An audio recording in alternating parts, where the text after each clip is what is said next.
17. A week passed, and no news arrived of Mr. Rochester. 10 days, and still he did not come. Mrs. Fairfax said she should not be surprised if he were to go straight from the Leas to London, and thence to the Continent, and not show his face again at Thornfield for a year to come. He had not infrequently quitted it in a manner quite as abrupt and unexpected. When I heard this, I was beginning to feel a strange chill and failing at the heart. I was actually permitting myself to experience a sickening sense of disappointment, but rallying my wits, and recollecting my principles, I at once called my sensations to order, and it was wonderful how I got over the temporary blunder, how I cleared up the mistake of supposing Mr. Rochester's movements a matter in which I had any cause to take a vital interest. Not that I humbled myself by a slavish notion of inferiority, on the contrary, I just said, "You have nothing to do with the master of Thornfield, further than to receive the salary he gives you for teaching his protégé, and to be grateful for such respectful and kind treatment as, if you do your duty, you have a right to expect at his hands. Be sure that is the only tie he seriously acknowledges between you and him, so don't make him the object of your fine feelings, your raptures, agonies, and so forth. He is not of your order, keep to your caste, and be too self-respecting to lavish the love of the whole heart, soul, and strength, where such a gift is not wanted and would be despised." I went on with my day's business tranquilly, but ever and anon vague suggestions kept wandering across my brain of reasons why I should quit Thornfield, and I kept involuntarily framing advertisements and pondering conjectures about new situations. These thoughts I did not think to check; they might germinate and bear fruit if they could. Mr. Rochester had been absent upwards of a fortnight, when the post brought Mrs. Fairfax a letter. "It is from the master," said she, as she looked at the direction. "Now I suppose we shall know whether we are to expect his return or not." And while she broke the seal and perused the document, I went on taking my coffee. We were at breakfast, it was hot, and I attributed to that circumstance a fiery glow which suddenly rose to my face. Why my hand shook, and why I involuntarily spilt half the contents of my cup into my saucer, I did not choose to consider. "Well, I sometimes think we are too quiet, but we run a chance of being busy enough now, for a little while at least," said Mrs. Fairfax, still holding the note before her spectacles. Ere I permitted myself to request an explanation, I tied the string of Adele's pinafore, which happened to be loose. Having helped her also to another bun and refilled her mug with milk, I said, nonchalantly, "Mr. Rochester is not likely to return soon, I suppose?" "Indeed he is, in 3 days, he says. That will be next Thursday, and not alone either. I don't know how many of the fine people at the Leas are coming with him. He sends directions for all the best bedrooms to be prepared, and the library and drawing rooms are to be cleaned out. I am to get more kitchen hands from the Georgian, at Millcote, and from wherever else I can, and the ladies will bring their maids and the gentlemen their valets, so we shall have a full house of it." And Mrs. Fairfax swallowed her breakfast and hastened away to commence operations. The 3 days were, as she had foretold, busy enough. I had thought all the rooms at Thornfield beautifully clean and well arranged, but it appears I was mistaken. 3 women were got to help, and such scrubbing, such brushing, such washing of paint and beating of carpets, such taking down and putting up of pictures, such polishing of mirrors and lustres, such lighting of fires in bedrooms, such airing of sheets and feather beds on hearths, I never beheld, either before or since. Adele ran quite wild in the midst of it. The preparations for company and the prospect of their arrival seemed to throw her into ecstasies. She would have Sophie to look over all her toilettes, as she called frocks, to furbish up any that were passées, and to air and arrange the new. For herself, she did nothing but caper about in the front chambers, jump on and off the bedsteads, and lie on the mattresses and piled up bolsters and pillows before the enormous fires roaring in the chimneys. From school duties she was exonerated. Mrs. Fairfax had pressed me into her service, and I was all day in the storeroom, helping, or hindering, her and the cook, learning to make custards and cheesecakes and French pastry, to truss game and garnish dessert dishes. The party were expected to arrive on Thursday afternoon, in time for dinner at 6. During the intervening period I had no time to nurse chimeras, and I believe I was as active and gay as anybody, Adele accepted. Still, now and then, I received a damping check to my cheerfulness, and was, in spite of myself, thrown back on the region of doubts and portents, and dark conjectures.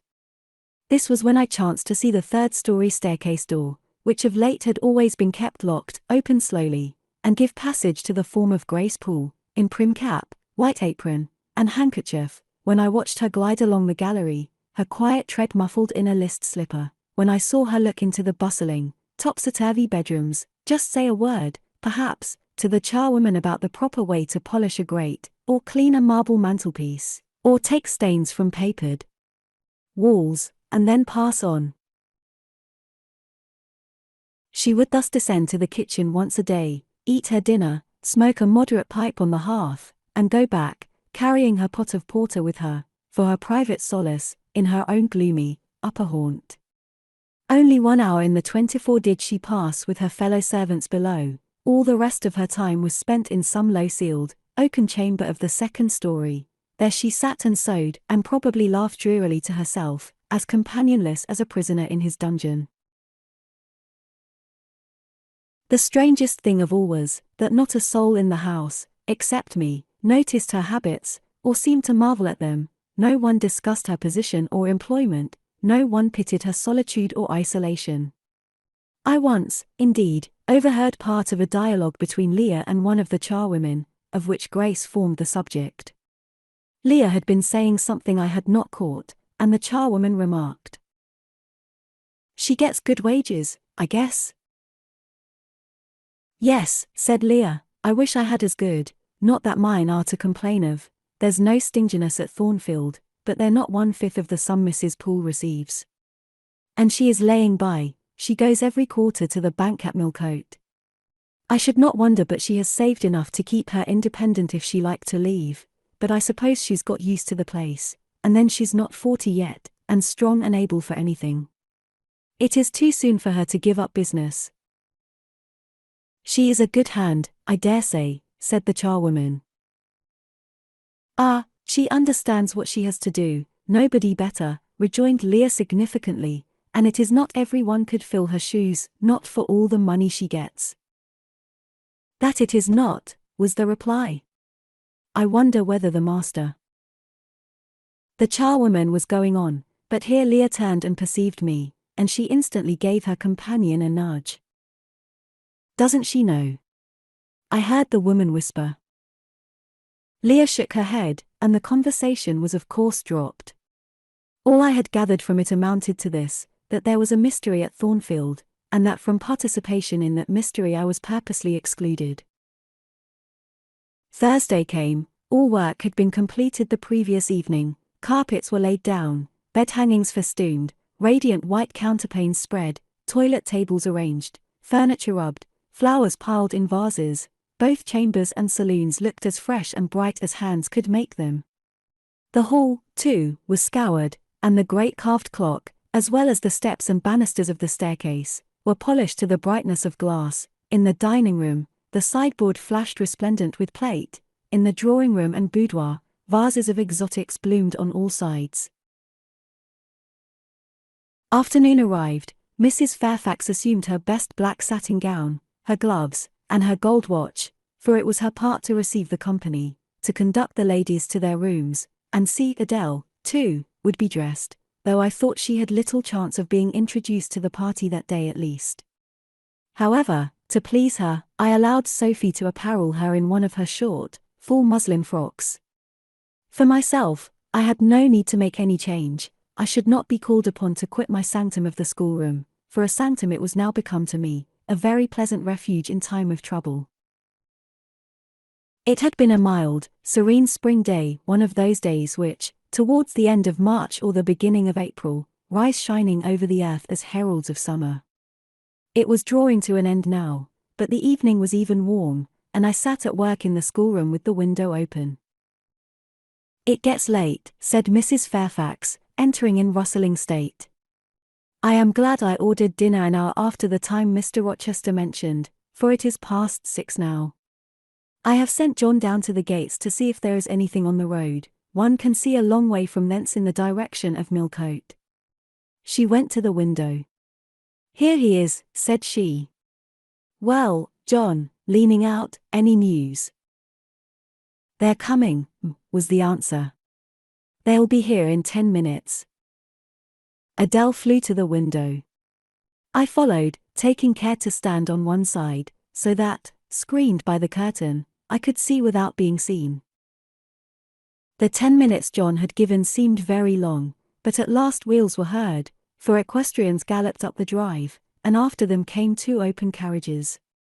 Fluttering veils and waving plumes filled the vehicles. 2 of the cavaliers were young, dashing-looking gentlemen. The third was Mr. Rochester, on his black horse, Mesrour, pilot bounding before him. At his side rode a lady, and he and she were the first of the party. Her purple riding habit almost swept the ground, her veil streamed long on the breeze, mingling with its transparent folds, and gleaming through them, shone rich raven ringlets. Miss Ingram, exclaimed Mrs. Fairfax, and away she hurried to her post below. The cavalcade, following the sweep of the drive, quickly turned the angle of the house, and I lost sight of it. Adele now petitioned to go down, but I took her on my knee, and gave her to understand that she must not on any account think of venturing in sight of the ladies, either now or at any other time, unless expressly sent for, that Mr. Rochester would be very angry, and see, some natural tears she shed on being told this, but as I began to look very grave, she consented at last to wipe them. A joyous stir was now audible in the hall, gentlemen's deep tones and ladies' silvery accents blent harmoniously together, and distinguishable above all, though not loud, was the sonorous voice of the master of Thornfield Hall, welcoming his fair and gallant guests under its roof. Then light steps ascended the stairs, and there was a tripping through the gallery, and soft cheerful laughs, an opening and closing doors, and, for a time, a hush. "Elles changent de toilettes," said Adele, who, listening attentively, had followed every movement, and she sighed. "Chez maman," said she, "quand Illinois y avait du monde, j'ai le suivais partout, et eu salonnette à leurs chambers, souvent j'ai regardé les femmes de chambre coiffer et habiller les dames, et c'était si amusant, comme cela on apprend." Don't you feel hungry, Adele? Mais ouai, mademoiselle, voilà 5 ou 6 heures que nous en avons par mange. Well now, while the ladies are in their rooms, I will venture down and get you something to eat. And issuing from my asylum with precaution, I sought a back stairs which conducted directly to the kitchen. All in that region was fire and commotion, the soup and fish were in the last stage of projection, and the cook hung over her crucibles in a frame of mind and body threatening spontaneous combustion.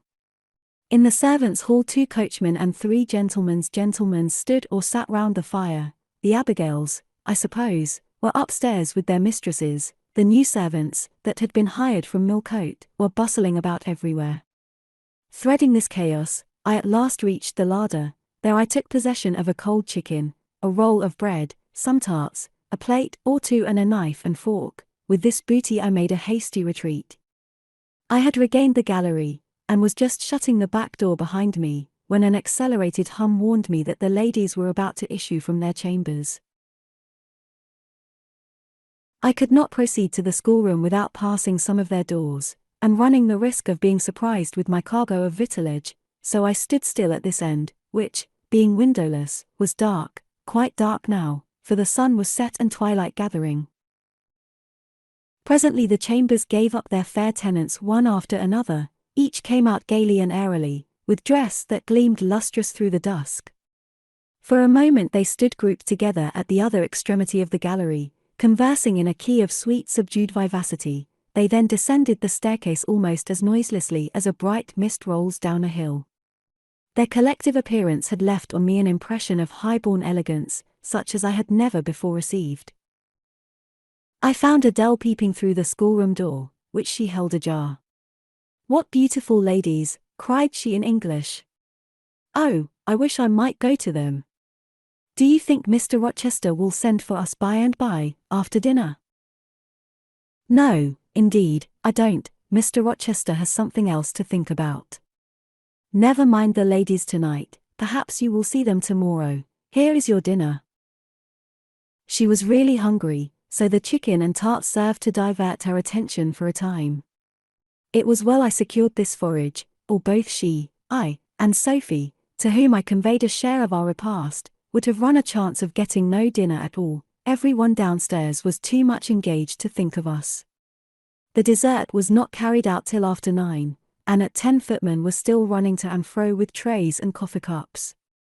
I allowed Adele to sit up much later than usual, for she declared she could not possibly go to sleep while the doors kept opening and shutting below, and people bustling about. Besides, she added, a message might possibly come from Mr. Rochester when she was undressed, et alas quel dommage. I told her stories as long as she would listen to them, and then for a change I took her out into the gallery. The hall lamp was now lit, and it amused her to look over the balustrade and watch the servants passing backwards and forwards. When the evening was far advanced, a sound of music issued from the drawing room, whither the piano had been removed. Adele and I sat down on the top step of the stairs to listen. Presently a voice blent with the rich tones of the instrument. It was a lady who sang, and very sweet her notes were. The solo over, a duet followed, and then a glee, a joyous conversational murmur filled up the intervals. I listened long. Suddenly I discovered that my ear was wholly intent on analyzing the mingled sounds, and trying to discriminate amidst the confusion of accents those of Mr. Rochester, and when it caught them, which it soon did, it found a further task in framing the tones, rendered by distance inarticulate, into words. The clock struck 11. I looked at Adele, whose head leant against my shoulder. Her eyes were waxing heavy, so I took her up in my arms and carried her off to bed. It was near 1 before the gentlemen and ladies sought their chambers. The next day was as fine as its predecessor. It was devoted by the party to an excursion to some site in the neighborhood. They set out early in the forenoon, some on horseback, the rest in carriages. I witnessed both the departure and the return. Miss Ingram, as before, was the only lady equestrian, and, as before, Mr. Rochester galloped at her side. The two rode a little apart from the rest.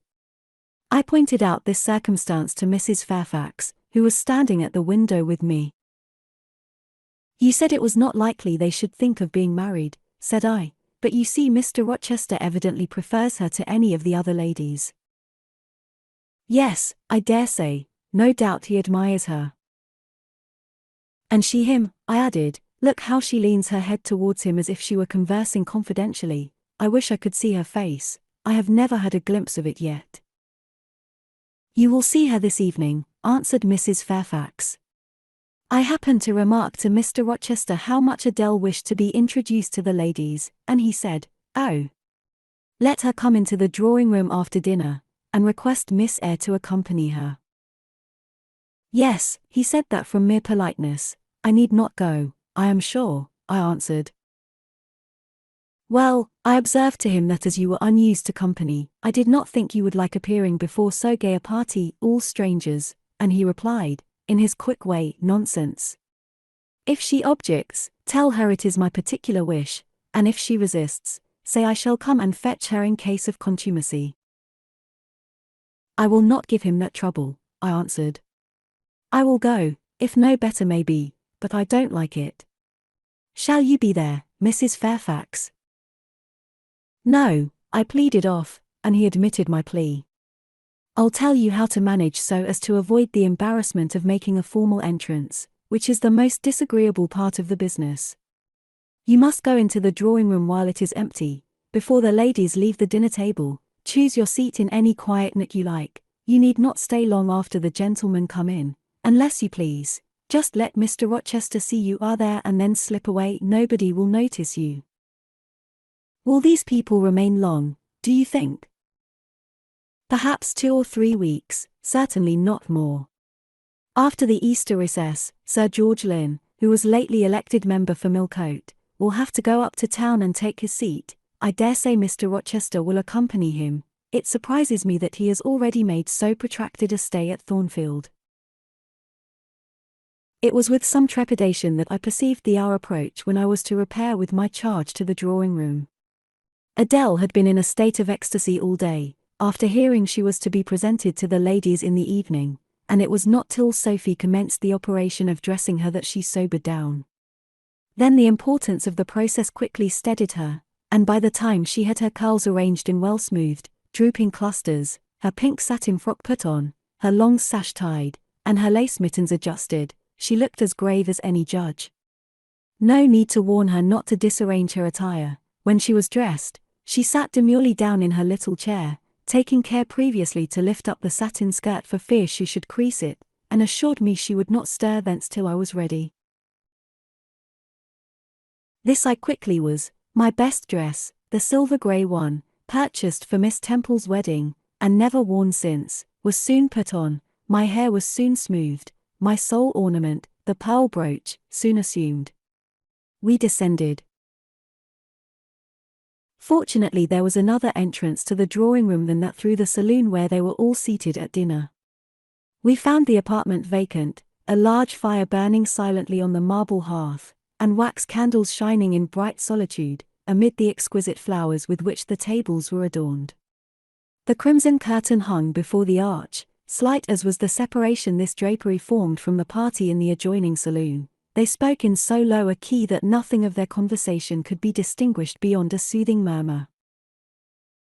Adele, who appeared to be still under the influence of a most solemnizing impression, sat down, without a word, on the footstool I pointed out to her.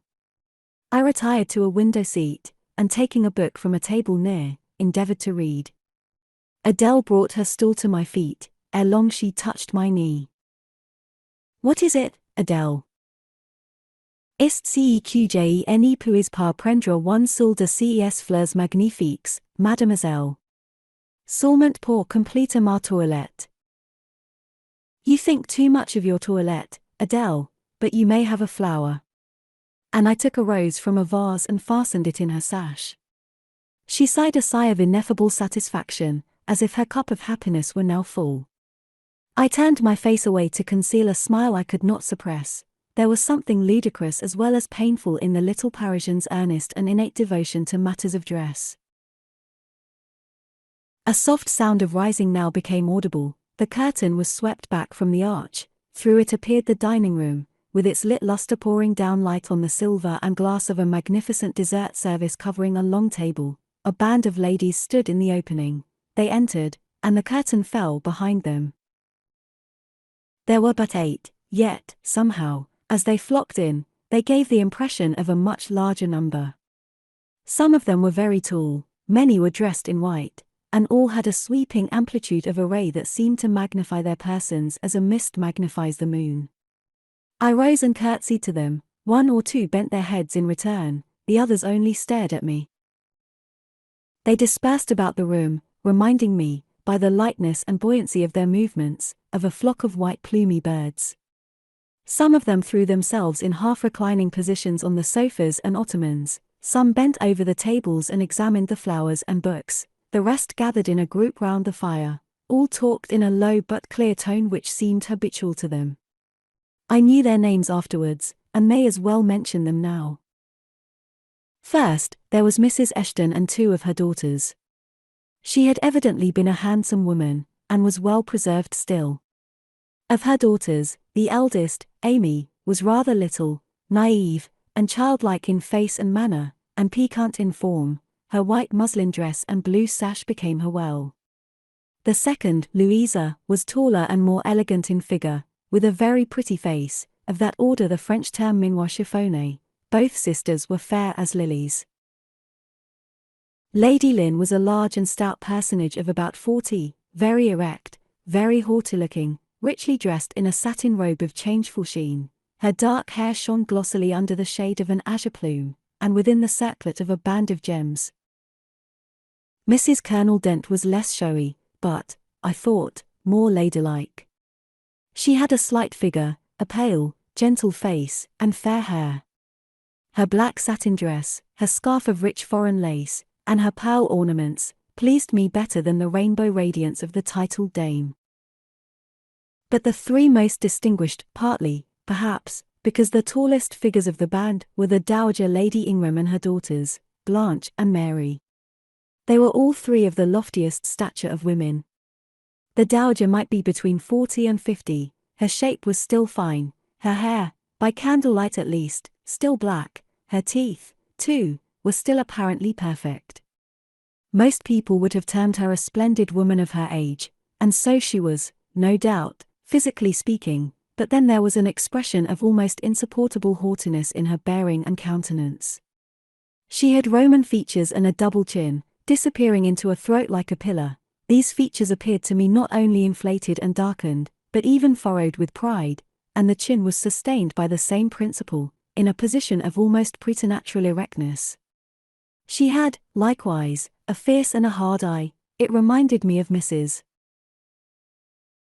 Reed's. She mouthed her words in speaking, her voice was deep, its inflections very pompous, very dogmatical, very intolerable, in short. A crimson velvet robe, and a shawl turban of some gold-wrought Indian fabric, invested her, I suppose she thought, with a truly imperial dignity. Blanche and Mary were of equal stature, straight and tall as poplars. Mary was too slim for her height, but Blanche was moulded like a gem. I regarded her, of course, with special interest. First, I wished to see whether her appearance accorded with Mrs. Fairfax's description, secondly, whether it at all resembled the fancy miniature I had painted of her, and thirdly, it will out, whether it was such as I should fancy likely to suit Mr. Rochester's taste. As far as person went, she answered point for point, both to my picture and Mrs. Fairfax's description. The noble bust, the sloping shoulders, the graceful neck, the dark eyes and black ringlets were all there, but her face. Her face was like her mother's, a youthful unfurrowed likeness, the same low brow, the same high features, the same pride. It was not, however, so saturnine a pride. She laughed continually, her laugh was satirical, and so was the habitual expression of her arched and haughty lip. Genius is said to be self-conscious. I cannot tell whether Miss Ingram was a genius, but she was self-conscious, remarkably self-conscious indeed. She entered into a discourse on botany with the gentle Mrs. Dent.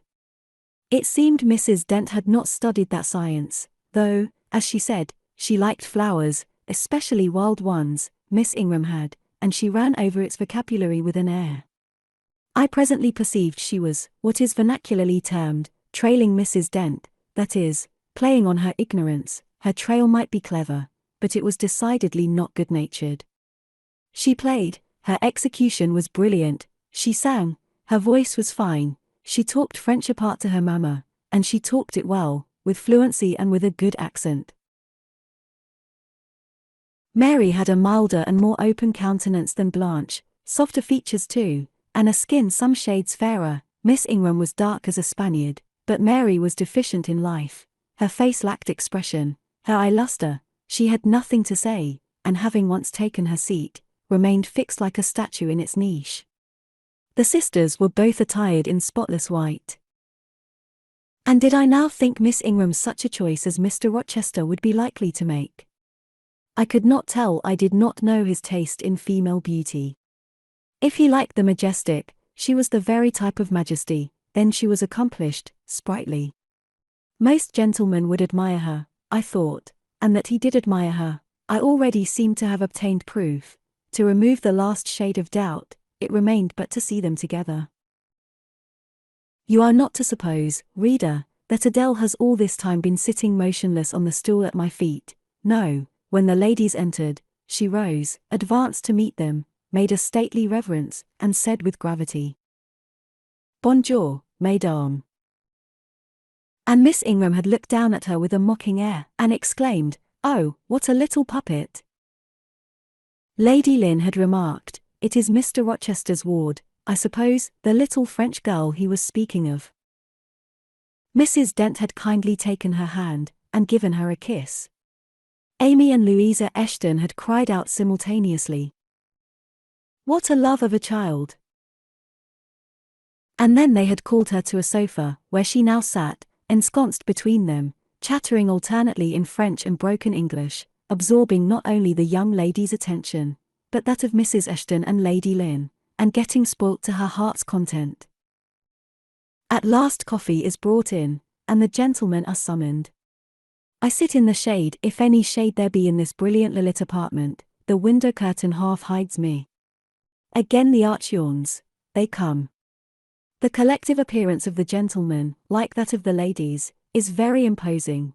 They are all costumed in black, most of them are tall, some young. Henry and Frederick Lynn are very dashing sparks indeed, and Colonel Dent is a fine soldierly man. Mr. Ashton, the magistrate of the district, is gentlemanlike. His hair is quite white, his eyebrows and whiskers still dark, which gives him something of the appearance of a Pennoble de theatre. Lord Ingram, like his sisters, is very tall. Like them, also, he is handsome, but he shares Mary's apathetic and listless look. He seems to have more length of limb than vivacity of blood or vigour of brain. And where is Mr. Rochester? He comes in last. I am not looking at the arch, yet I see him enter. I try to concentrate my attention on those netting needles, on the meshes of the purse I am forming. I wish to think only of the work I have in my hands, to see only the silver beads and silk threads that lie in my lap, whereas, I distinctly behold his figure, and I inevitably recall the moment when I last saw it, just after I had rendered him, what he deemed, an essential service, and he, holding my hand, and looking down on my face, surveyed me with eyes that revealed a heart full and eager to overflow, in whose emotions I had a part. How near had I approached him at that moment? What had occurred since, calculated to change his and my relative positions? Yet now, how distant, how far estranged we were. So far estranged, that I did not expect him to come and speak to me. I did not wonder, when, without looking at me, he took a seat at the other side of the room, and began conversing with some of the ladies. No sooner did I see that his attention was riveted on them, and that I might gaze without being observed, than my eyes were drawn involuntarily to his face. I could not keep their lids under control. They would rise, and the irids would fix on him.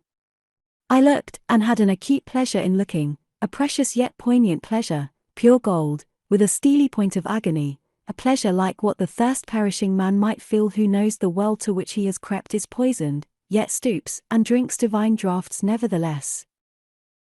Most true is it that beauty is in the eye of the gazer. My master's colourless, olive face, square, massive brow, broad and jetty eyebrows, deep eyes, strong features, firm, grim mouth, all energy, decision, will, were not beautiful, according to rule, but they were more than beautiful to me. They were full of an interest, an influence that quite mastered me, that took my feelings from my own power and fettered them in his. I had not intended to love him. The reader knows I had wrought hard to extirpate from my soul the germs of love there detected, and now, at the first renewed view of him, they spontaneously arrived, green and strong. He made me love him without looking at me. I compared him with his guests. What was the gallant grace of the Lynns, the languid elegance of Lord Ingram, even the military distinction of Colonel Dent, contrasted with his look of native pith and genuine power? I had no sympathy in their appearance, their expression, yet I could imagine that most observers would call them attractive, handsome, imposing, while they would pronounce Mr. Rochester at once harsh-featured and melancholy-looking. I saw them smile, laugh. It was nothing. The light of the candles had as much soul in it as their smile, the tinkle of the bell as much significance as their laugh. I saw Mr. Rochester smile, his stern features softened, his eye grew both brilliant and gentle, its ray both searching and sweet. He was talking, at the moment, to Louisa and Amy Ashton. I wondered to see them receive with calm that look which seemed to me so penetrating. I expected their eyes to fall, their colour to rise under it, yet I was glad when I found they were in no sense moved. He is not to them what he is to me, I thought. He is not of their kind. I believe he is of mine. I am sure he is. I feel akin to him. I understand the language of his countenance and movements. Though rank and wealth sever us widely, I have something in my brain and heart, in my blood and nerves, that assimilates me mentally to him. Did I say, a few days since, that I had nothing to do with him but to receive my salary at his hands? Did I forbid myself to think of him in any other light than as a paymaster? Blasphemy against nature. Every good, true, vigorous feeling I have gathers impulsively round him. I know I must conceal my sentiments, I must smother hope, I must remember that he cannot care much for me. For when I say that I am of his kind, I do not mean that I have his force to influence, and his spell to attract, I mean only that I have certain tastes and feelings in common with him. I must, then, repeat continually that we are forever sundered, and yet, while I breathe and think, I must love him. Coffee is handed. The ladies, since the gentlemen entered, have become lively as larks, conversation waxes brisk and merry. Colonel Dent and Mr. Eshton argue on politics, their wives listen. The two proud dowagers, Lady Lynn and Lady Ingram, confabulate together. Sir George, whom, by the by, I have forgotten to describe, a very big, and very fresh-looking country gentleman, stands before their sofa, coffee cup in hand, and occasionally puts in a word. Mr. Frederick Lynn has taken a seat beside Mary Ingram, and is showing her the engravings of a splendid volume. She looks, smiles now and then, but apparently says little. The tall and phlegmatic Lord Ingram leans with folded arms on the chair back of the little and lively Amy Eshton. She glances up at him, and chatters like a wren. She likes him better than she does Mr. Rochester. Henry Lynn has taken possession of an ottoman at the feet of Louisa. Adele shares it with him. He is trying to talk French with her, and Louisa laughs at his blunders. With whom will Blanche Ingram pair? She is standing alone at the table, bending gracefully over an album. She seems waiting to be sought, but she will not wait too long. She herself selects a mate. Mr. Rochester, having quitted the Eshtons, stands on the hearth as solitary as she stands by the table. She confronts him, taking her station on the opposite side of the mantelpiece. Mr. Rochester, I thought you were not fond of children. Nor am I. Then, what induced you to take charge of such a little doll as that? Pointing to Adele. Where did you pick her up? I did not pick her up, she was left on my hands. You should have sent her to school. I could not afford it, schools are so dear. Why, I suppose you have a governess for her. I saw a person with her just now. Is she gone? Oh, no. There she is still, behind the window curtain. You pay her, of course. I should think it quite as expensive, more so, for you have them both to keep in addition. I feared, or should I say, hoped, the allusion to me would make Mr. Rochester glance my way, and I involuntarily shrank farther into the shade, but he never turned his eyes. I have not considered the subject, said he indifferently, looking straight before him. No, you men never do consider economy and common sense. You should hear Mamma on the chapter of governesses. Mary and I have had, I should think, a dozen at least in our day, half of them detestable and the rest ridiculous, and all incubi, were they not, Mamma? Did you speak, my own? The young lady thus claimed as the dowager's special property, reiterated her question with an explanation. My dearest, don't mention governesses, the word makes me nervous. I have suffered a martyrdom from their incompetency and caprice. I thank heaven I have now done with them. Mrs. Dent here bent over to the pious lady and whispered something in her ear. I suppose, from the answer elicited, it was a reminder that one of the anathematized race was present. Tant pies, said her ladyship, I hope it may do her good. Then, in a lower tone, but still loud enough for me to hear, I noticed her. I am a judge of physiognomy, and in hers I see all the faults of her class. What are they, madam? Inquired Mr. Rochester aloud. I will tell you in your private ear, replied she, wagging her turban 3 times with portentous significancy. But my curiosity will be past its appetite, it craves food now.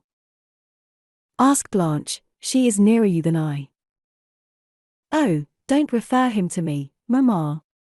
I have just one word to say of the whole tribe, they are a nuisance. Not that I ever suffered much from them, I took care to turn the tables. What tricks Theodore and I used to play on our Miss Wilsons, and Mrs. Grays, and Madame Joubert's. Mary was always too sleepy to join in a plot with spirit. The best fun was with Madame Joubert. Miss Wilson was a poor sickly thing, lachrymose and low-spirited, not worth the trouble of vanquishing, in short, and Mrs. Gray was coarse and insensible, no blow took effect on her. But poor Madame Joubert! I see her yet in her raging passions, when we had driven her to extremities, spilt our tea, crumbled our bread and butter, tossed our books up to the ceiling, and played a charivari with the ruler and desk, the fender and fire irons. Theodore, do you remember those merry days? Yes, to be sure I do, drawled Lord Ingram, and the poor old stick used to cry out, "Oh, you villain's childs." And then we sermonized her on the presumption of attempting to teach such clever blades as we were, when she was herself so ignorant. We did, and, Tado, you know, I helped you in prosecuting, or persecuting, your tutor, whey-faced Mr. Vining, the parson in the pip, as we used to call him. He and Miss Wilson took the liberty of falling in love with each other, at least Tado and I thought so. We surprised sundry tender glances and sighs which we interpreted as tokens of la belle passion, and I promise you the public soon had the benefit of our discovery. We employed it as a sort of lever to hoist our deadweights from the house. Dear mamma, there, as soon as she got an inkling of the business, found out that it was of an immoral tendency. Did you not, my lady mother? Certainly, my best. And I was quite right, depend on that. There are 1,000 reasons why liaisons between governesses and tutors should never be tolerated a moment in any well-regulated house. Firstly. Oh, gracious, mamma! Spare us the enumeration.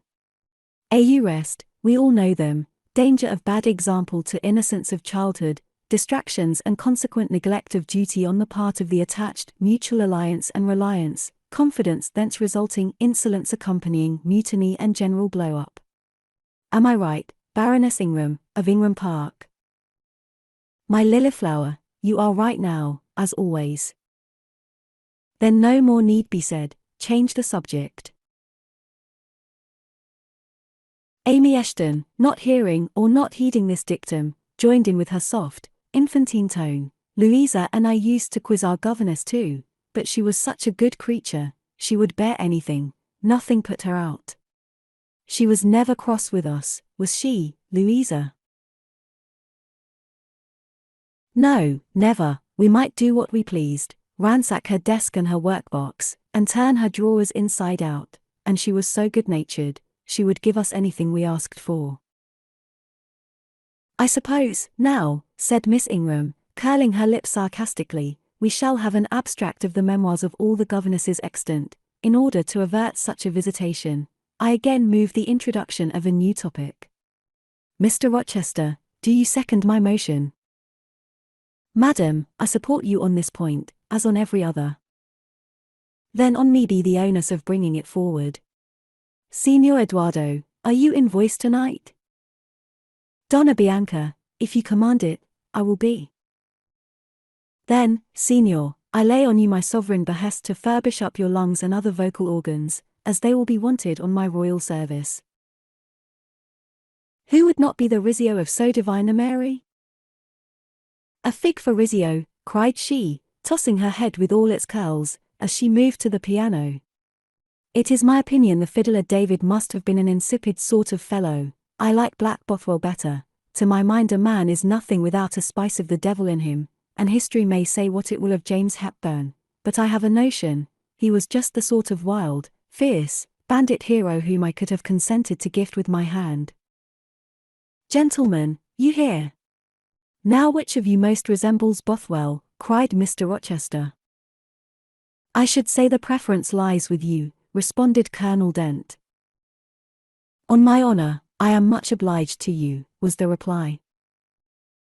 Miss Ingram, who had now seated herself with proud grace at the piano, spreading out her snowy robes in queenly amplitude, commenced a brilliant prelude, talking meantime.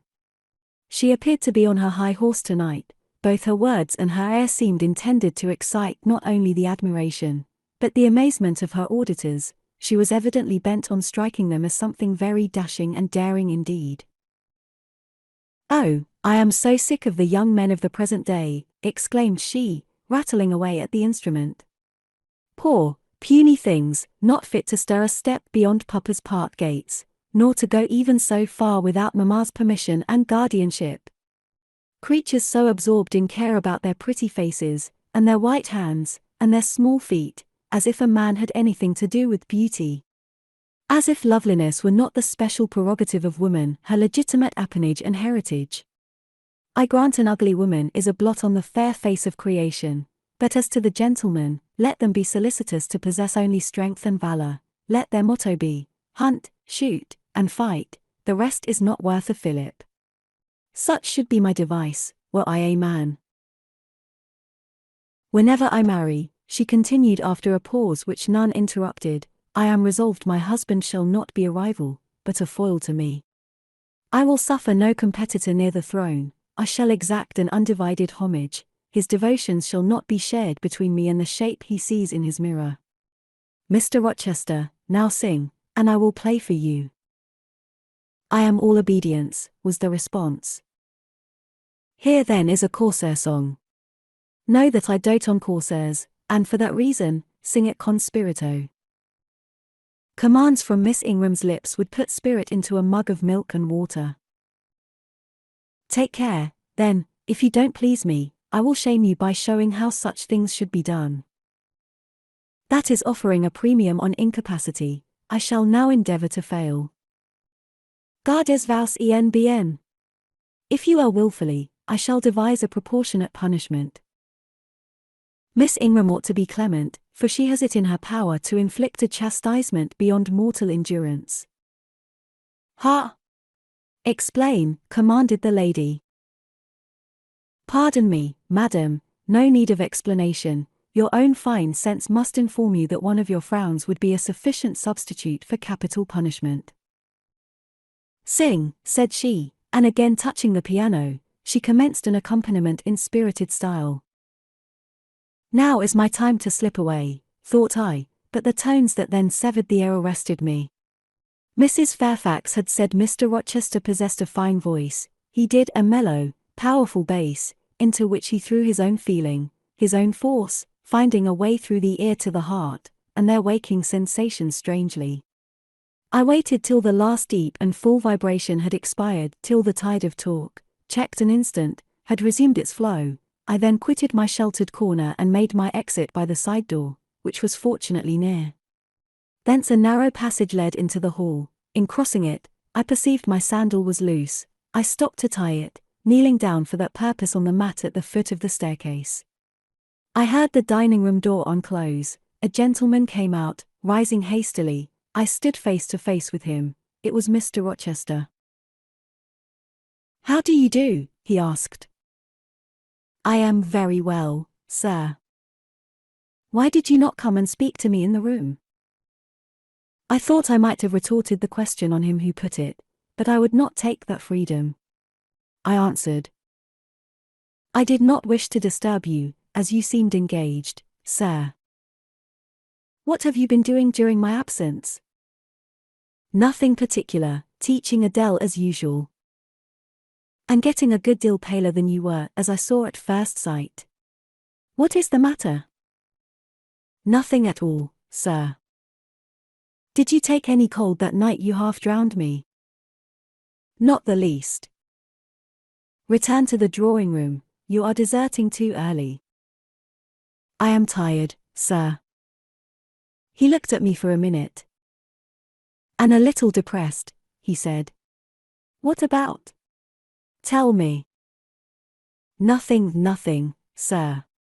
I am not depressed."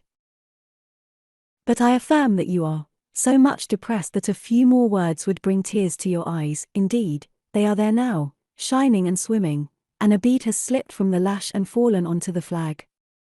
If I had time, and was not in mortal dread of some prating prig of a servant passing, I would know what all this means. Well, tonight I excuse you, but understand that so long as my visitors stay, I expect you to appear in the drawing-room every evening. It is my wish, don't neglect it. Now go, and send Sophie for Adele. Good night, He stopped, bit his lip, and abruptly left me. 18. Merry days were these at Thornfield Hall, and busy days too. How different from the first 3 months of stillness, monotony, and solitude I had passed beneath its roof. All sad feelings seemed now driven from the house, all gloomy associations forgotten. There was life everywhere, movement all day long. You could not now traverse the gallery, once so hushed, nor enter the front chambers, once so tenantless, without encountering a smart lady's maid or a dandy valet. The kitchen, the butler's pantry, the servants' hall, the entrance hall, were equally alive, and the saloons were only left void and still when the blue sky and halcyon sunshine of the genial spring weather called their occupants out into the grounds. Even when that weather was broken, and continuous rain set in for some days, no damp seemed cast over enjoyment. Indoor amusements only became more lively and varied, in consequence of the stop put to outdoor gaiety.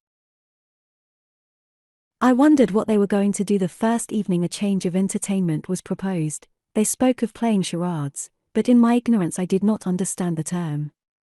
The servants were called in, the dining room tables wheeled away, the lights otherwise disposed, the chairs placed in a semicircle opposite the arch.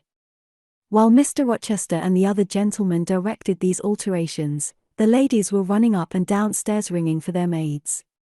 Mrs. Fairfax was summoned to give information respecting the resources of the house in shawls, dresses, draperies of any kind, and certain wardrobes of the third story were ransacked, and their contents, in the shape of brocaded and hooped petticoats, satin sacks, black modes, lace lappets, and were brought down in armfuls by the Abigails. Then a selection was made, and such things as were chosen were carried to the boudoir within the drawing-room. Meantime, Mr. Rochester had again summoned the ladies round him, and was selecting certain of their number to be of his party. "Miss Ingram is mine, of course," said he. Afterwards he named the two Mrs. Eshton, and Mrs. Dent. He looked at me. I happened to be near him, as I had been fastening the clasp of Mrs. Dent's bracelet, which had got loose. "Will you play?" he asked. I shook my head.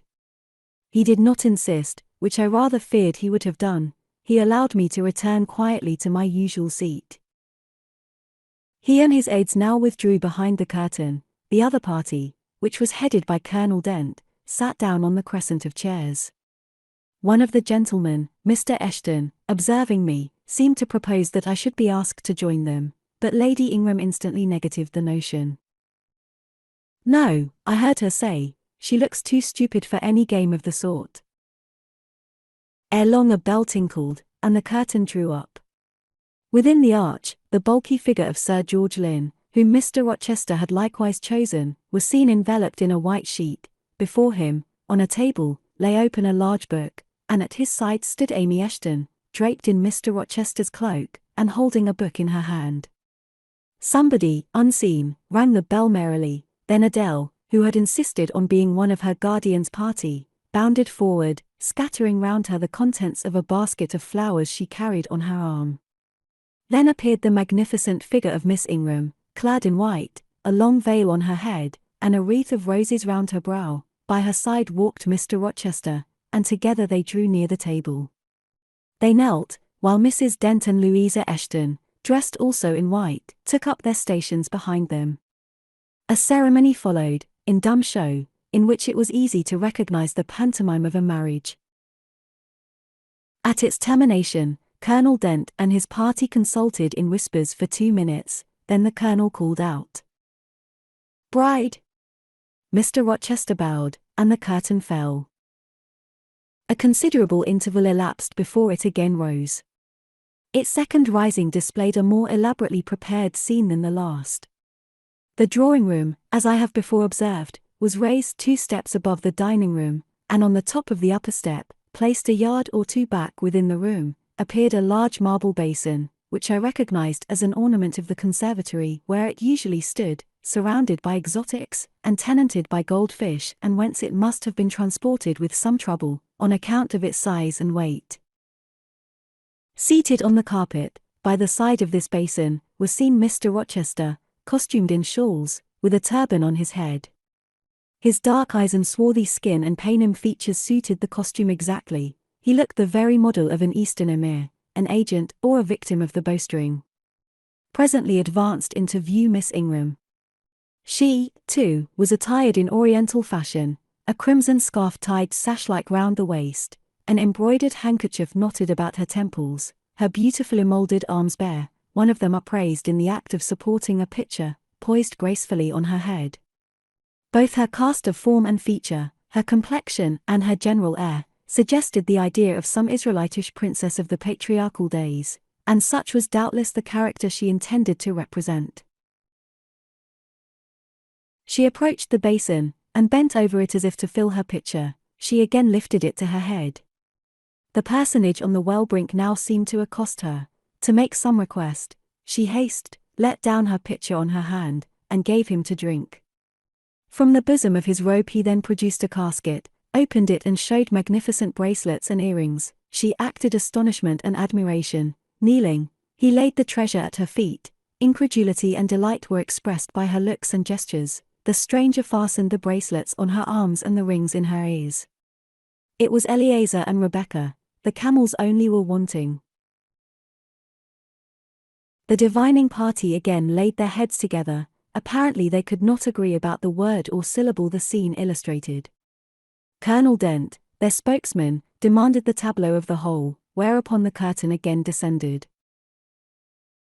On its third rising only a portion of the drawing-room was disclosed, the rest being concealed by a screen, hung with some sort of dark and coarse drapery.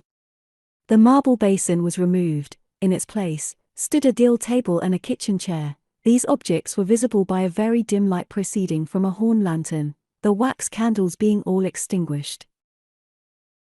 Amidst this sordid scene, sat a man with his clenched hands resting on his knees, and his eyes bent on the ground. I knew Mr. Rochester, though the begrimed face, the disordered dress, his coat hanging loose from one arm, as if it had been almost torn from his back in a scuffle, the desperate and scowling countenance, the rough, bristling hair might well have disguised him. As he moved, a chain clanked, to his wrists were attached fetters. "Bridewell," exclaimed Colonel Dent, and the charade was solved. A sufficient interval having elapsed for the performers to resume their ordinary costume, they re-entered the dining room. Mr. Rochester led in Miss Ingram. She was complimenting him on his acting.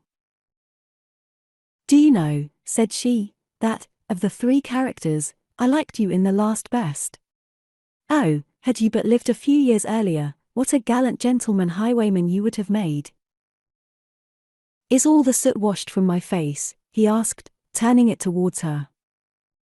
"Alas! Yes, the more's the pity. Nothing could be more becoming to your complexion than that ruffian's rouge." "You would like a hero of the road then?" "An English hero of the road would be the next best thing to an Italian bandit, and that could only be surpassed by a Levantine pirate." "Well, whatever I am, remember you are my wife. We were married an hour since, in the presence of all these witnesses." She giggled, and her color rose. "Now, Dent," continued Mr. Rochester, "it is your turn." And as the other party withdrew, he and his band took the vacated seats. Miss Ingram placed herself at her leader's right hand, the other diviners filled the chairs on each side of him and her. I did not now watch the actors. I no longer waited with interest for the curtain to rise. My attention was absorbed by the spectators. My eyes, while fixed on the arch, were now irresistibly attracted to the semicircle of chairs. What charade Colonel Dent and his party played, what word they chose, how they acquitted themselves, I no longer remember, but I still see the consultation which followed each scene. I see Mr. Rochester turn to Miss Ingram, and Miss Ingram to him. I see her incline her head towards him, till the jetty curls almost touch his shoulder and wave against his cheek. I hear their mutual whisperings, I recall their interchanged glances, and something even of the feeling roused by the spectacle returns in memory at this moment. I have told you, reader, that I had learnt to love Mr. Rochester. I could not unlove him now, merely because I found that he had ceased to notice me, because I might pass hours in his presence, and he would never once turn his eyes in my direction, because I saw all his attentions appropriated by a great lady, who scorned to touch me with the hem of her robes as she passed, who, if ever her dark and imperious eye fell on me by chance, would withdraw it instantly as from an object too mean to merit observation. I could not unlove him, because I felt sure he would soon marry this very lady, because I read daily in her a proud security in his intentions respecting her, because I witnessed hourly in him a style of courtship which, if careless and choosing rather to be sought than to seek, was yet, in its very carelessness, captivating, and in its very pride, irresistible. There was nothing to cool or banish love in these circumstances, though much to create despair. Much too, you will think, reader, to engender jealousy, if a woman, in my position, could presume to be jealous of a woman in Miss Ingram's. But I was not jealous, or very rarely. The nature of the pain I suffered could not be explained by that word. Miss Ingram was a mark beneath jealousy. She was too inferior to excite the feeling. Pardon the seeming paradox, I mean what I say. She was very showy, but she was not genuine. She had a fine person, many brilliant attainments, but her mind was poor, her heart barren by nature. Nothing bloomed spontaneously on that soil, no unforced natural fruit delighted by its freshness. She was not good, she was not original, she used to repeat sounding phrases from books, she never offered, nor had, an opinion of her own. She advocated a high tone of sentiment, but she did not know the sensations of sympathy and pity, tenderness and truth were not in her.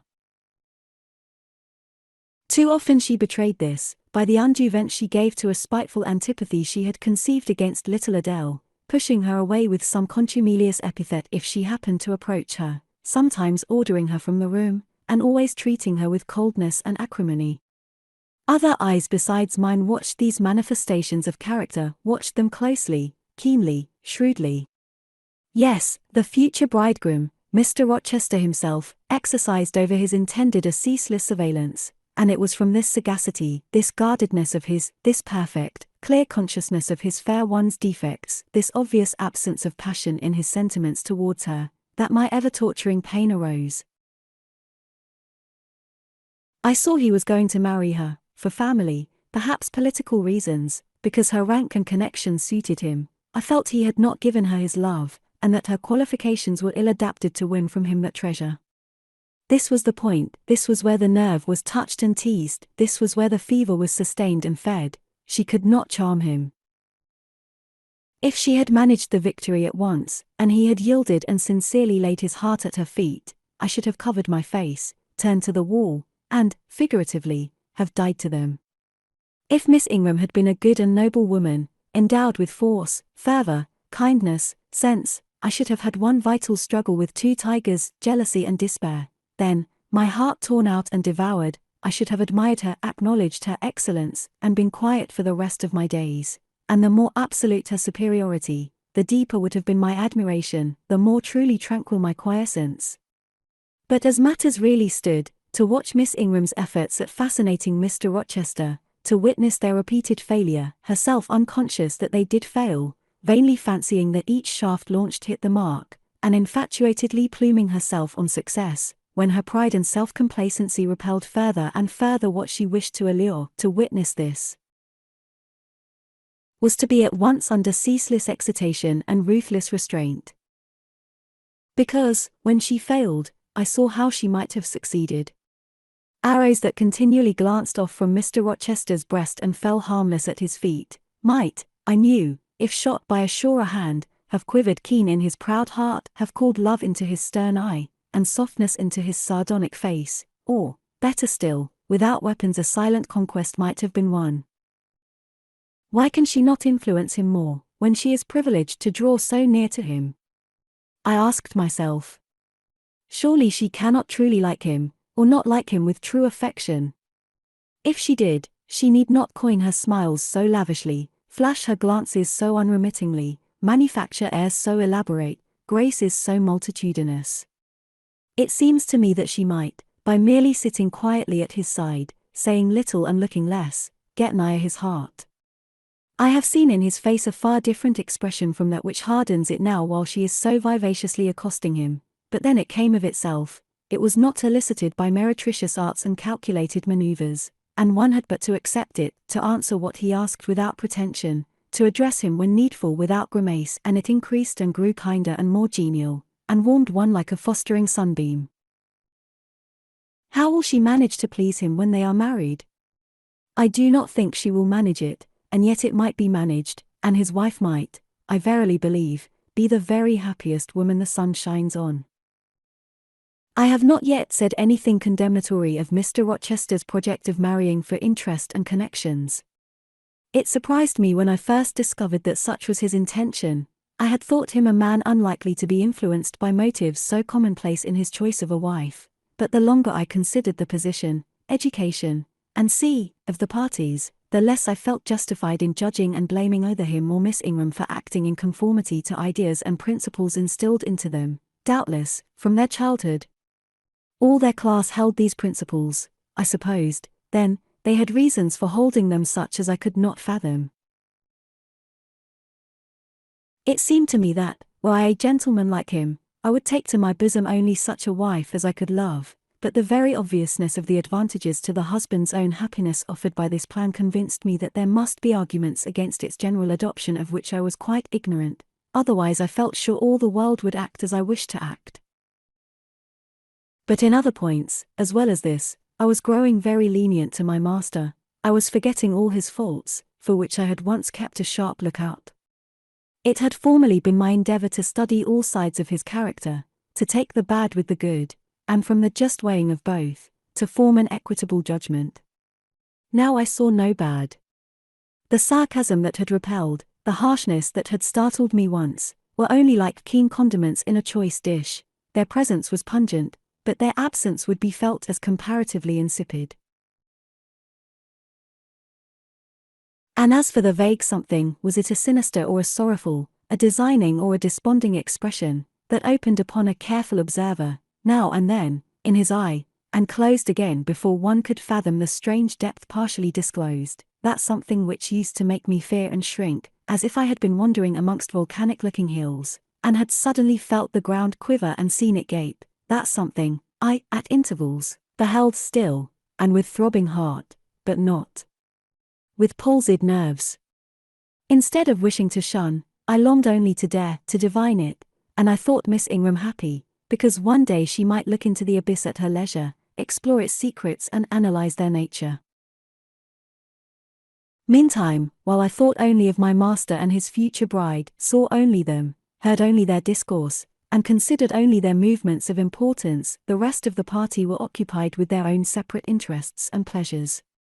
The ladies Lynn and Ingram continued to consort in solemn conferences, where they nodded their two turbans at each other, and held up their four hands in confronting gestures of surprise, or mystery, or horror, according to the theme on which their gossip ran, like a pair of magnified puppets. Mild Mrs. Dent talked with good-natured Mrs. Eshton, and the two sometimes bestowed a courteous word or smile on me. Sir George Lynn, Colonel Dent, and Mr. Eshton discussed politics, or county affairs, or justice business. Lord Ingram flirted with Amy Eshton, Louisa played and sang to and with one of the Messrs. Lynn, and Mary Ingram listened languidly to the gallant speeches of the other.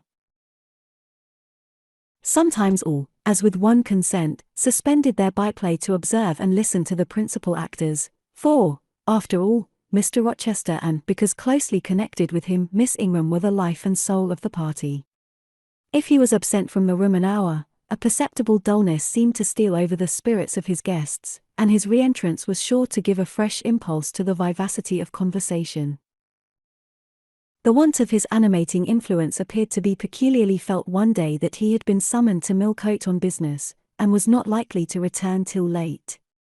The afternoon was wet. A walk the party had proposed to take to see a gypsy camp, lately pitched on a common beyond Hay, was consequently deferred. Some of the gentlemen were gone to the stables, the younger ones, together with the younger ladies, were playing billiards in the billiard room. The dowagers Ingram and Lynn sought solace in a quiet game at cards. Blanche Ingram, after having repelled, by supercilious taciturnity, some efforts of Mrs. Dent and Mrs. Eshton to draw her into conversation, had first murmured over some sentimental tunes and airs on the piano, and then, having fetched a novel from the library, had flung herself in haughty listlessness on a sofa, and prepared to beguile, by the spell of fiction, the tedious hours of absence. The room and the house were silent, only now and then the merriment of the billiard players was heard from above. It was verging on dusk, and the clock had already given warning of the hour to dress for dinner, when little Adele, who knelt by me in the drawing-room window seat, suddenly exclaimed, "Voilà Monsieur Rochester, qui revient." I turned, and Miss Ingram darted forwards from her sofa. The others, too, looked up from their several occupations, for at the same time a crunching of wheels and a splashing tramp of horse hoofs became audible on the wet gravel. A post-chaise was approaching. "What can possess him to come home in that style?" said Miss Ingram. "He rode Mesrour, the black horse, did he not, when he went out? And Pilot was with him. What has he done with the animals?" As she said this, she approached her tall person and ample garments so near the window, that I was obliged to bend back almost to the breaking of my spine. In her eagerness she did not observe me at first, but when she did, she curled her lip and moved to another casement. The post-chaise stopped, the driver rang the doorbell, and a gentleman alighted attired in travelling garb, but it was not Mr. Rochester, it was a tall, fashionable-looking man, a stranger. "How provoking!" exclaimed Miss Ingram, "you tiresome monkey!" Apostrophizing Adele, who perched you up in the window to give false intelligence, and she cast on me an angry glance, as if I were in fault. Some parleying was audible in the hall, and soon the newcomer entered. He bowed to Lady Ingram, as deeming her the eldest lady present. "It appears I come at an inopportune time, madam," said he, "when my friend, Mr. Rochester, is from home, but I arrive from a very long journey, and I think I may presume so far on old and intimate acquaintance as to install myself here till he returns." His manner was polite, his accent, in speaking, struck me as being somewhat unusual, not precisely foreign, but still not altogether English. His age might be about Mr. Rochester's, between 30 and 40, his complexion was singularly sallow, otherwise he was a fine-looking man, at first sight especially. On closer examination, you detected something in his face that displeased, or rather that failed to please.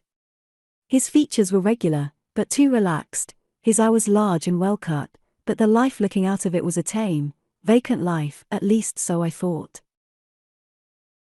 The sound of the dressing bell dispersed the party. It was not till after dinner that I saw him again. He then seemed quite at his ease. But I liked his physiognomy even less than before. It struck me as being at the same time unsettled and inanimate.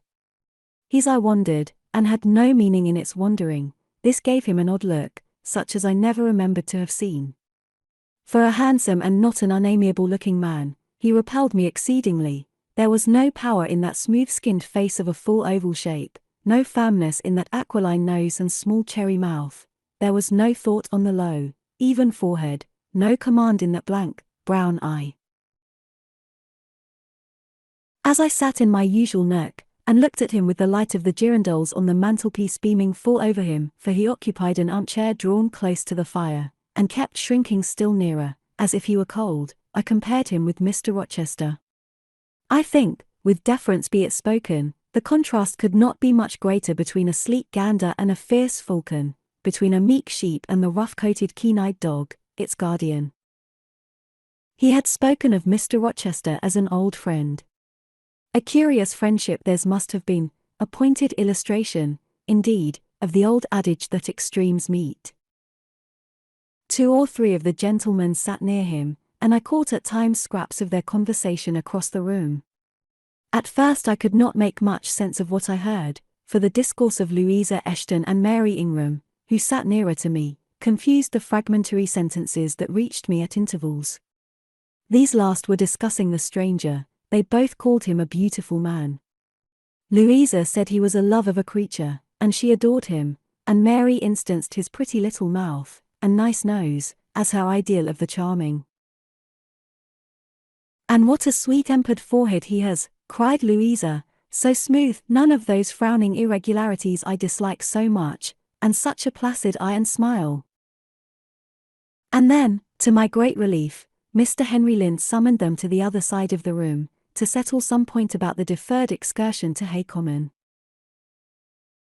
I was now able to concentrate my attention on the group by the fire, and I presently gathered that the newcomer was called Mr. Mason, then I learned that he was but just arrived in England, and that he came from some hot country, which was the reason, doubtless, his face was so sallow, and that he sat so near the hearth, and wore a surtout in the house.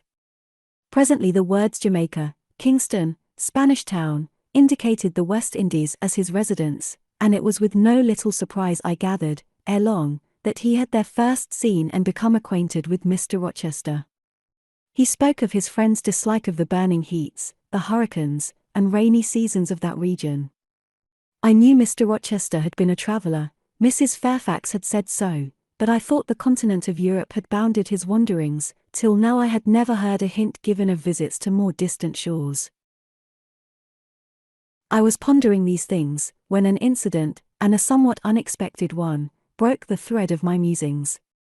Mr. Mason, shivering as someone chanced to open the door, asked for more coal to be put on the fire, which had burnt out its flame, though its mass of cinder still shone hot and red. The footman who brought the coal, in going out, stopped near Mr. Eshton's chair, and said something to him in a low voice, of which I heard only the words, "Old woman, quite troublesome."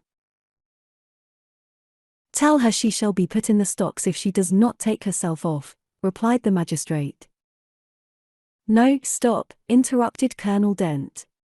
"Don't send her away, Eshton, we might turn the thing to account, better consult the ladies."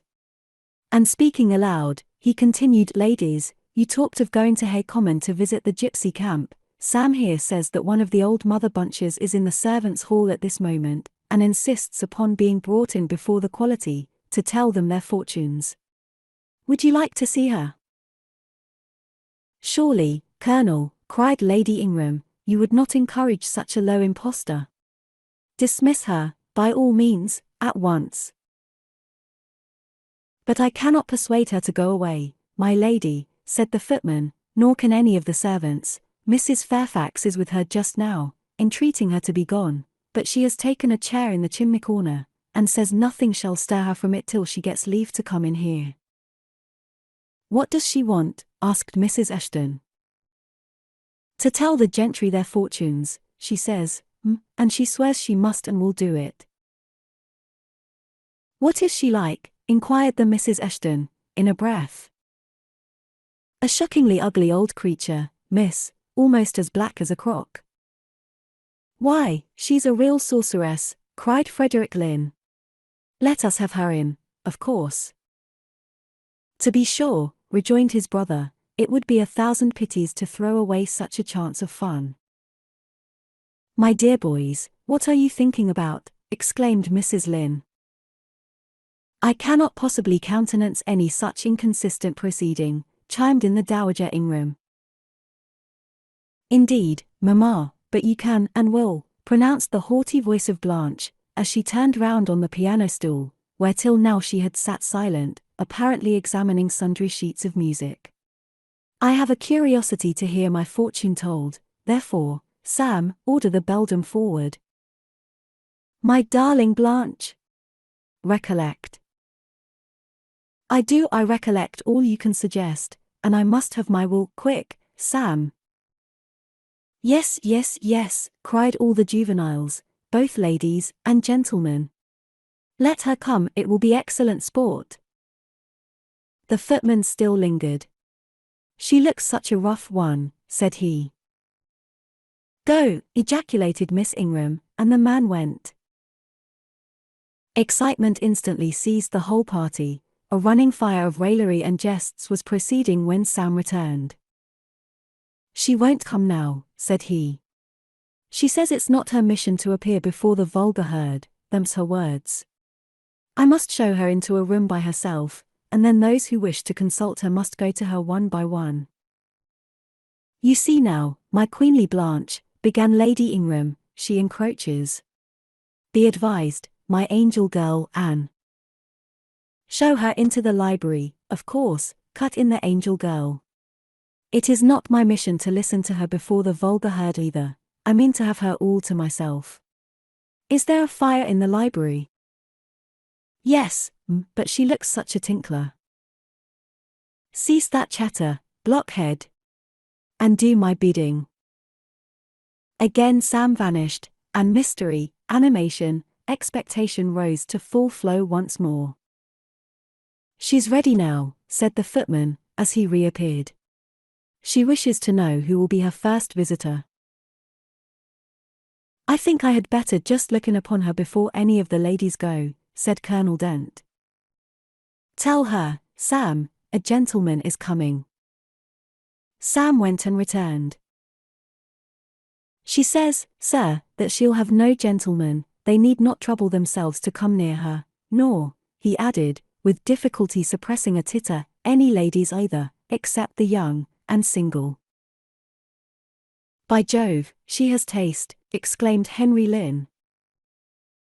Miss Ingram rose solemnly. "I go first," she said, in a tone which might have befitted the leader of a forlorn hope, mounting a breach in the van of his men. "Oh, my best! Oh, my dearest!" "Pause, reflect," was her mamma's cry, but she swept past her in stately silence, passed through the door which Colonel Dent held open, and we heard her enter the library. A comparative silence ensued. Lady Ingram thought it lacasse to wring her hands, which she did accordingly. Miss Mary declared she felt, for her part, she never dared venture. Amy and Louisa Eshton tittered under their breath, and looked a little frightened. The minutes passed very slowly. 15 were counted before the library door again opened.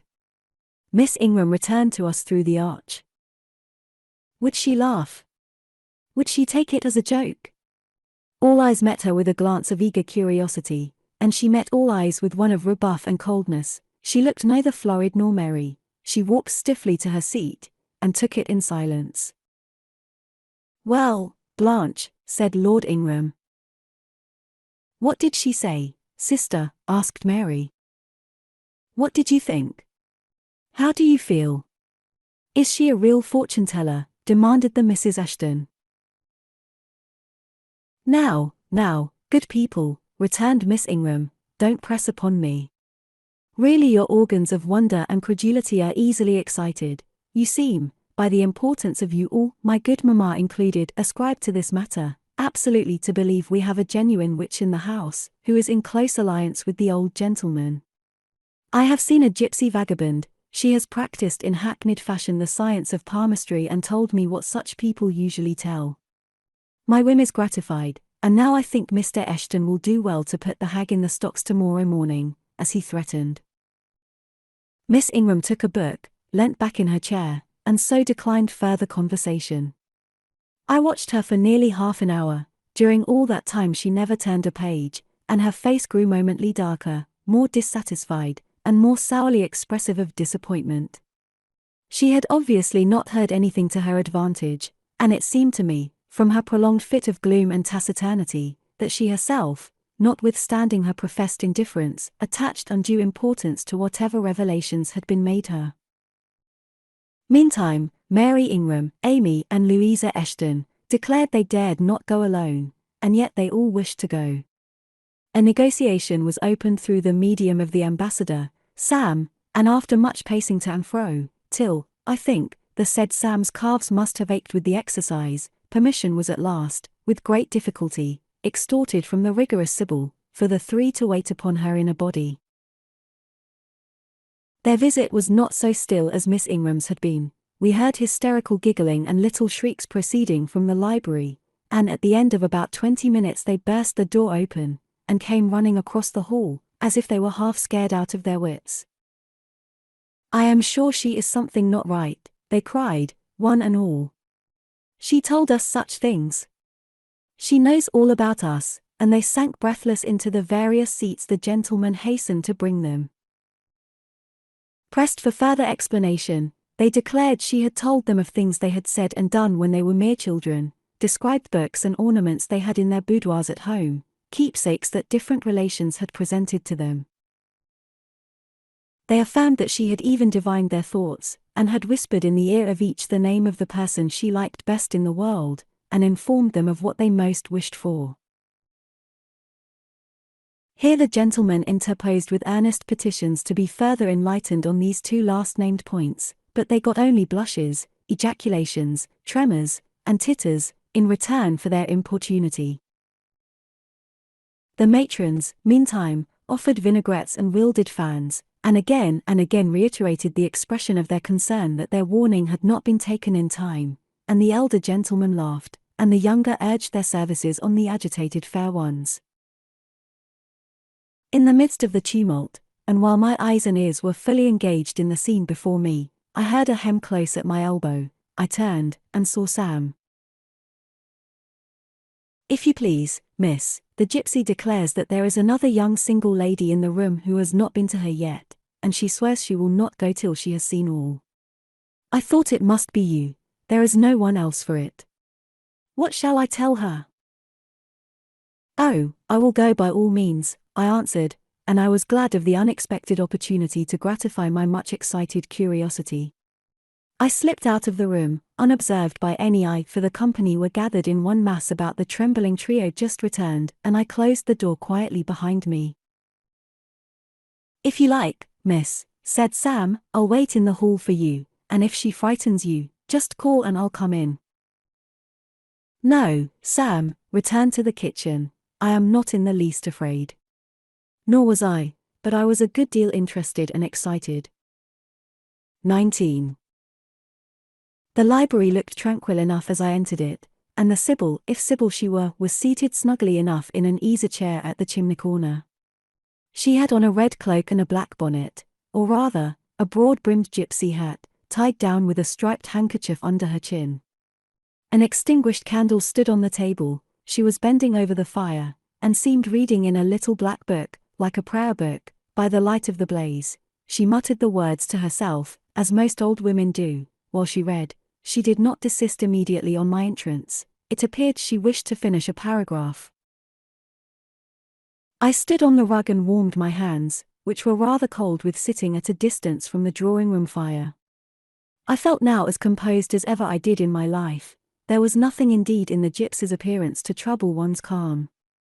She shut her book and slowly looked up. Her hat brim partially shaded her face, yet I could see, as she raised it, that it was a strange one. It looked all brown and black. Elf locks bristled out from beneath a white band which passed under her chin, and came half over her cheeks, or rather jaws. Her eye confronted me at once, with a bold and direct gaze. "Well, and you want your fortune told," she said, in a voice as decided as her glance, as harsh as her features. "I don't care about it, mother, you may please yourself, but I ought to warn you, I have no faith." "It's like your impudence to say so. I expected it of you. I heard it in your step as you crossed the threshold." "Did you? You've a quick ear." "I have, and a quick eye and a quick brain." "You need them all in your trade." "I do, especially when I've customers like you to deal with. Why don't you tremble?" "I'm not cold." "Why don't you turn pale?" "I am not sick." "Why don't you consult my art?" "I'm not silly." The old crone neished a laugh under her bonnet and bandage. She then drew out a short black pipe, and lighting it began to smoke. Having indulged a while in this sedative, she raised her bent body, took the pipe from her lips, and while gazing steadily at the fire, said very deliberately, "You are cold, you are sick, and you are silly."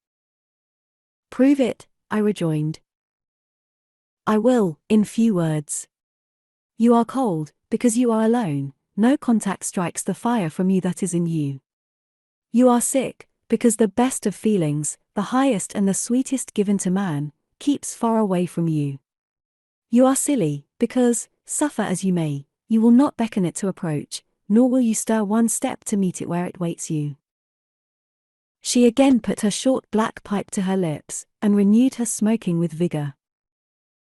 "You might say all that to almost anyone who you knew lived as a solitary dependent in a great house." "I might say it to almost anyone, but would it be true of almost anyone?" "In my circumstances." "Yes, just so, in your circumstances, but find me another precisely placed as you are." "It would be easy to find you thousands." "You could scarcely find me one. If you knew it, you are peculiarly situated, very near happiness, yes, within reach of it." The materials are all prepared, there only wants a movement to combine them. Chance laid them somewhat apart, let them be once approached and bliss results.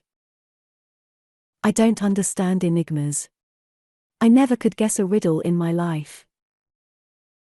If you wish me to speak more plainly, show me your palm. And I must cross it with silver, I suppose. To be sure. I gave her a shilling. She put it into an old stocking foot which she took out of her pocket, and having tied it round and returned it, she told me to hold out my hand. I did. She approached her face to the palm, and pored over it without touching it. "It is too fine," said she. "I can make nothing of such a hand as that, almost without lines. Besides, what is in a palm? Destiny is not written there." "I believe you," said I. "No," she continued, "it is in the face, on the forehead, about the eyes, in the lines of the mouth. Kneel, and lift up your head." "Ah! Now you are coming to reality," I said, as I obeyed her. "I shall begin to put some faith in you presently." I knelt within half a yard of her. She stirred the fire, so that a ripple of light broke from the disturbed coal. The glare, however, as she sat, only threw her face into deeper shadow. Mine, it illumined. "I wonder with what feelings you came to me tonight," she said, when she had examined me a while. "I wonder what thoughts are busy in your heart during all the hours you sit in yonder room with the fine people flitting before you like shapes in a magic lantern, just as little sympathetic communion passing between you and them as if they were really mere shadows of human forms, and not the actual substance." "I feel tired often, sleepy sometimes, but seldom sad." "Then you have some secret hope to buoy you up and please you with whispers of the future." "Not I. The utmost I hope is, to save money enough out of my earnings to set up a school some day in a little house rented by myself. A mean nutriment for the spirit to exist on, and sitting in that window seat, you see I know your habits. You have learned them from the servants. Ah! You think yourself sharp. Well, perhaps I have. To speak truth, I have an acquaintance with one of them, Mrs. Poole." I started to my feet when I heard the name. "You have you?" thought I. "There is diablerie in the business after all, then." "Don't be alarmed," continued the strange being. "She's a safe hand, is Mrs. Poole, close and quiet, anyone may repose confidence in her. But, as I was saying, sitting in that window seat, do you think of nothing but your future school? Have you no present interest in any of the company who occupy the sofas and chairs before you? Is there not one face you study? One figure whose movements you follow with at least curiosity? I like to observe all the faces and all the figures. But do you never single one from the rest, or it may be, two?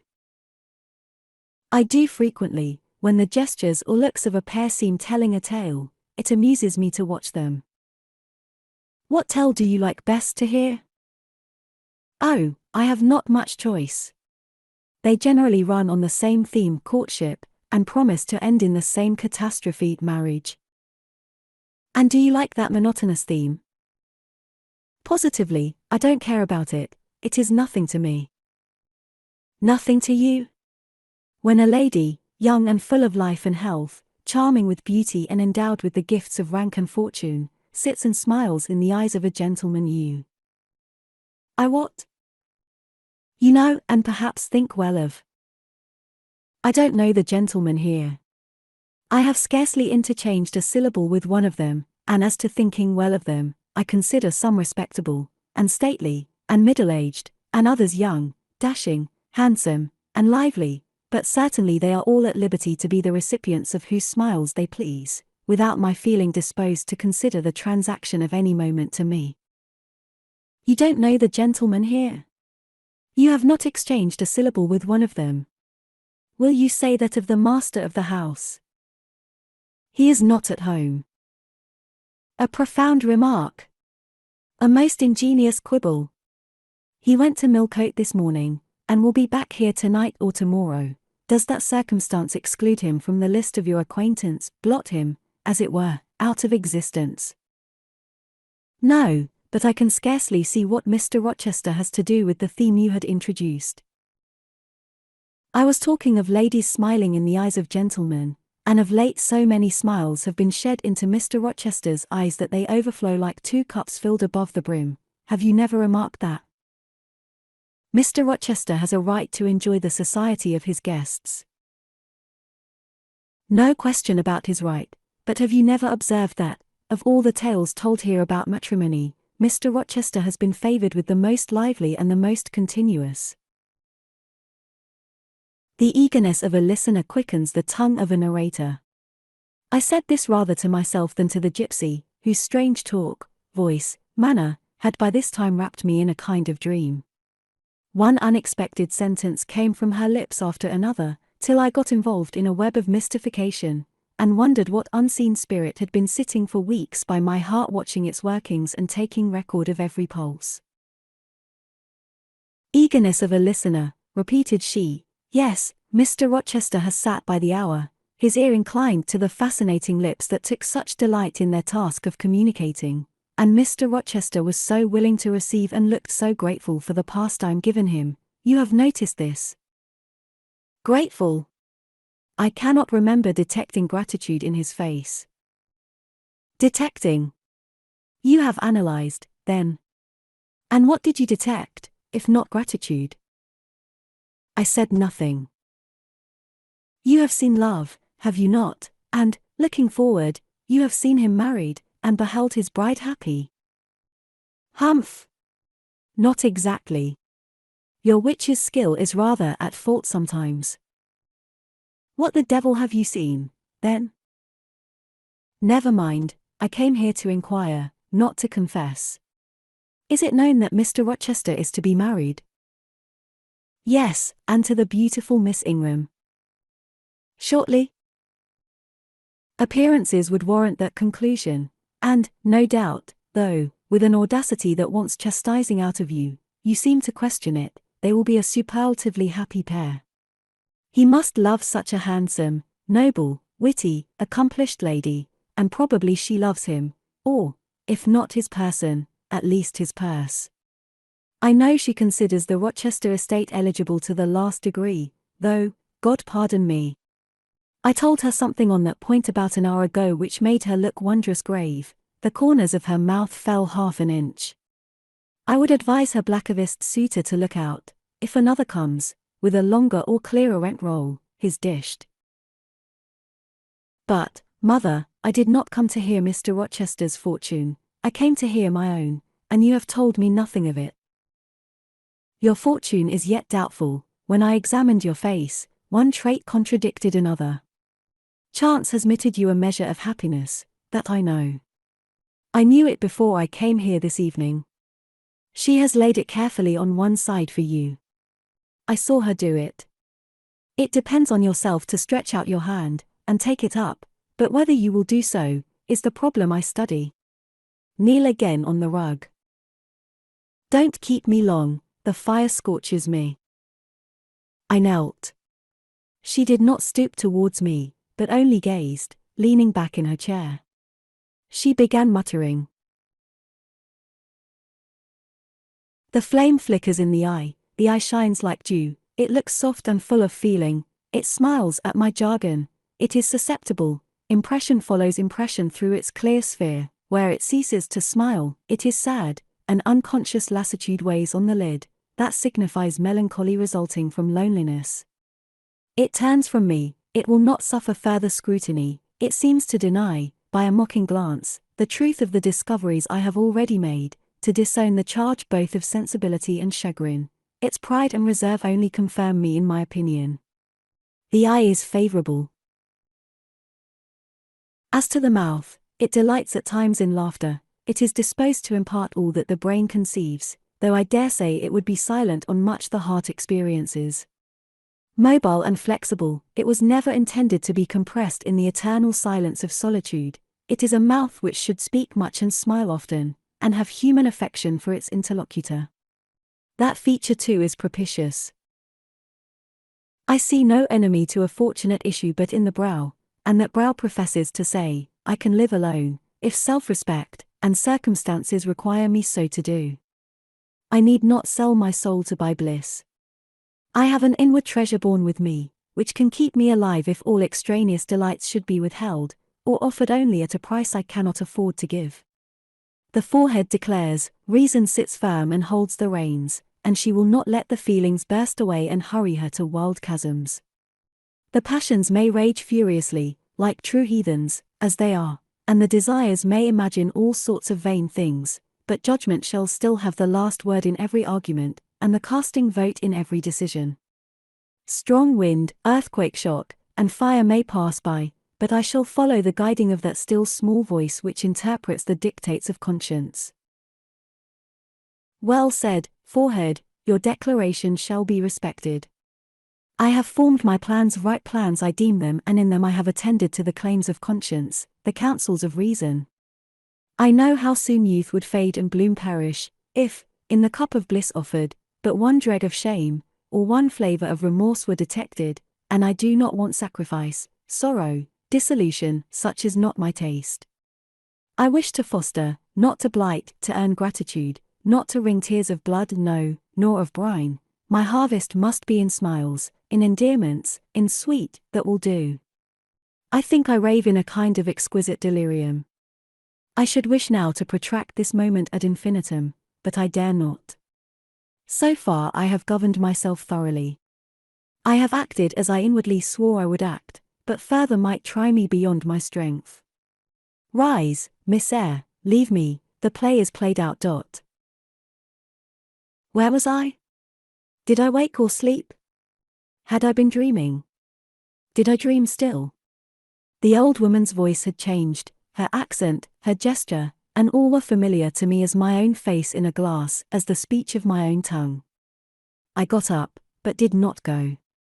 I looked, I stirred the fire, and I looked again, but she drew her bonnet and her bandage closer about her face, and again beckoned me to depart. The flame illuminated her hand stretched out, roused now, and on the alert for discoveries. I at once noticed that hand. It was no more the withered limb of Eld than my own, it was a rounded supple member, with smooth fingers, symmetrically turned, a broad ring flashed on the little finger, and stooping forward, I looked at it, and saw a gem I had seen 100 times before. Again I looked at the face, which was no longer turned from me, on the contrary, the bonnet was doffed, the bandage displaced, the head advanced. Well, Jane, do you know me? Asked the familiar voice. Only take off the red cloak, sir, and then. But the string is in a knot, help me. Break it, sir. There, then off, ye lendings. And Mr. Rochester stepped out of his disguise. Now, sir, what a strange idea. But well carried out, eh? Don't you think so? With the ladies you must have managed well. But not with you? You did not act the character of a gypsy with me. What character did I act? My own? No, some unaccountable one. In short, I believe you have been trying to draw me out, or in, you have been talking nonsense to make me talk nonsense. It is scarcely fair, sir. Do you forgive me, Jane? I cannot tell till I have thought it all over. If, on reflection, I find I have fallen into no great absurdity, I shall try to forgive you, but it was not right. Oh, you have been very correct, very careful, very sensible. I reflected, and thought, on the whole, I had. It was a comfort, but, indeed, I had been on my guard almost from the beginning of the interview. Something of masquerade I suspected. I knew gypsies and fortune-tellers did not express themselves as this seeming old woman had expressed herself, besides I had noted her faint voice, her anxiety to conceal her features. But my mind had been running on Grace Poole, that living enigma, that mystery of mysteries, as I considered her. I had never thought of Mr. Rochester. Well, said he, what are you musing about? What does that grave smile signify? Wonder and self-congratulation, sir. I have your permission to retire now, I suppose. No, stay a moment, and tell me what the people in the drawing room yonder are doing. Discussing the gypsy, I dare say. Sit down, let me hear what they said about me. I had better not stay long, sir, it must be near 11 o'clock. Oh, are you aware, Mr. Rochester, that a stranger has arrived here since you left this morning? A stranger? No, who can it be? I expected no one. Is he gone? No, he said he had known you long, and that he could take the liberty of installing himself here till you returned. The devil he did. Did he give his name? His name is Mason, sir, and he comes from the West Indies, from Spanish Town, in Jamaica, I think. Mr. Rochester was standing near me. He had taken my hand, as if to lead me to a chair. As I spoke, he gave my wrist a convulsive grip, the smile on his lips froze, apparently a spasm caught his breath. Mason, the West Indies, he said, in the tone one might fancy a speaking automaton to announce its single words. Mason, the West Indies, he reiterated, and he went over the syllables 3 times, growing, in the intervals of speaking, whiter than ashes. He hardly seemed to know what he was doing. Do you feel ill, sir? I inquired. Jane, I've got a blow, Jane. He staggered. Oh, lean on me, sir. Jane, you offered me your shoulder once before, let me have it now. Yes, sir, yes, and my arm. He sat down, and made me sit beside him. Holding my hand in both his own, he chafed it, gazing on me, at the same time, with the most troubled and dreary look. My little friend, said he, I wish I were in a quiet island with only you, and trouble, and danger, and hideous recollections removed from me. Can I help you, sir? I'd give my life to serve you.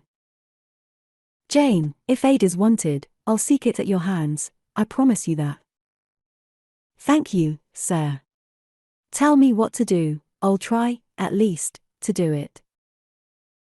Fetch me now, Jane, a glass of wine from the dining room, they will be at supper there, and tell me if Mason is with them, and what he is doing. I went. I found all the party in the dining room at supper. As Mr. Rochester had said, they were not seated at table, the supper was arranged on the sideboard, each had taken what he chose, and they stood about here and there in groups, their plates and glasses in their hands. Every one seemed in high glee, laughter and conversation were general and animated. Mr. Mason stood near the fire, talking to Colonel and Mrs. Dent, and appeared as merry as any of them. I filled a wineglass. I saw Miss Ingram watch me frowningly as I did so. She thought I was taking a liberty, I dare say, and I returned to the library. Mr. Rochester's extreme pallor had disappeared, and he looked once more firm and stern. He took the glass from my hand. Here is to your health, ministrant spirit, he said. He swallowed the contents and returned it to me. What are they doing, Jane? Laughing and talking, sir. They don't look grave and mysterious, as if they had heard something strange. Not at all, they are full of jests and gaiety. And Mason? He was laughing too. If all these people came in a body and spat at me, what would you do, Jane? Turn them out of the room, sir, if I could. He half smiled. But if I were to go to them, and they only looked at me coldly, and whispered sneeringly amongst each other, and then dropped off and left me one by one, what then? Would you go with them? I rather think not, sir. I should have more pleasure in staying with you. To comfort me? Yes, sir, to comfort you, as well as I could. And if they laid you under a ban for adhering to me? I, probably, should know nothing about their ban, and if I did, I should care nothing about it. Then, you could dare censure for my sake. I could dare it for the sake of any friend who deserved my adherence, as you, I am sure, do. Go back now into the room, step quietly up to Mason, and whisper in his ear that Mr. Rochester is come and wishes to see him. Show him in here and then leave me. Yes, sir. I did his behest. The company all stared at me as I passed straight among them. I sought Mr. Mason, delivered the message, and preceded him from the room. I ushered him into the library, and then I went upstairs. At a late hour, after I had been in bed some time, I heard the visitors repair to their chambers. I distinguished Mr. Rochester's voice, and heard him say, "This way, Mason, this is your room." He spoke cheerfully, the gay tones set my heart at ease. I was soon asleep. 20. I had forgotten to draw my curtain, which I usually did, and also to let down my window blind. The consequence was, that when the moon, which was full and bright, for the night was fine, came in her course to that space in the sky opposite my casement, and looked in at me through the unveiled panes, her glorious gaze roused me. Awaking in the dead of night, I opened my eyes on her disk, silver white and crystal clear. It was beautiful, but too solemn. I half rose, and stretched my arm to draw the curtain. Good God! What a cry! The night, its silence, its rest, was rent in twain by a savage, a sharp, a shrilly sound that ran from end to end of Thornfield Hall. My pulse stopped, my heart stood still, my stretched arm was paralyzed. The cry died, and was not renewed. Indeed, whatever being uttered that fearful shriek could not soon repeat it, not the widest-winged condor on the Andes could, twice in succession, send out such a yell from the cloud shrouding his eyrie. The thing delivering such utterance must rest ere it could repeat the effort. It came out of the third story, for it passed overhead. And overhead, yes, in the room just above my chamber ceiling, I now heard a struggle, a deadly one it seemed from the noise, and a half-smothered voice shouted, "Help! Help! Help!" 3 times rapidly. "Will no one come?" it cried, and then, while the staggering and stamping went on wildly, I distinguished through plank and plaster, "Rochester! Rochester! For God's sake, come!" A chamber door opened, someone ran, or rushed, along the gallery. Another step stamped on the flooring above and something fell, and there was silence. I had put on some clothes, though horror shook all my limbs. I issued from my apartment. The sleepers were all aroused. Ejaculations, terrified murmurs sounded in every room. Door after door unclosed. One looked out and another looked out. The gallery filled. Gentlemen and ladies alike had quitted their beds, and oh! What is it? Who is hurt? What has happened? Fetch a light. Is it fire? Are there robbers? Where shall we run? Was demanded confusedly on all hands. But for the moonlight they would have been in complete darkness. They ran to and fro, they crowded together, some sobbed, some stumbled, the confusion was inextricable. "Where the devil is Rochester?" cried Colonel Dent. "I cannot find him in his bed." "Here! Here!" was shouted in return. "Be composed, all of you, I'm coming." And the door at the end of the gallery opened, and Mr. Rochester advanced with a candle. He had just descended from the upper story. One of the ladies ran to him directly. She seized his arm. It was Miss Ingram. "What awful event has taken place?" said she. "Speak. Let us know the worst at once." "But don't pull me down or strangle me," he replied, for the Misses Eshton were clinging about him now, and the 2 dowagers, in vast white wrappers, were bearing down on him like ships in full sail. All's right," he cried. "It's a mere rehearsal of Much Ado About Nothing. Ladies, keep off, or I shall wax dangerous." And dangerous he looked, his black eyes darted sparks. Calming himself by an effort, he added, "A servant has had the nightmare, that is all. She's an excitable, nervous person. She construed her dream into an apparition, or something of that sort, no doubt, and has taken a fit with fright. Now, then, I must see you all back into your rooms, for, till the house is settled, she cannot be looked after. Gentlemen, have the goodness to set the ladies the example. Miss Ingram, I am sure you will not fail in evincing superiority to idle terrors. Amy and Louisa, return to your nests like a pair of doves, as you are. Mesdames, to the dowagers, you will take cold to a dead certainty, if you stay in this chill gallery any longer. And so, by dint of alternate coaxing and commanding, he contrived to get them all once more enclosed in their separate dormitories. I did not wait to be ordered back to mine, but retreated unnoticed, as unnoticed I had left it. Not, however, to go to bed, on the contrary, I began and dressed myself carefully. The sounds I had heard after the scream, and the words that had been uttered, had probably been heard only by me, for they had proceeded from the room above mine, but they assured me that it was not a servant's dream which had thus struck horror through the house, and that the explanation Mr. Rochester had given was merely an invention framed to pacify his guests. I dressed, then, to be ready for emergencies. When dressed, I sat a long time by the window looking out over the silent grounds and silvered fields and waiting for I knew not what. It seemed to me that some event must follow the strange cry, struggle, and call. No, stillness returned, each murmur and movement ceased gradually, and in about an hour Thornfield Hall was again as hushed as a desert. It seemed that sleep and night had resumed their empire. Meantime the moon declined, she was about to set. Not liking to sit in the cold and darkness, I thought I would lie down on my bed, dressed as I was. I left the window, and moved with little noise across the carpet. As I stooped to take off my shoes, a cautious hand tapped low at the door. "Am I wanted?" I asked. "Are you up?" asked the voice I expected to hear, viz., my master's. "Yes, sir." "And dressed?"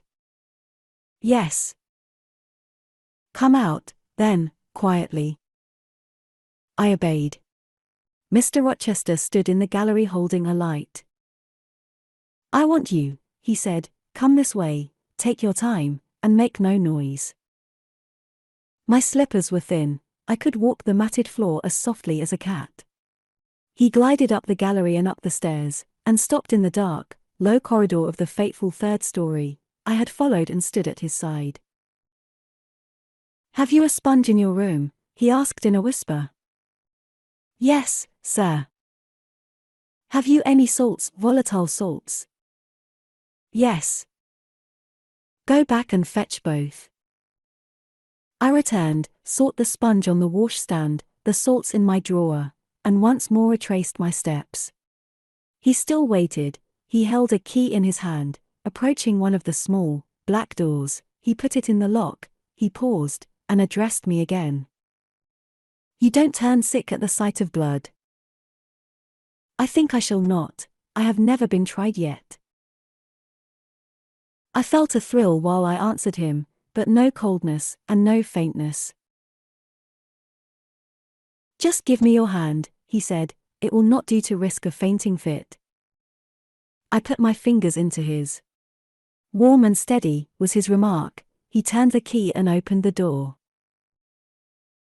I saw a room I remembered to have seen before, the day Mrs. Fairfax showed me over the house. It was hung with tapestry, but the tapestry was now looped up in one part, and there was a door apparent, which had then been concealed. This door was open, a light shone out of the room within. I heard thence a snarling, snatching sound, almost like a dog quarrelling.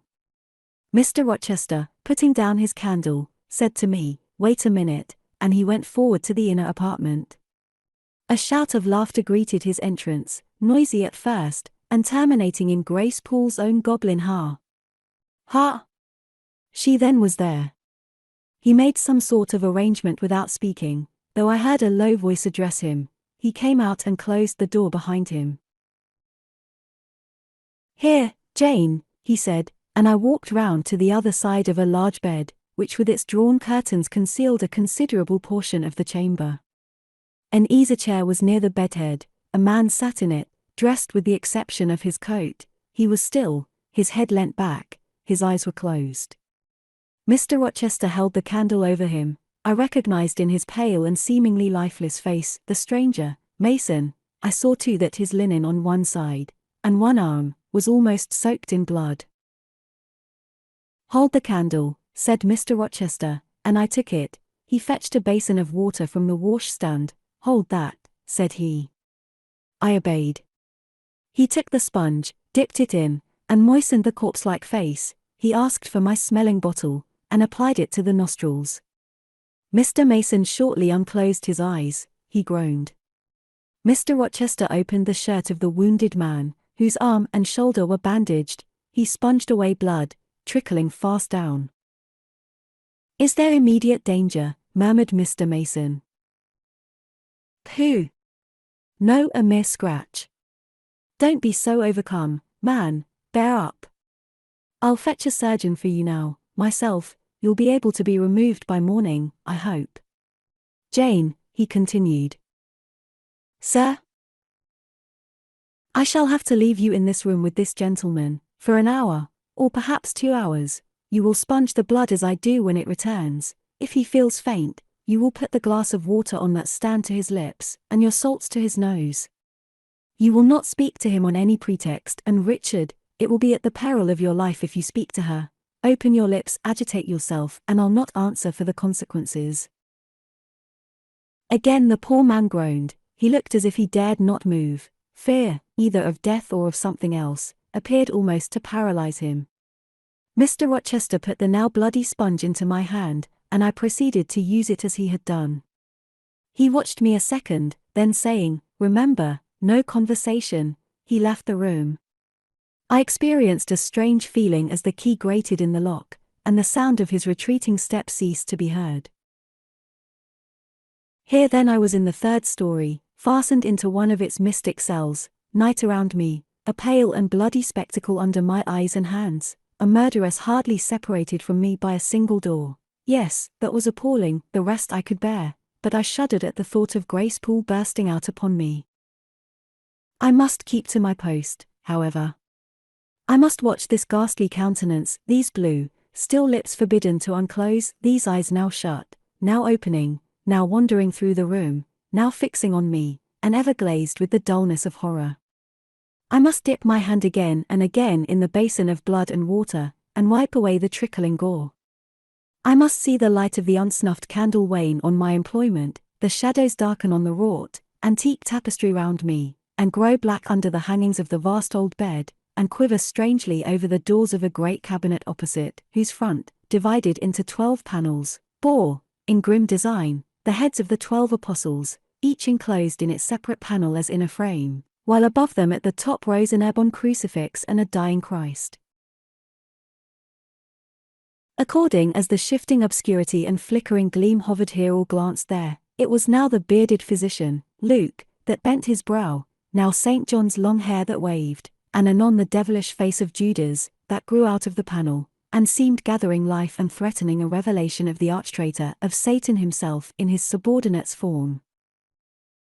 Amidst all this, I had to listen as well as watch, to listen for the movements of the wild beast or the fiend in yonder side den. But since Mr. Rochester's visit it seemed spellbound. All the night I heard but 3 sounds at 3 long intervals, a step creak, a momentary renewal of the snarling, canine noise, and a deep human groan. Then my own thoughts worried me. What crime was this, that lived incarnate in this sequestered mansion, and could neither be expelled nor subdued by the owner? What mystery, that broke out now in fire and now in blood, at the deadest hours of night? What creature was it, that, masked in an ordinary woman's face and shape, uttered the voice, now of a mocking demon, and anon of a carrion-seeking bird of prey? And this man I bent over, this commonplace, quiet stranger, how had he become involved in the web of horror? And why had the fury flown at him? What made him seek this quarter of the house at an untimely season, when he should have been asleep in bed? I had heard Mr. Rochester assign him an apartment below. What brought him here? And why, now, was he so tame under the violence or treachery done him? Why did he so quietly submit to the concealment Mr. Rochester enforced? Why did Mr. Rochester enforce this concealment? His guest had been outraged, his own life on a former occasion had been hideously plotted against, and both attempts he smothered in secrecy and sank in oblivion. Lastly, I saw Mr. Mason was submissive to Mr. Rochester, that the impetuous will of the latter held complete sway over the inertness of the former. The few words which had passed between them assured me of this. It was evident that in their former intercourse, the passive disposition of the one had been habitually influenced by the active energy of the other, whence then had arisen Mr. Rochester's dismay when he heard of Mr. Mason's arrival. Why had the mere name of this unresisting individual, whom his word now sufficed to control like a child, fallen on him, a few hours since, as a thunderbolt might fall on an oak? Oh! I could not forget his look and his paleness when he whispered, "Jane, I have got a blow, I have got a blow, Jane." I could not forget how the arm had trembled which he rested on my shoulder, and it was no light matter which could thus bow the resolute spirit and thrill the vigorous frame of Fairfax Rochester. "When will he come? When will he come?"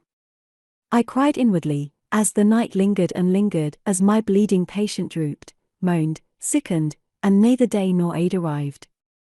I had, again and again, held the water to Mason's white lips, again and again offered him the stimulating salts. My efforts seemed ineffectual, either bodily or mental suffering, or loss of blood, or all three combined, were fast prostrating his strength.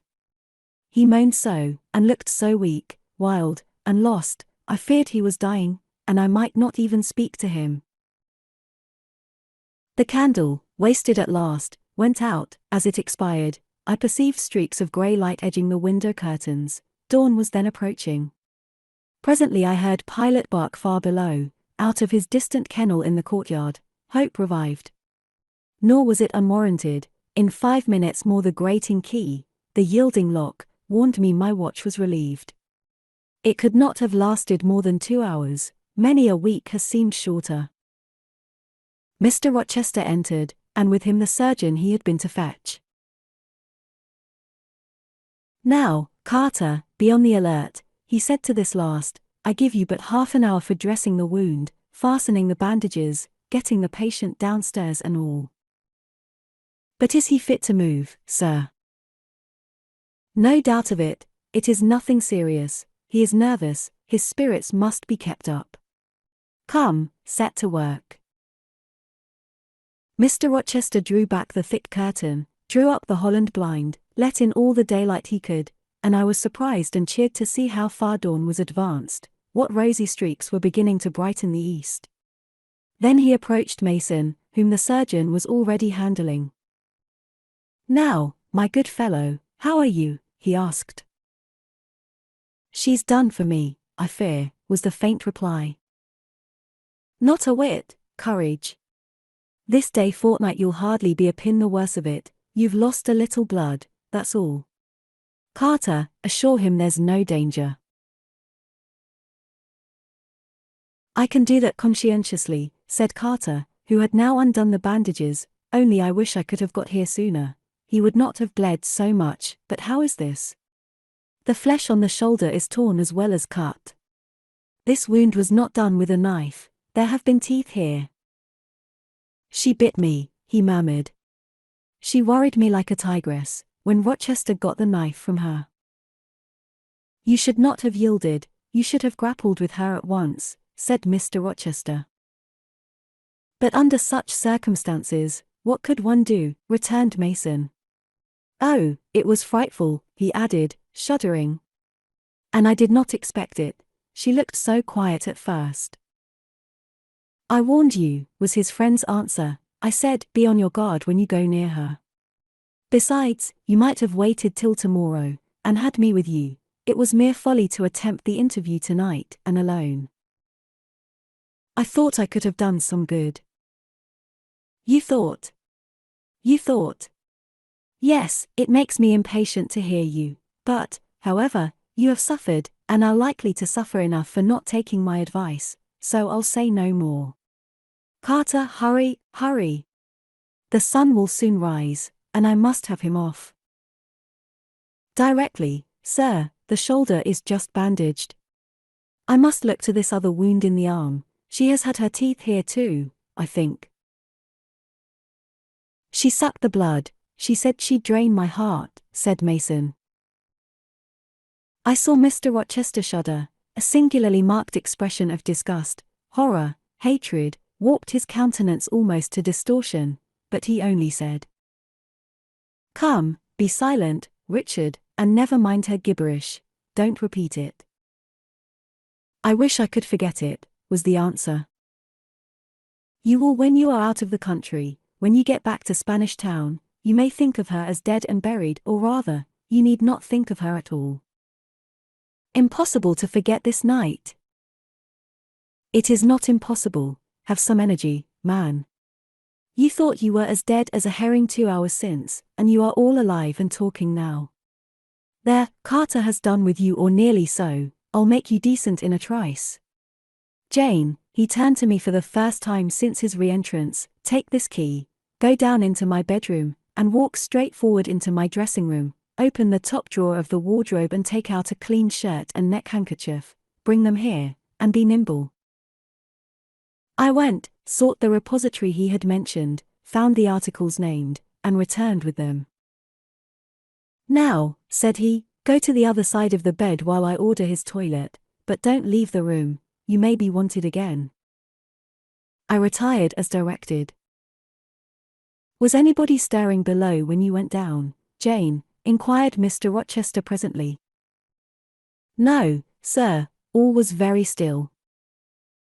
"We shall get you off cannily, Dick, and it will be better, both for your sake, and for that of the poor creature in yonder. I have striven long to avoid exposure, and I should not like it to come at last. Here, Carter, help him on with his waistcoat. Where did you leave your furred cloak? You can't travel a mile without that, I know, in this damned cold climate. In your room, Jane, run down to Mr. Mason's room, the one next mine, and fetch a cloak you will see there." Again I ran, and again returned, bearing an immense mantle lined and edged with fur. "Now, I've another errand for you," said my untiring master, "you must away to my room again. What a mercy you are shod with velvet, Jane, a clod-hopping messenger would never do at this juncture. You must open the middle drawer of my toilet table and take out a little phial and a little glass you will find there, quick." I flew thither and back, bringing the desired vessels. "That's well. Now, doctor, I shall take the liberty of administering a dose myself, on my own responsibility. I got this cordial at Rome, of an Italian charlatan, a fellow you would have kicked, Carter. It is not a thing to be used indiscriminately, but it is good upon occasion, as now, for instance. Jane, a little water." He held out the tiny glass, and I half filled it from the water bottle on the washstand. "That will do, now wet the lip of the phial." I did so. He measured 12 drops of a crimson liquid, and presented it to Mason. "Drink, Richard, it will give you the heart you lack, for an hour or so." "But will it hurt me? Is it inflammatory?" "Drink. Drink. Drink." Mr. Mason obeyed, because it was evidently useless to resist. He was dressed now. He still looked pale, but he was no longer gory and sullied. Mr. Rochester let him sit 3 minutes after he had swallowed the liquid. He then took his arm. "Now I am sure you can get on your feet," he said. "Try." The patient rose. "Carter, take him under the other shoulder. Be of good cheer, Richard, step out, that's it." "I do feel better," remarked Mr. Mason. "I am sure you do. Now, Jane, trip on before us away to the back stairs, unbolt the side passage door, and tell the driver of the post-chaise you will see in the yard or just outside, for I told him not to drive his rattling wheels over the pavement, to be ready. We are coming, and, Jane, if anyone is about, come to the foot of the stairs and hem." It was by this time 5:30, and the sun was on the point of rising, but I found the kitchen still dark and silent. The side passage door was fastened. I opened it with as little noise as possible. All the yard was quiet, but the gate stood wide open, and there was a post-chaise, with horses ready harnessed, and driver seated on the box, stationed outside. I approached him, and said the gentlemen were coming. He nodded, then I looked carefully round and listened. The stillness of early morning slumbered everywhere. The curtains were yet drawn over the servants' chamber windows, little birds were just twittering in the blossom-blanched orchard trees, whose boughs drooped like white garlands over the wall enclosing one side of the yard. The carriage horses stamped from time to time in their closed stables. All else was still. The gentleman now appeared. Mason, supported by Mr. Rochester and the surgeon, seemed to walk with tolerable ease. They assisted him into the chaise. Carter followed. "Take care of him," said Mr. Rochester to the latter, "and keep him at your house till he is quite well. I shall ride over in a day or two to see how he gets on. Richard, how is it with you?" "The fresh air revives me, Fairfax." "Leave the window open on his side, Carter. There is no wind. Goodbye, Dick." "Fairfax." "Well, what is it?" "Let her be taken care of, let her be treated as tenderly as may be, let her—" He stopped and burst into tears. "I do my best, and have done it, and will do it," was the answer. He shut up the chaise door, and the vehicle drove away. "Yet would to God there was an end of all this," added Mr. Rochester, as he closed and barred the heavy yard gates. This done, he moved with slow step and abstracted air towards a door in the wall bordering the orchard. I, supposing he had done with me, prepared to return to the house. Again, however, I heard him call Jane. He had opened the portal and stood at it, waiting for me. "Come where there is some freshness, for a few moments," he said. "That house is a mere dungeon, don't you feel it so?" "It seems to me a splendid mansion, sir." "The glamour of inexperience is over your eyes," he answered, "and you see it through a charmed medium. You cannot discern that the gilding is slime and the silk draperies cobwebs, that the marble is sordid slate, and the polished woods mere refuse chips and scaly bark. Now here," he pointed to the leafy enclosure we had entered, "all is real, sweet, and pure." He strayed down a walk edged with box, with apple trees, pear trees, and cherry trees on one side, and a border on the other full of all sorts of old-fashioned flowers, stocks, sweet williams, primroses, pansies, mingled with southernwood, sweetbriar, and various fragrant herbs. They were fresh now as a succession of April showers and gleams, followed by a lovely spring morning, could make them. The sun was just entering the dappled east, and his light illumined the wreathed and dewy orchard trees and shone down the quiet walks under them. "Jane, will you have a flower?" He gathered a half-blown rose, the first on the bush, and offered it to me. "Thank you, sir." "Do you like this sunrise, Jane? That sky with its high and light clouds which are sure to melt away as the day waxes warm, this placid and balmy atmosphere?" "I do, very much." "You have passed a strange night, Jane." "Yes, sir." "And it has made you look pale. Were you afraid when I left you alone with Mason?" "I was afraid of someone coming out of the inner room. But I had fastened the door. I had the key in my pocket. I should have been a careless shepherd if I had left a lamb, my pet lamb, so near a wolf's den, unguarded. You were safe." "Will Grace Poole live here still, sir?" "Oh yes. Don't trouble your head about her, put the thing out of your thoughts. Yet it seems to me your life is hardly secure while she stays." "Never fear, I will take care of myself." "Is the danger you apprehended last night gone by now, sir?" "I cannot vouch for that till Mason is out of England, nor even then. To live, for me, Jane, is to stand on a crater crust which may crack and spew fire any day. But Mr. Mason seems a man easily led. Your influence, sir, is evidently potent with him. He will never set you at defiance or willfully injure you." "Oh, no. Mason will not defy me, nor, knowing it, will he hurt me, but, unintentionally, he might in a moment, by one careless word, deprive me, if not of life, yet forever of happiness. Tell him to be cautious, sir, let him know what you fear, and show him how to avert the danger. He laughed sardonically, hastily took my hand, and as hastily threw it from him. If I could do that, simpleton, where would the danger be? Annihilated in a moment. Ever since I have known Mason, I have only had to say to him do that, and the thing has been done. But I cannot give him orders in this case. I cannot say beware of harming me, Richard, for it is imperative that I should keep him ignorant that harm to me is possible. Now you look puzzled, and I will puzzle you further. You are my little friend, are you not? I like to serve you, sir, and to obey you in all that is right. Precisely, I see you do.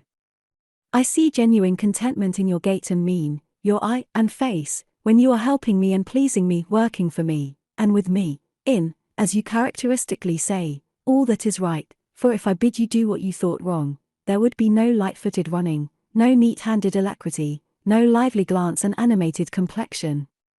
My friend would then turn to me, quiet and pale, and would say, "No, sir, that is impossible, I cannot do it, because it is wrong," and would become immutable as a fixed star. Well, you too have power over me, and may injure me, yet I dare not show you where I am vulnerable, lest, faithful and friendly as you are, you should transfix me at once. If you have no more to fear from Mr. Mason than you have from me, sir, you are very safe. God grant it may be so. Here, Jane, is an arbor, sit down. The arbor was an arch in the wall, lined with ivy. It contained a rustic seat. Mr. Rochester took it, leaving room, however, for me, but I stood before him. "Sit," he said, "the bench is long enough for two. You don't hesitate to take a place at my side, do you? Is that wrong, Jane?" I answered him by assuming it. To refuse would, I felt, have been unwise. "Now, my little friend, while the sun drinks the dew, while all the flowers in this old garden awake and expand, and the birds fetch their young ones breakfast out of the thornfield, and the early bees do their first spell of work, I'll put a case to you, which you must endeavor to suppose your own. But first, look at me, and tell me you are at ease, and not fearing that I err in detaining you, or that you err in staying." "No, sir, I am content." "Well then, Jane, call to aid your fancy. Suppose you were no longer a girl well reared and disciplined, but a wild boy indulged from childhood upwards. Imagine yourself in a remote foreign land, conceive that you there commit a capital error, no matter of what nature or from what motives, but one whose consequences must follow you through life and taint all your existence. Mind, I don't say a crime, I am not speaking of shedding of blood or any other guilty act, which might make the perpetrator amenable to the law. My word is error. The results of what you have done become in time to you utterly insupportable. You take measures to obtain relief, unusual measures, but neither unlawful nor culpable. Still you are miserable, for hope has quitted you on the very confines of life. Your sun at noon darkens in an eclipse, which you feel will not leave it till the time of setting. Bitter and base associations have become the sole food of your memory. You wander here and there, seeking rest in exile, happiness in pleasure, I mean in heartless, sensual pleasure such as dulls intellect and blights feeling. Heart-weary and soul-withered, you come home after years of voluntary banishment, you make a new acquaintance, how or where no matter, you find in this stranger much of the good and bright qualities which you have sought for 20 years, and never before encountered, and they are all fresh, healthy, without soil and without taint. Such society revives, regenerates, you feel better days come back, higher wishes, purer feelings, you desire to recommence your life, and to spend what remains to you of days in a way more worthy of an immortal being. To attain this end, are you justified in overleaping an obstacle of custom, a mere conventional impediment which neither your conscience sanctifies nor your judgment approves? He paused for an answer, and what was I to say? Oh, for some good spirit to suggest a judicious and satisfactory response. Vain aspiration. The west wind whispered in the ivy round me, but no gentle Ariel borrowed its breath as a medium of speech. The birds sang in the treetops, but their song, however sweet, was inarticulate. Again Mr. Rochester propounded his query. Is the wandering and sinful, but now rest-seeking and repentant, man justified in daring the world's opinion, in order to attach to him forever this gentle, gracious, genial stranger, thereby securing his own peace of mind and regeneration of life? Sir, I answered, a wanderer's repose or a sinner's reformation should never depend on a fellow creature. Men and women die, philosophers falter in wisdom, and Christians in goodness. If anyone you know has suffered and erred, let him look higher than his equals for strength to amend and solace to heal. But the instrument. God, who does the work, ordains the instrument.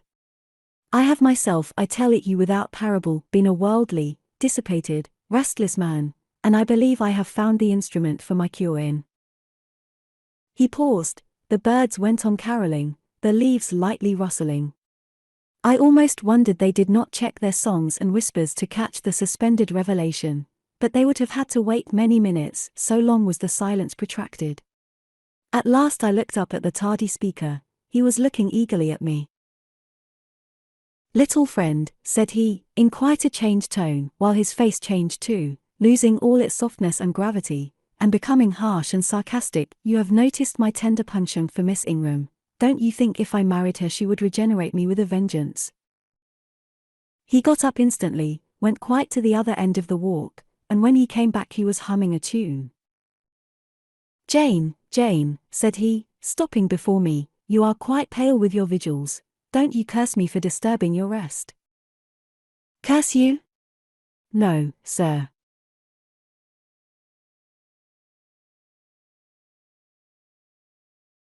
Shake hands in confirmation of the word. What cold fingers! They were warmer last night when I touched them at the door of the mysterious chamber. "Jane, when will you watch with me again?" "Whenever I can be useful, sir. For instance, the night before I am married. I am sure I shall not be able to sleep. Will you promise to sit up with me to bear me company? To you I can talk of my lovely one, for now you have seen her and know her." "Yes, sir." "She's a rare one, is she not, Jane?" "Yes, sir." A strapper, a real strapper, Jane, big, brown, and buxom, with hair just such as the ladies of Carthage must have had. Bless me! There's Dent and Lynn in the stables. Go in by the shrubbery, through that wicket. As I went one way, he went another, and I heard him in the yard, saying cheerfully, "Mason got the start of you all this morning. He was gone before sunrise. I rose at 4 to see him off." 21. Presentiments are strange things. And so are sympathies, and so are signs, and the three combined make one mystery to which humanity has not yet found the key. I never laughed at presentiments in my life, because I have had strange ones of my own. Sympathies, I believe, exist, for instance, between far distant, long absent, wholly estranged relatives asserting, notwithstanding their alienation, the unity of the source to which each traces his origin, whose workings baffle mortal comprehension. And signs, for aught we know, may be but the sympathies of nature with man. When I was a little girl, only 6 years old, I one night heard Bessie Leaven say to Martha Abbott that she had been dreaming about a little child, and that to dream of children was a sure sign of trouble, either to one's self or one's kin. The saying might have worn out of my memory, had not a circumstance immediately followed which served indelibly to fix it there. The next day Bessie was sent for home to the deathbed of her little sister.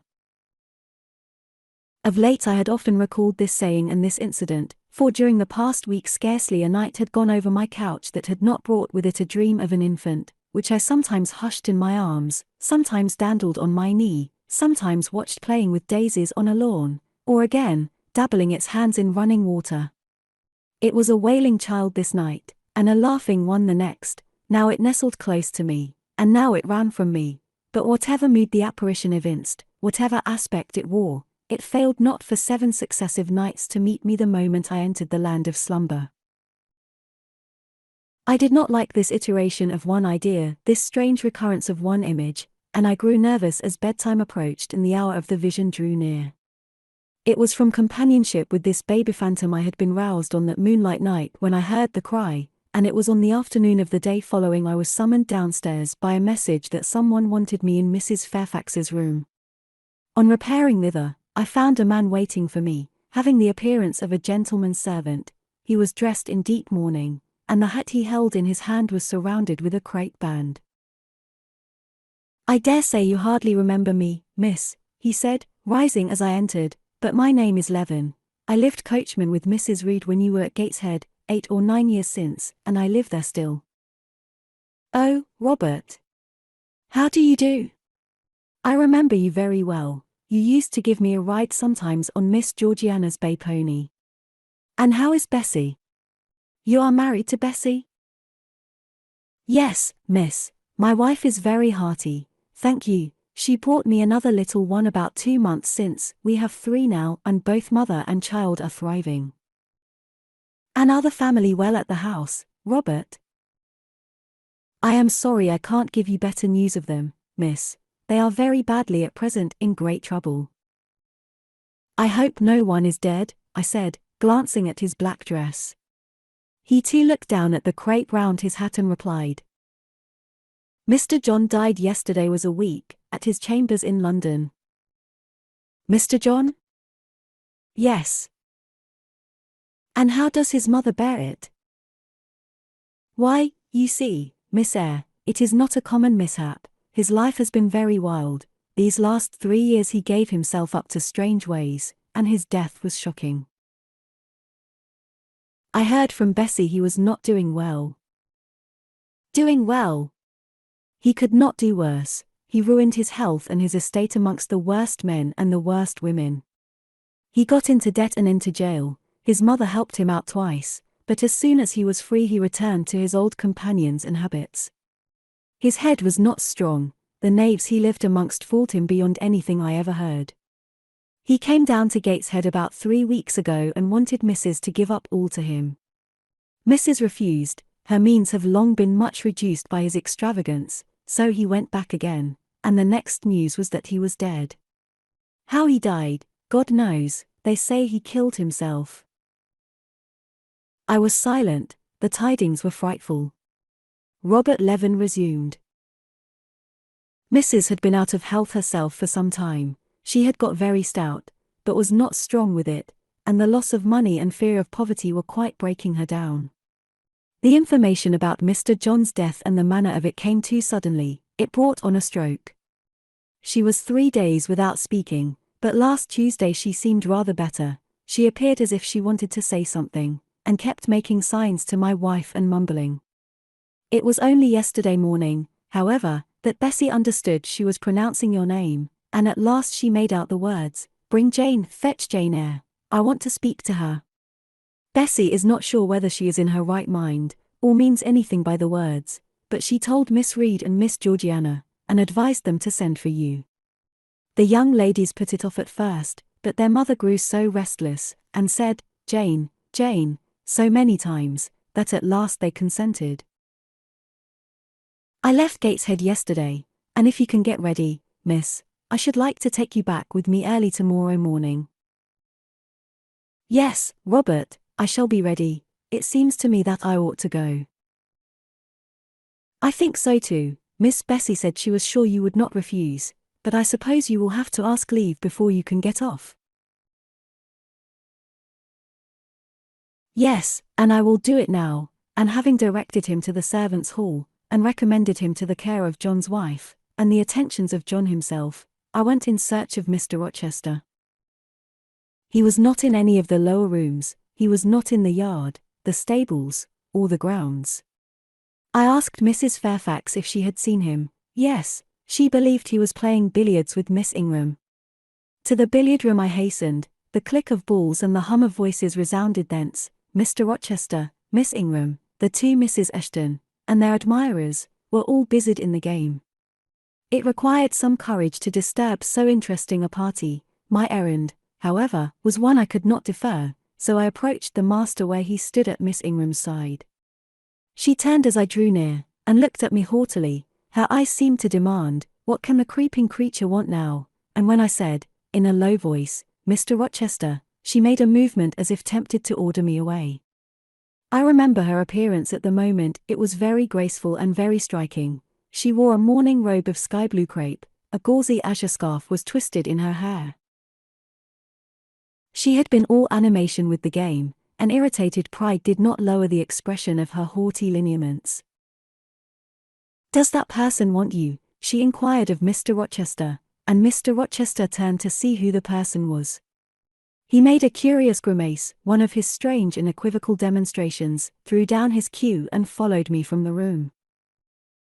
"Well, Jane," he said, as he rested his back against the schoolroom door, which he had shut. "If you please, sir, I want leave of absence for a week or two." "What to do? Where to go?" "To see a sick lady who has sent for me." "What sick lady? Where does she live?" "At Gateshead, in Shire." "Shire? That is 100 miles off. Who may she be that sends for people to see her that distance?"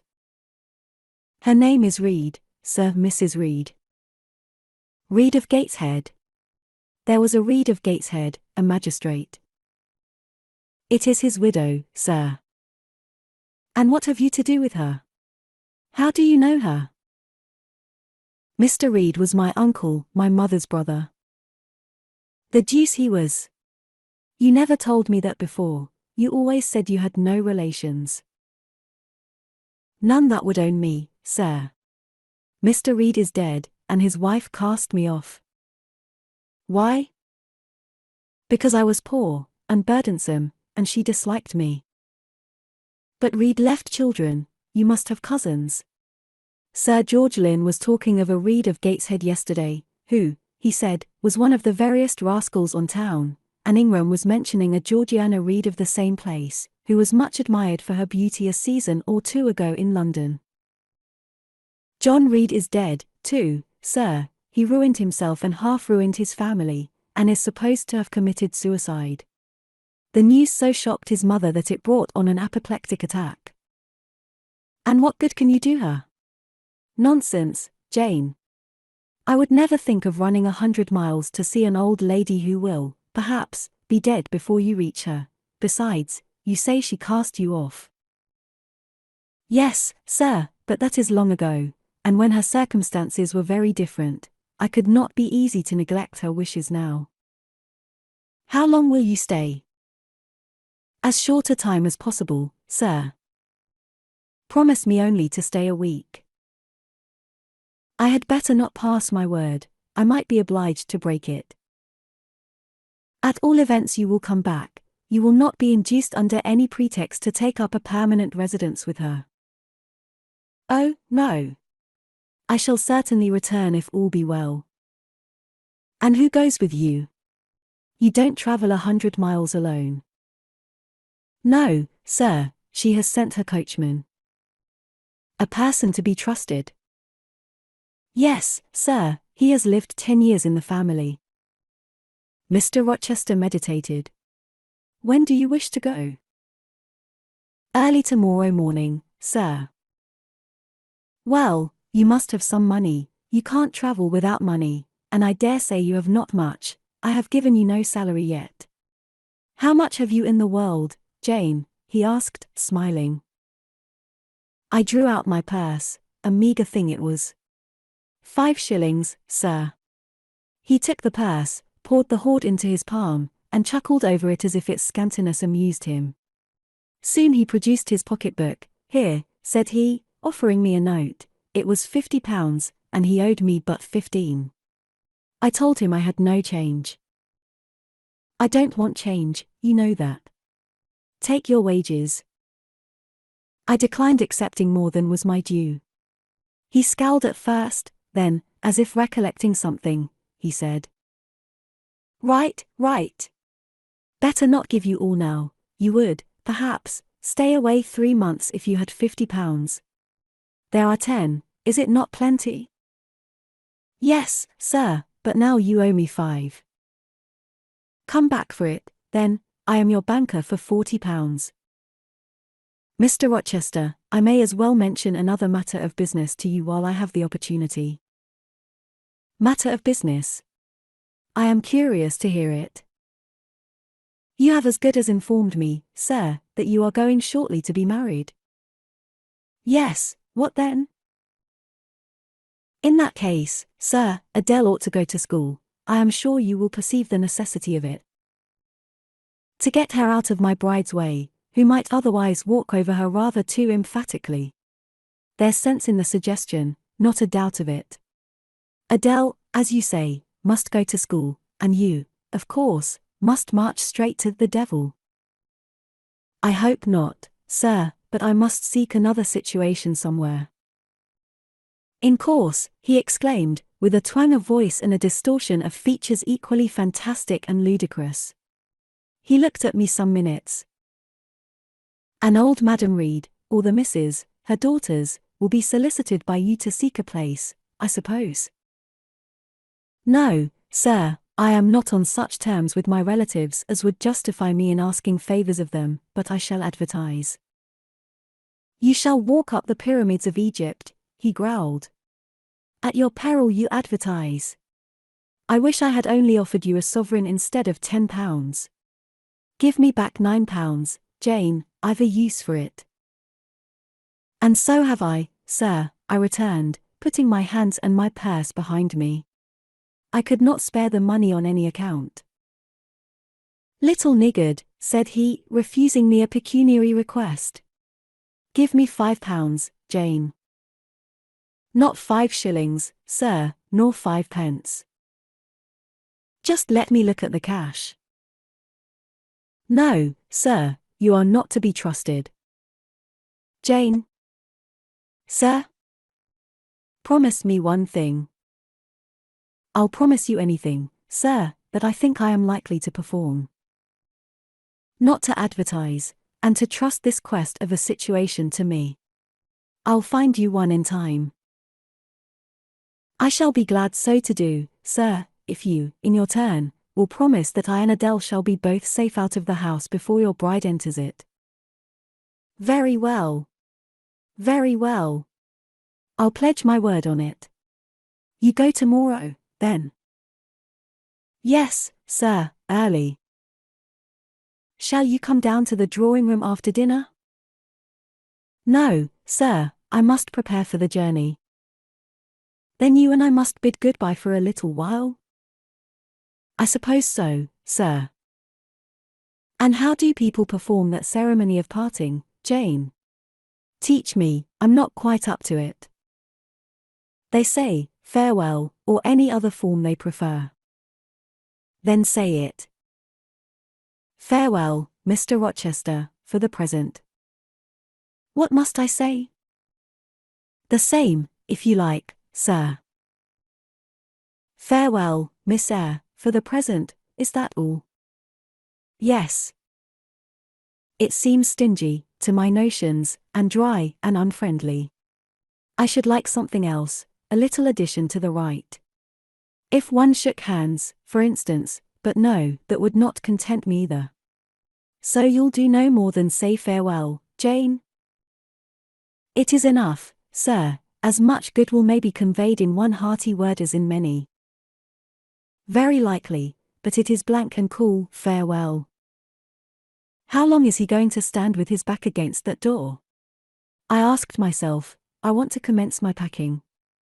The dinner bell rang, and suddenly away he bolted, without another syllable. I saw him no more during the day, and was off before he had risen in the morning. I reached the lodge at Gateshead about 5 o'clock in the afternoon of the 1st of May. I stepped in there before going up to the hall. It was very clean and neat. The ornamental windows were hung with little white curtains, the floor was spotless, the grate and fire irons were burnished bright, and the fire burnt clear. Bessie sat on the hearth, nursing her last-born, and Robert and his sister played quietly in a corner. "Bless you, I knew you would come," exclaimed Mrs. Levin, as I entered.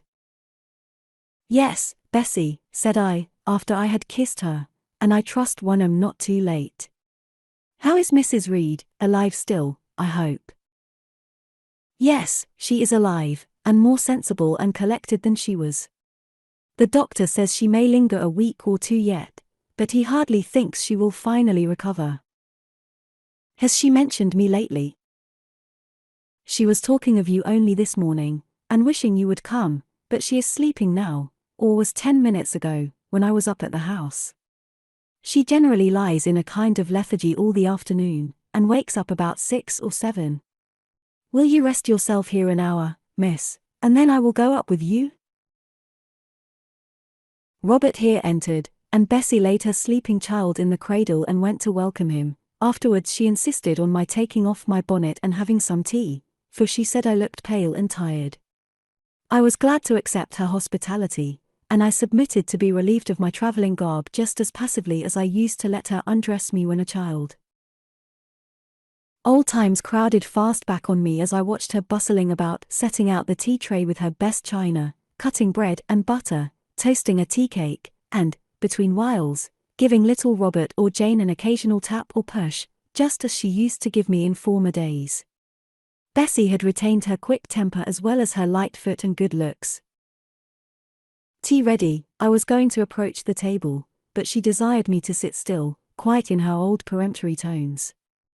I must be served at the fireside, she said, and she placed before me a little round stand with my cup and a plate of toast, absolutely as she used to accommodate me with some privately purloined dainty on a nursery chair, and I smiled and obeyed her as in bygone days. She wanted to know if I was happy at Thornfield Hall, and what sort of a person the mistress was, and when I told her there was only a master, whether he was a nice gentleman, and if I liked him. I told her he was rather an ugly man, but quite a gentleman, and that he treated me kindly, and I was content. Then I went on to describe to her the gay company that had lately been staying at the house, and to these details Bessie listened with interest. They were precisely of the kind she relished. In such conversation an hour was soon gone. Bessie restored to me my bonnet, and, accompanied by her, I quitted the lodge for the hall. It was also accompanied by her that I had, nearly 9 years ago, walked down the path I was now ascending. On a dark, misty, raw morning in January, I had left a hostile roof with a desperate and embittered heart, a sense of outlawry and almost of reprobation, to seek the chilly harbourage of Lowood, that bournes so far away and unexplored. The same hostile roof now again rose before me. My prospects were doubtful yet, and I had yet an aching heart. I still felt as a wanderer on the face of the earth, but I experienced firmer trust in myself and my own powers, and less withering dread of oppression. The gaping wound of my wrongs, too, was now quite healed, and the flame of resentment extinguished.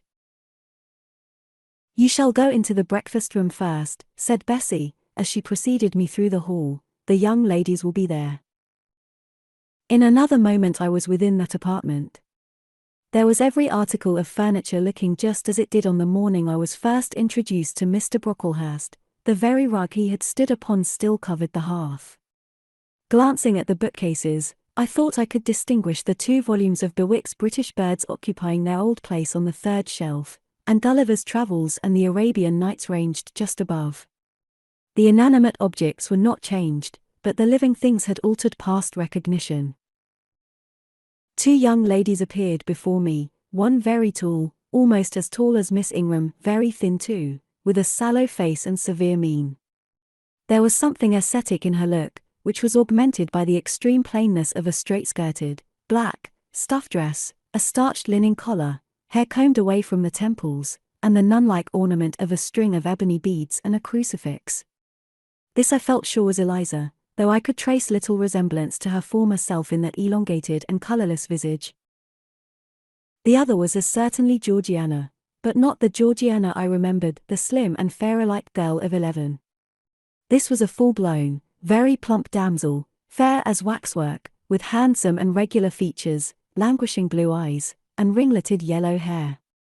The hue of her dress was black too, but its fashion was so different from her sister's, so much more flowing and becoming, it looked as stylish as the others looked puritanical.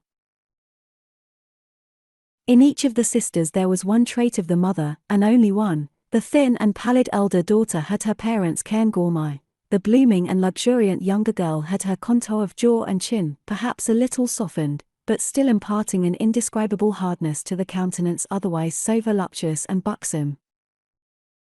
Both ladies, as I advanced, rose to welcome me, and both addressed me by the name of Miss Eyre. Eliza's greeting was delivered in a short, abrupt voice, without a smile, and then she sat down again, fixed her eyes on the fire, and seemed to forget me. Georgiana added to her "How do ye do," several commonplaces about my journey, the weather, and so on, uttered in rather a drawling tone, and accompanied by sundry side glances that measured me from head to foot, now traversing the folds of my drab merino pelisse, and now lingering on the plain trimming of my cottage bonnet. Young ladies have a remarkable way of letting you know that they think you a quiz without actually saying the words. A certain superciliousness of look, coolness of manner, nonchalance of tone, express fully their sentiments on the point, without committing them by any positive rudeness in word or deed. A sneer, however, whether covert or open, had now no longer that power over me it once possessed. As I sat between my cousins, I was surprised to find how easy I felt under the total neglect of the one and the semi-sarcastic attentions of the other. Eliza did not mortify, nor Georgiana ruffle me. The fact was, I had other things to think about. Within the last few months feelings had been stirred in me so much more potent than any they could raise, pains and pleasures so much more acute and exquisite had been excited than any it was in their power to inflict or bestow, that their airs gave me no concern either for good or bad. "How is Mrs. Reed?" I asked soon, looking calmly at Georgiana, who thought fit to bridle at the direct address, as if it were an unexpected liberty. "Mrs. Reed? Ah. Mamma, you mean, she is extremely poorly. I doubt if you can see her tonight." "If," said I, "you would just step upstairs and tell her I am come, I should be much obliged to you." Georgiana almost started, and she opened her blue eyes wild and wide. "I know she had a particular wish to see me," I added, "and I would not defer attending to her desire longer than is absolutely necessary." "Mamma dislikes being disturbed in an evening," remarked Eliza. I soon rose, quietly took off my bonnet and gloves, uninvited, and said I would just step out to Bessie, who was, I dared say, in the kitchen, and ask her to ascertain whether Mrs. Reed was disposed to receive me or not tonight. I went, and having found Bessie and dispatched her on my errand, I proceeded to take further measures. It had heretofore been my habit always to shrink from arrogance. Received as I had been today, I should, a year ago, have resolved to quit Gateshead the very next morning. Now, it was disclosed to me all at once that that would be a foolish plan. I had taken a journey of 100 miles to see my aunt, and I must stay with her till she was better or dead. As to her daughter's pride or folly, I must put it on one side, make myself independent of it. So I addressed the housekeeper, asked her to show me a room, told her I should probably be a visitor here for a week or two, had my trunk conveyed to my chamber, and followed it thither myself. I met Bessie on the landing. "Mrs. is awake," said she. "I have told her you are here. Come and let us see if she will know you." I did not need to be guided to the well-known room, to which I had so often been summoned for chastisement or reprimand in former days. I hastened before Bessie. I softly opened the door. A shaded light stood on the table, for it was now getting dark.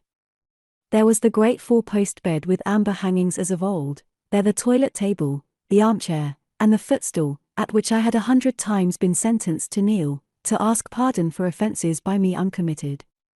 I looked into a certain corner near, half expecting to see the slim outline of a once dreaded switch which used to lurk there, waiting to leap out imp-like and lace my quivering palm or shrinking neck.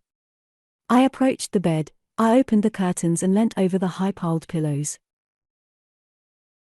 Well did I remember Mrs. Reed's face, and I eagerly sought the familiar image. It is a happy thing that time quells the longings of vengeance and hushes the promptings of rage and aversion.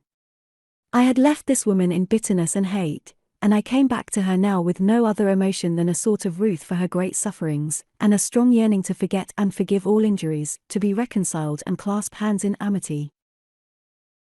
The well-known face was there, stern, relentless as ever. There was that peculiar eye which nothing could melt, and the somewhat raised, imperious, despotic eyebrow. How often had it lowered on me menace and hate! And how the recollection of childhood's terrors and sorrows revived as I traced its harsh line now. And yet I stooped down and kissed her. She looked at me. Is this Jane Eyre? She said. Yes, Aunt Reed. How are you, dear aunt?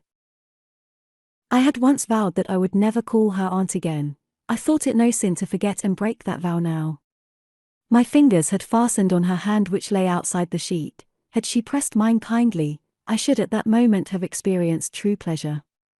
But unimpressionable natures are not so soon softened, nor are natural antipathies so readily eradicated.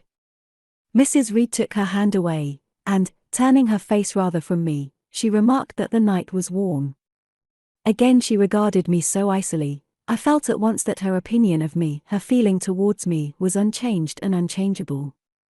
I knew by her stony eye opaque to tenderness, indissoluble to tears, that she was resolved to consider me bad to the last, because to believe me good would give her no generous pleasure, only a sense of mortification.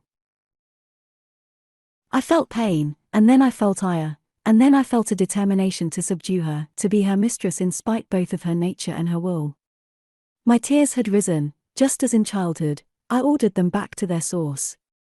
I brought a chair to the bedhead. I sat down and leaned over the pillow. You sent for me, I said, and I am here, and it is my intention to stay till I see how you get on. Oh, of course. You have seen my daughters?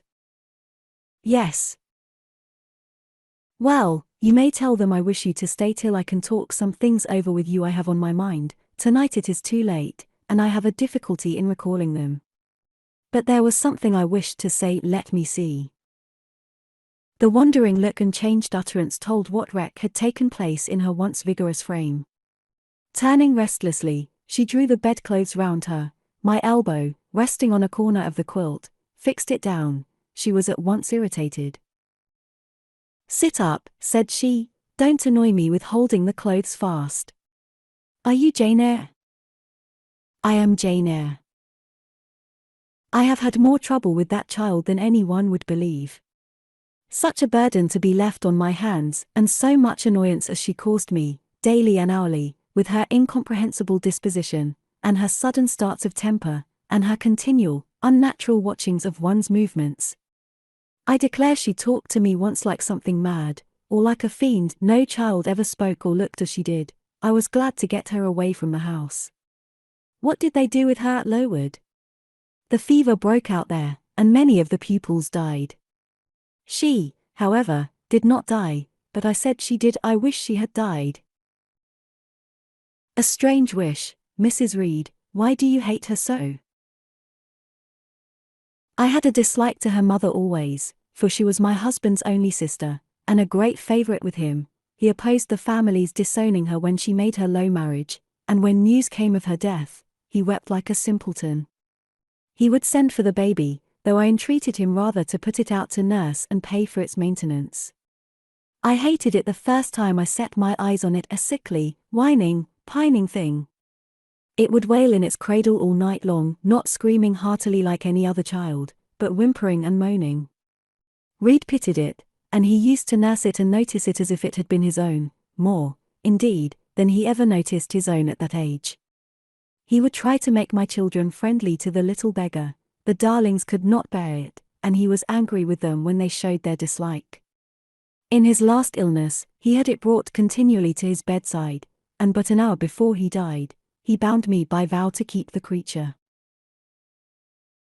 I would as soon have been charged with a pauper brat out of a workhouse, but he was weak, naturally weak. John does not at all resemble his father, and I am glad of it. John is like me and like my brothers. He is quite a Gibson. Oh, I wish he would cease tormenting me with letters for money. I have no more money to give him. We are getting poor. I must send away half the servants and shut up part of the house, or let it off. I can never submit to do that, yet how are we to get on? 2/3 of my income goes in paying the interest of mortgages. John gambles dreadfully, and always loses, poor boy. He is beset by sharpers. John is sunk and degraded, his look is frightful. I feel ashamed for him when I see him. She was getting much excited. I think I had better leave her now, said I to Bessie, who stood on the other side of the bed. Perhaps you had, miss, but she often talks in this way towards night. In the morning she is calmer. I rose. "Stop," exclaimed Mrs. Reed, "there is another thing I wish to say. He continually threatens me with his own death, or mine, and I dream sometimes that I see him laid out with a great wound in his throat, or with a swollen and blackened face. I am come to a strange pass, I have heavy troubles. What is to be done? How is the money to be had?" Bessie now endeavored to persuade her to take a sedative draught. She succeeded with difficulty. Soon after, Mrs. Reed grew more composed, and sank into a dozing state. I then left her. More than 10 days elapsed before I had again any conversation with her. She continued either delirious or lethargic, and the doctor forbade everything which could painfully excite her. Meantime, I got on as well as I could with Georgiana and Eliza. They were very cold, indeed, at first. Eliza would sit half the day sewing, reading, or writing, and scarcely utter a word either to me or her sister. Georgiana would chatter nonsense to her canary bird by the hour, and take no notice of me. But I was determined not to seem at a loss for occupation or amusement.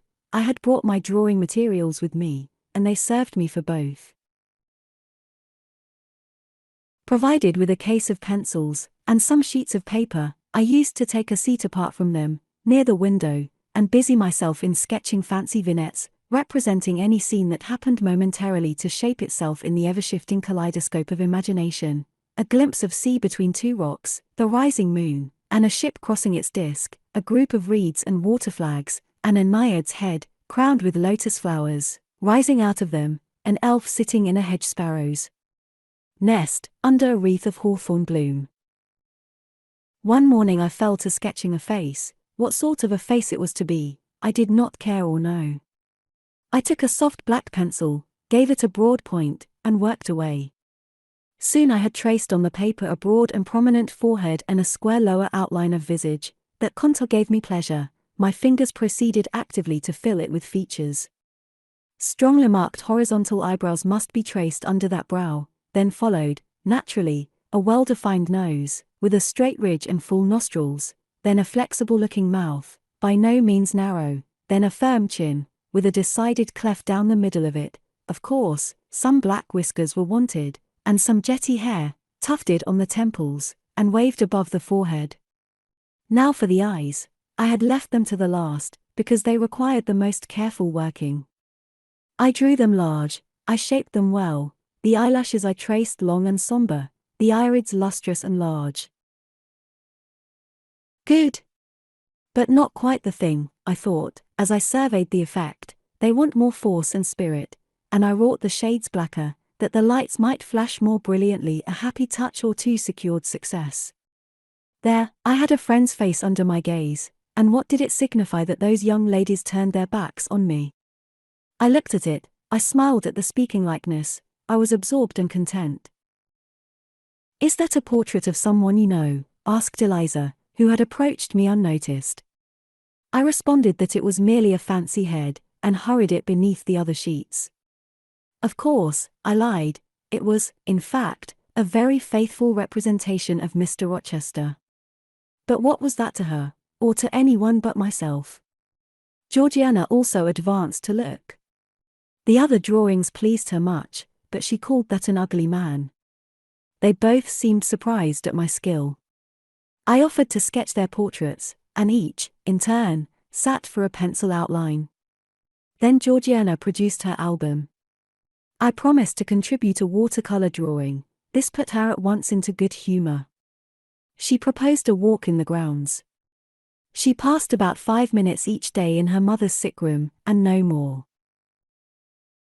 She passed about 5 minutes each day in her mother's sick room, and no more. Eliza still spoke little. She had evidently no time to talk. I never saw a busier person than she seemed to be, yet it was difficult to say what she did, or rather, to discover any result of her diligence. She had an alarm to call her up early. I know not how she occupied herself before breakfast, but after that meal she divided her time into regular portions, and each hour had its allotted task. 3 times a day she studied a little book, which I found, on inspection, was a common prayer book. I asked her once what was the great attraction of that volume, and she said, the rubric. 3 hours she gave to stitching, with gold thread, the border of a square crimson cloth, almost large enough for a carpet. In answer to my inquiries after the use of this article, she informed me it was a covering for the altar of a new church lately erected near Gateshead. 2 hours she devoted to her diary, 2 to working by herself in the kitchen garden, and 1 to the regulation of her accounts. She seemed to want no company, no conversation. I believe she was happy in her way. This routine sufficed for her, and nothing annoyed her so much as the occurrence of any incident which forced her to vary its clockwork regularity. She told me one evening, when more disposed to be communicative than usual, that John's conduct, and the threatened ruin of the family, had been a source of profound affliction to her, but she had now, she said, settled her mind, and formed her resolution. Her own fortune she had taken care to secure, and when her mother died and it was wholly improbable, she tranquilly remarked, that she should either recover or linger long, she would execute a long-cherished project, seek a retirement where punctual habits would be permanently secured from disturbance, and place safe barriers between herself and a frivolous world. I asked if Georgiana would accompany her. Of course not. Georgiana and she had nothing in common, they never had had. She would not be burdened with her society for any consideration. Georgiana should take her own course, and she, Eliza, would take hers. Georgiana, when not unburdening her heart to me, spent most of her time in lying on the sofa, fretting about the dullness of the house, and wishing over and over again that her Aunt Gibson would send her an invitation up to town. It would be so much better, she said, if she could only get out of the way for a month or 2, till all was over. I did not ask what she meant by all being over, but I suppose she referred to the expected decease of her mother and the gloomy sequel of funeral rites. Eliza generally took no more notice of her sister's indolence and complaints than if no such murmuring, lounging object had been before her. One day, however, as she put away her account book and unfolded her embroidery, she suddenly took her up thus. Georgiana, a more vain and absurd animal than you was certainly never allowed to cumber the earth. You had no right to be born, for you make no use of life. Instead of living for, in, and with yourself, as a reasonable being ought, you seek only to fasten your feebleness on some other person's strength. If no one can be found willing to burden her or himself with such a fat, weak, puffy, useless thing, you cry out that you are ill-treated, neglected, miserable.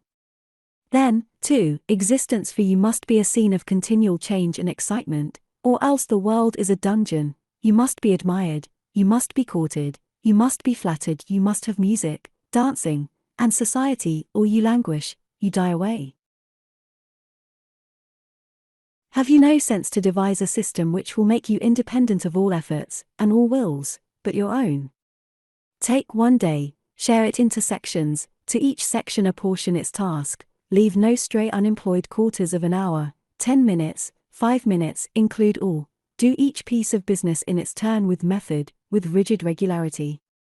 The day will close almost before you are aware it has begun, and you are indebted to no one for helping you to get rid of one vacant moment. You have had to seek no one's company, conversation, sympathy, forbearance. You have lived, in short, as an independent being ought to do. Take this advice, the first and last I shall offer you, then you will not want me or anyone else, happen what may. Neglect it, go on as heretofore, craving, whining, and idling, and suffer the results of your idiocy, however bad and insufferable they may be. I tell you this plainly, and listen, for though I shall no more repeat what I am now about to say, I shall steadily act on it. After my mother's death, I wash my hands of you. From the day her coffin is carried to the vault in Gateshead Church, you and I will be as separate as if we had never known each other. You need not think that because we chance to be born of the same parents, I shall suffer you to fasten me down by even the feeblest claim. I can tell you this, if the whole human race, ourselves excepted, were swept away, and we two stood alone on the earth, I would leave you in the old world, and betake myself to the new. She closed her lips. You might have spared yourself the trouble of delivering that tirade, answered Georgiana. Everybody knows you are the most selfish, heartless creature in existence, and I know your spiteful hatred towards me. I have had a specimen of it before in the trick you played me about Lord Edwin Vere. You could not bear me to be raised above you, to have a title, to be received into circles where you dare not show your face, and so you acted the spy and informer, and ruined my prospects forever. Georgiana took out her handkerchief and blew her nose for an hour afterwards. Eliza sat cold, impassible, and assiduously industrious.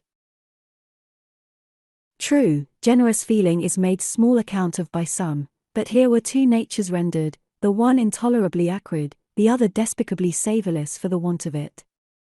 Feeling without judgment is a washy draught indeed, but judgment untempered by feeling is too bitter and husky a morsel for human deglutition.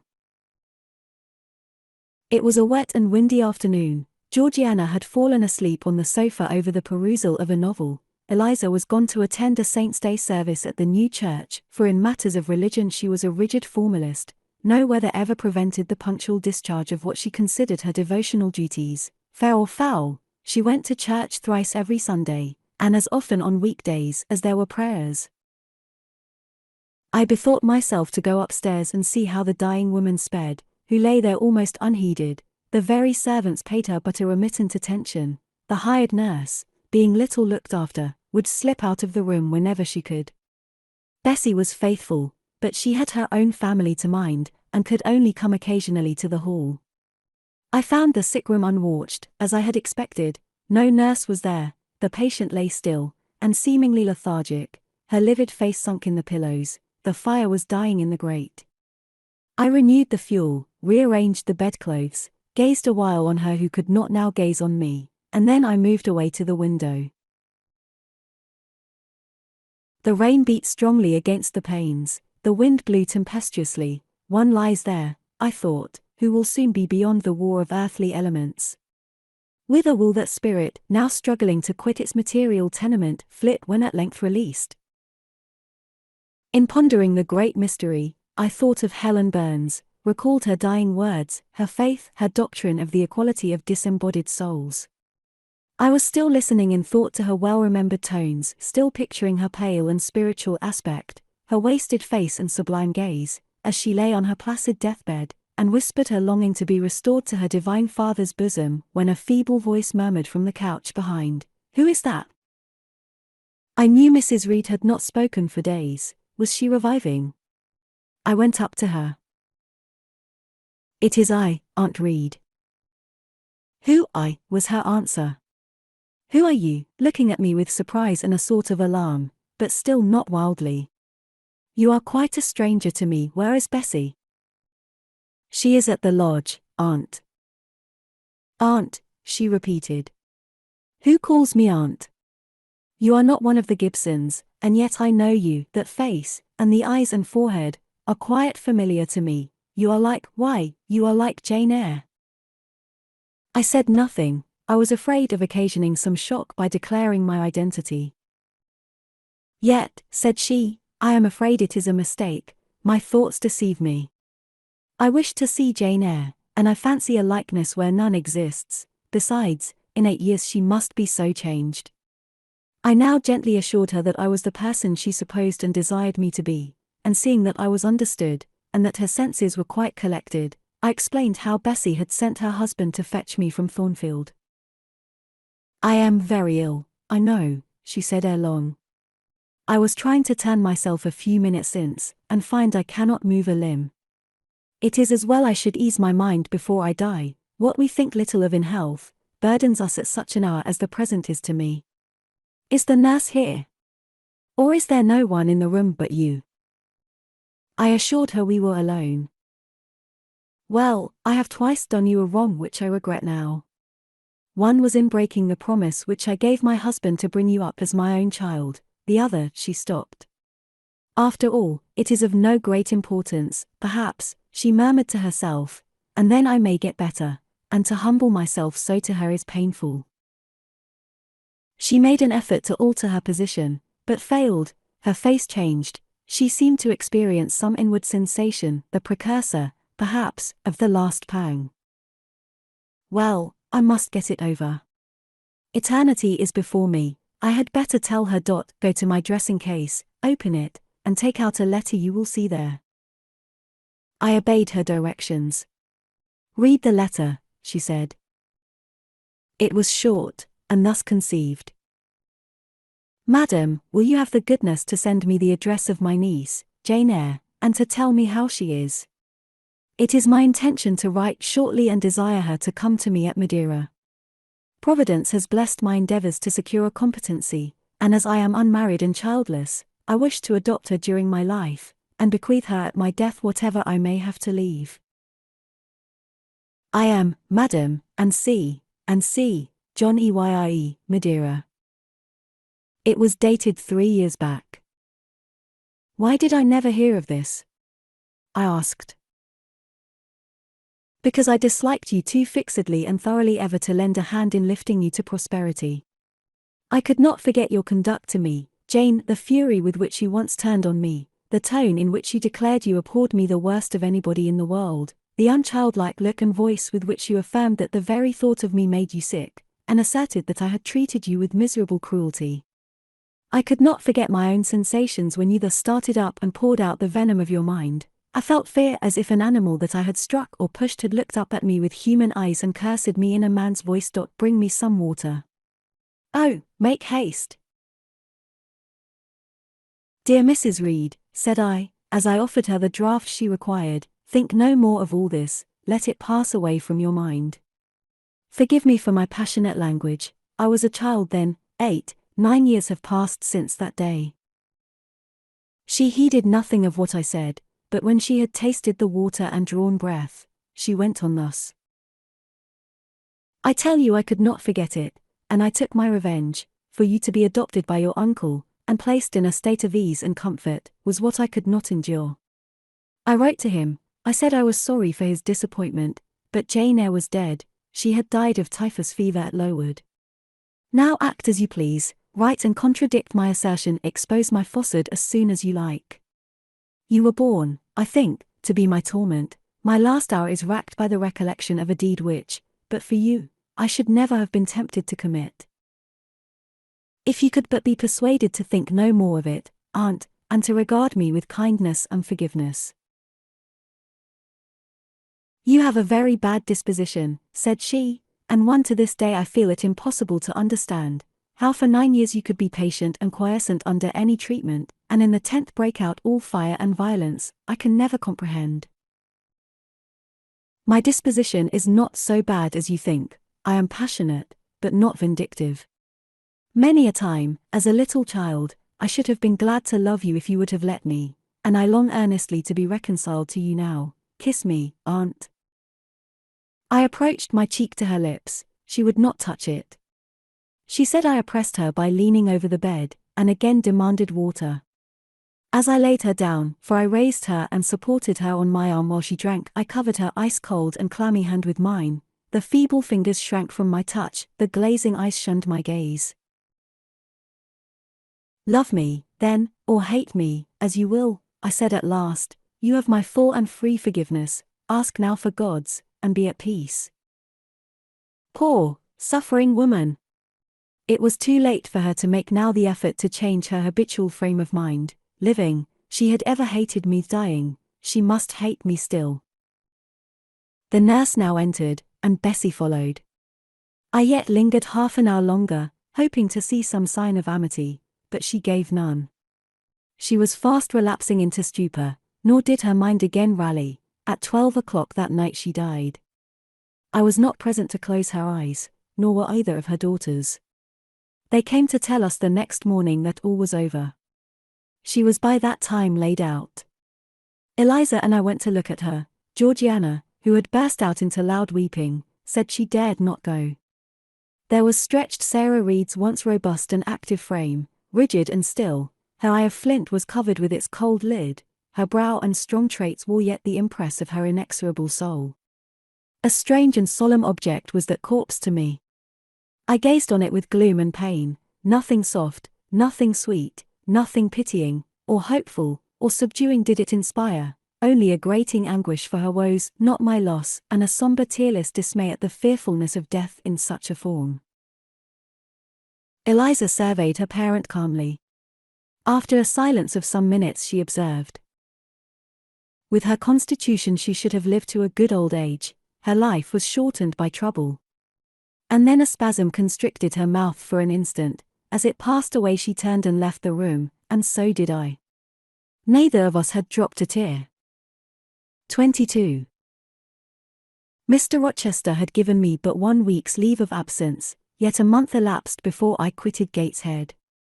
I wished to leave immediately after the funeral, but Georgiana entreated me to stay till she could get off to London, whither she was now at last invited by her uncle, Mr. Gibson, who had come down to direct his sister's interment and settle the family affairs. Georgiana said she dreaded being left alone with Eliza. From her she got neither sympathy in her dejection, support in her fears, nor aid in her preparations, so I bore with her feeble-minded wailings and selfish lamentations as well as I could, and did my best in sewing for her and packing her dresses. It is true, that while I worked, she would idle, and I thought to myself, if you and I were destined to live always together, cousin, we would commence matters on a different footing. I should not settle tamely down into being the forbearing party, I should assign you your share of labor, and compel you to accomplish it, or else it should be left undone. I should insist, also, on your keeping some of those drawling, half-insincere complaints hushed in your own breast. It is only because our connection happens to be very transitory, and comes at a peculiarly mournful season, that I consent thus to render it so patient and compliant on my part. At last I saw Georgiana off, but now it was Eliza's turn to request me to stay another week.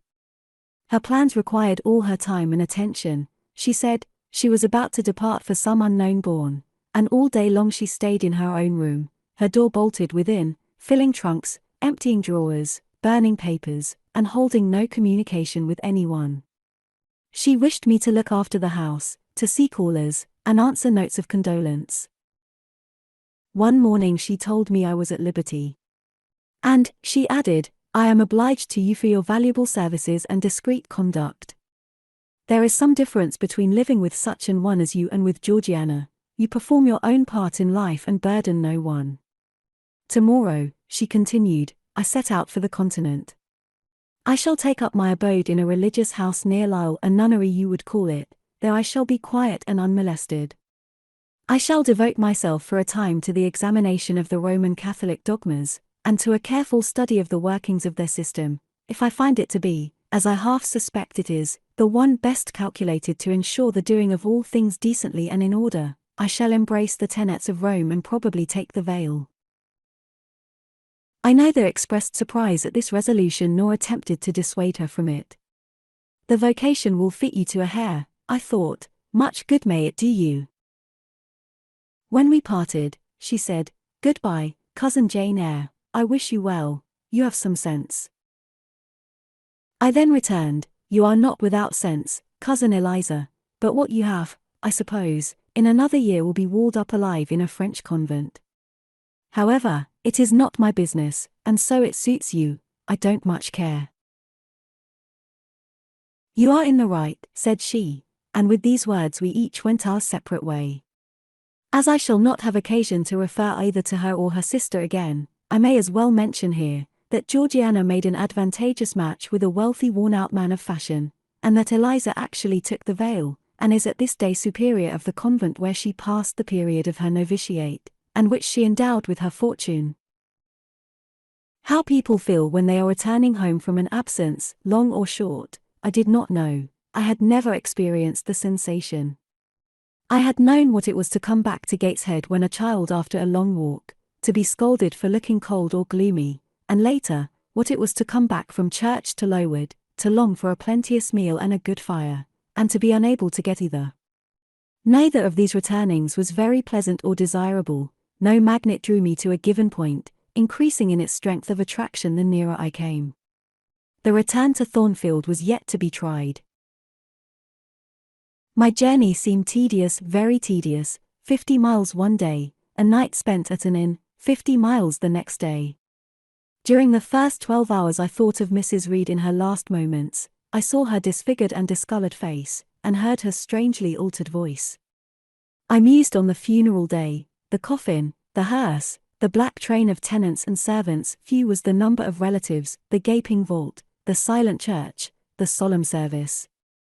Then I thought of Eliza and Georgiana. I beheld one the cynosure of a ballroom, the other the inmate of a convent cell, and I dwelt on and analyzed their separate peculiarities of person and character. The evening arrival at the great town of scattered these thoughts. Night gave them quite another turn. Laid down on my traveller's bed, I left reminiscence for anticipation. I was going back to Thornfield, but how long was I to stay there? Not long, of that I was sure. I had heard from Mrs. Fairfax in the interim of my absence. The party at the hall was dispersed. Mr. Rochester had left for London 3 weeks ago, but he was then expected to return in a fortnight. Mrs. Fairfax surmised that he was gone to make arrangements for his wedding, as he had talked of purchasing a new carriage. She said the idea of his marrying Miss Ingram still seemed strange to her, but from what everybody said, and from what she had herself seen, she could no longer doubt that the event would shortly take place. "You would be strangely incredulous if you did doubt it," was my mental comment. "I don't doubt it." The question followed, where was I to go? I dreamt of Miss Ingram all the night. In a vivid morning dream I saw her closing the gates of Thornfield against me and pointing me out another road, and Mr. Rochester looked on with his arms folded, smiling sardonically, as it seemed, at both her and me. I had not notified to Mrs. Fairfax the exact day of my return, for I did not wish either car or carriage to meet me at Millcote. I proposed to walk the distance quietly by myself, and very quietly, after leaving my box in the ostler's care, did I slip away from the Georgian, about 6 o'clock of a June evening, and take the old road to Thornfield, a road which lay chiefly through fields, and was now little frequented. It was not a bright or splendid summer evening. Though fair and soft, the haymakers were at work all along the road, and the sky, though far from cloudless, was such as promised well for the future. Its blue, where blue was visible, was mild and settled, and its cloud strata high and thin. The west, too, was warm. No watery gleam chilled it. It seemed as if there was a fire lit, an altar burning behind its screen of marbled vapor, and out of apertures shone a golden redness. I felt glad as the road shortened before me, so glad that I stopped once to ask myself what that joy meant, and to remind reason that it was not to my home I was going, or to a permanent resting place, or to a place where fond friends looked out for me and waited my arrival.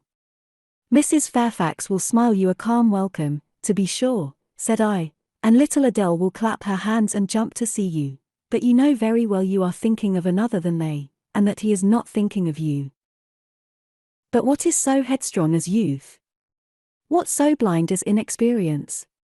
These affirmed that it was pleasure enough to have the privilege of again looking on Mr. Rochester, whether he looked on me or not, and they added, "Hasten. Hasten. Be with him while you may, but a few more days or weeks, at most, and you are parted from him forever." And then I strangled a newborn agony, a deformed thing which I could not persuade myself to own and rear, and ran on. They are making hay, too, in Thornfield meadows, or rather, the labourers are just quitting their work, and returning home with their rakes on their shoulders, now, at the hour I arrive. I have but a field or two to traverse, and then I shall cross the road and reach the gates. How full the hedges are of roses!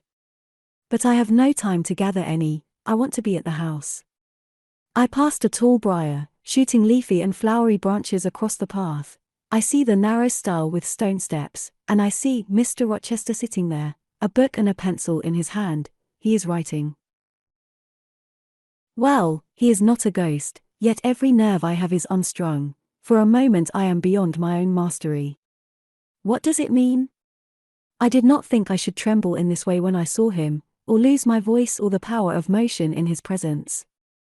I will go back as soon as I can stir. I need not make an absolute fool of myself. I know another way to the house. It does not signify if I knew 20 ways, for he has seen me. "Hillo," he cries, and he puts up his book and his pencil. "There you are. Come on, if you please." I suppose I do come on, though in what fashion I know not, being scarcely cognizant of my movements, and solicitous only to appear calm, and, above all, to control the working muscles of my face, which I feel rebel insolently against my will, and struggle to express what I had resolved to conceal. But I have a veil, it is down, I may make shift yet to behave with decent composure. And this is Jane Eyre.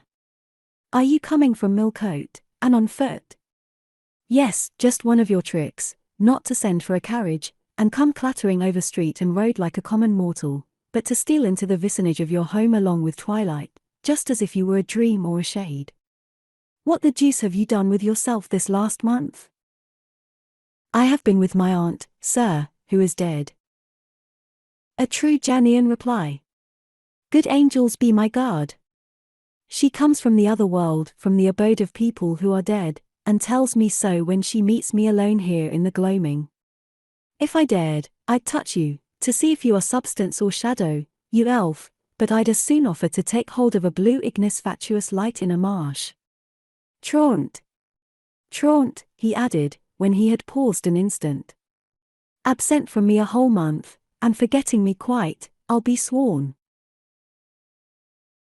I knew there would be pleasure in meeting my master again, even though broken by the fear that he was so soon to cease to be my master, and by the knowledge that I was nothing to him, but there was ever in Mr. Rochester, so at least I thought, such a wealth of the power of communicating happiness, that to taste but of the crumbs he scattered to stray and stranger birds like me, was to feast genially. His last words were balm, they seemed to imply that it imported something to him whether I forgot him or not. And he had spoken of Thornfield as my home, would that it were my home. He did not leave the stile, and I hardly liked to ask to go by. I inquired soon if he had not been to London. Yes, I suppose you found that out by second sight. Mrs. Fairfax told me in a letter. And did she inform you what I went to do? Oh, yes, sir. Everybody knew your errand. You must see the carriage, Jane, and tell me if you don't think it will suit Mrs. Rochester exactly, and whether she won't look like Queen Boadicea, leaning back against those purple cushions. I wish, Jane, I were a trifle better adapted to match with her externally. Tell me now, fairy as you are, can't you give me a charm, or a philtre, or something of that sort, to make me a handsome man? It would be past the power of magic, sir, and, in thought, I added, a loving eye is all the charm needed, to such you are handsome enough, or rather your sternness has a power beyond beauty. Mr. Rochester had sometimes read my unspoken thoughts with an acumen to me incomprehensible. In the present instance he took no notice of my abrupt vocal response, but he smiled at me with a certain smile he had of his own, and which he used but on rare occasions. He seemed to think it too good for common purposes. It was the real sunshine of feeling, he shed it over me now. Pass, Janet, said he, making room for me to cross the stile. Go up home, and stay your weary little wandering feet at a friend's threshold. All I had now to do was to obey him in silence, no need for me to colloquize further. I got over the stile without a word, and meant to leave him calmly. An impulse held me fast, a force turned me round. I said, or something in me said for me, and in spite of me. Thank you, Mr. Rochester, for your great kindness. I am strangely glad to get back again to you, and wherever you are is my home, my only home. I walked on so fast that even he could hardly have overtaken me had he tried. Little Adele was half wild with delight when she saw me. Mrs. Fairfax received me with her usual plain friendliness. Leah smiled, and even Sophie bid me bonsoir with glee. This was very pleasant. There is no happiness like that of being loved by your fellow creatures, and feeling that your presence is an addition to their comfort. I that evening shut my eyes resolutely against the future. I stopped my ears against the voice that kept warning me of near separation and coming grief. When tea was over and Mrs. Fairfax had taken her knitting, and I had assumed a low seat near her, and Adele, kneeling on the carpet, had nestled close up to me, and a sense of mutual affection seemed to surround us with a ring of golden peace, I uttered a silent prayer that we might not be parted far or soon.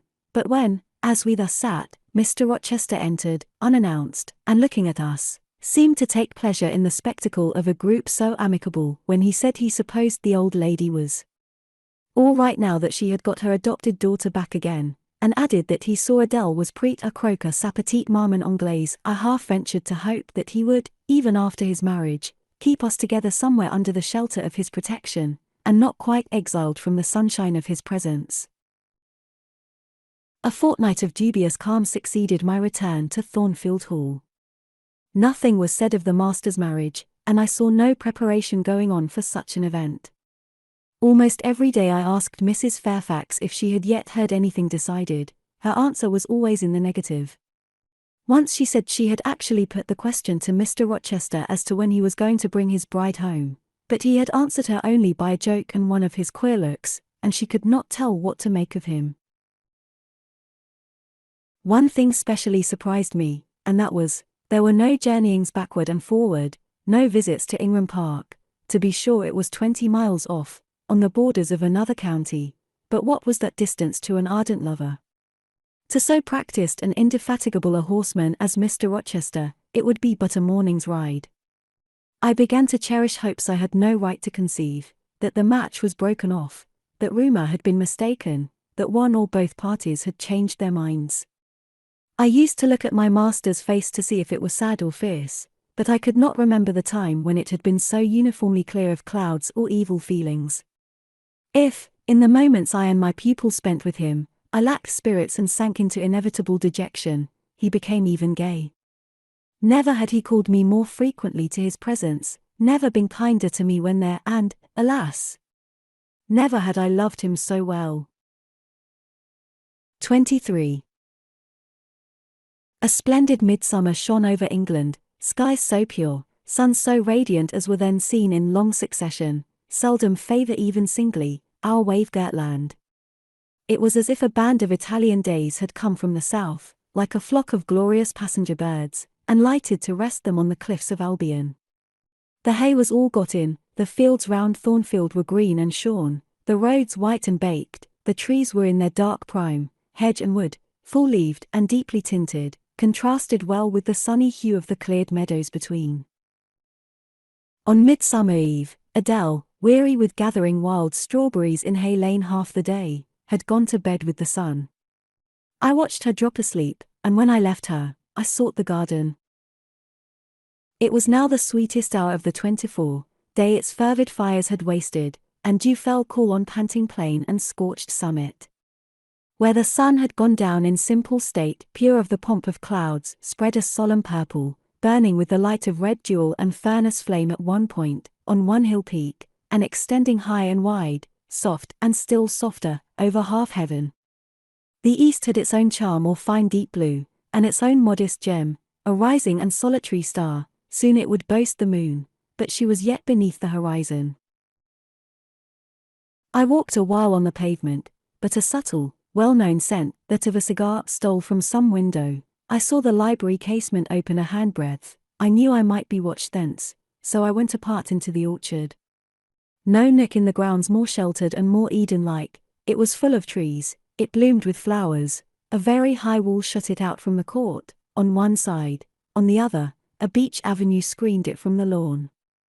At the bottom was a sunk fence, its sole separation from lonely fields, a winding walk, bordered with laurels and terminating in a giant horse-chestnut, circled at the base by a seat, led down to the fence. Here one could wander unseen. While such honeydew fell, such silence reigned, such gloaming gathered, I felt as if I could haunt such shade forever, but in threading the flower and fruit parterres at the upper part of the enclosure, enticed there by the light the now rising moon cast on this more open quarter, my step is stayed, not by sound, not by sight, but once more by a warning fragrance. Sweetbriar and southernwood, jasmine, pink, and rose have long been yielding their evening sacrifice of incense. This new scent is neither of shrub nor flower. It is, I know it well, it is Mr. Rochester's cigar. I look round and I listen. I see trees laden with ripening fruit. I hear a nightingale warbling in a wood half a mile off. No moving form is visible, no coming step audible, but that perfume increases. I must flee. I make for the wicket leading to the shrubbery, and I see Mr. Rochester entering. I step aside into the ivy recess. He will not stay long, he will soon return whence he came, and if I sit still he will never see me.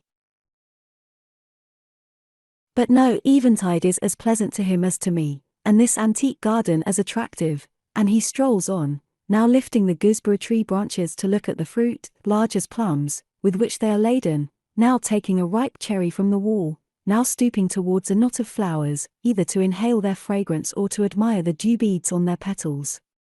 A great moth goes humming by me, it alights on a plant at Mr. Rochester's foot, he sees it, and bends to examine it.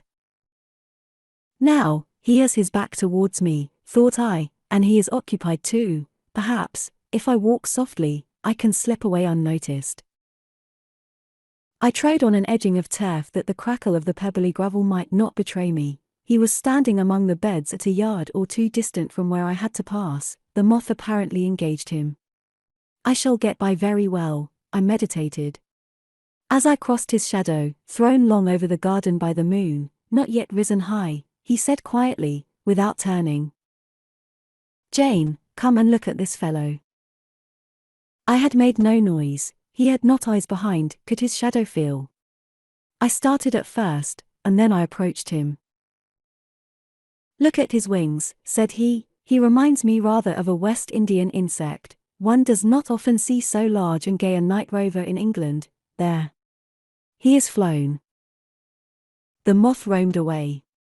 I was sheepishly retreating also, but Mr. Rochester followed me, and when we reached the wicket, he said, "Turn back, on so lovely a night it is a shame to sit in the house, and surely no one can wish to go to bed while sunset is thus at meeting with moonrise.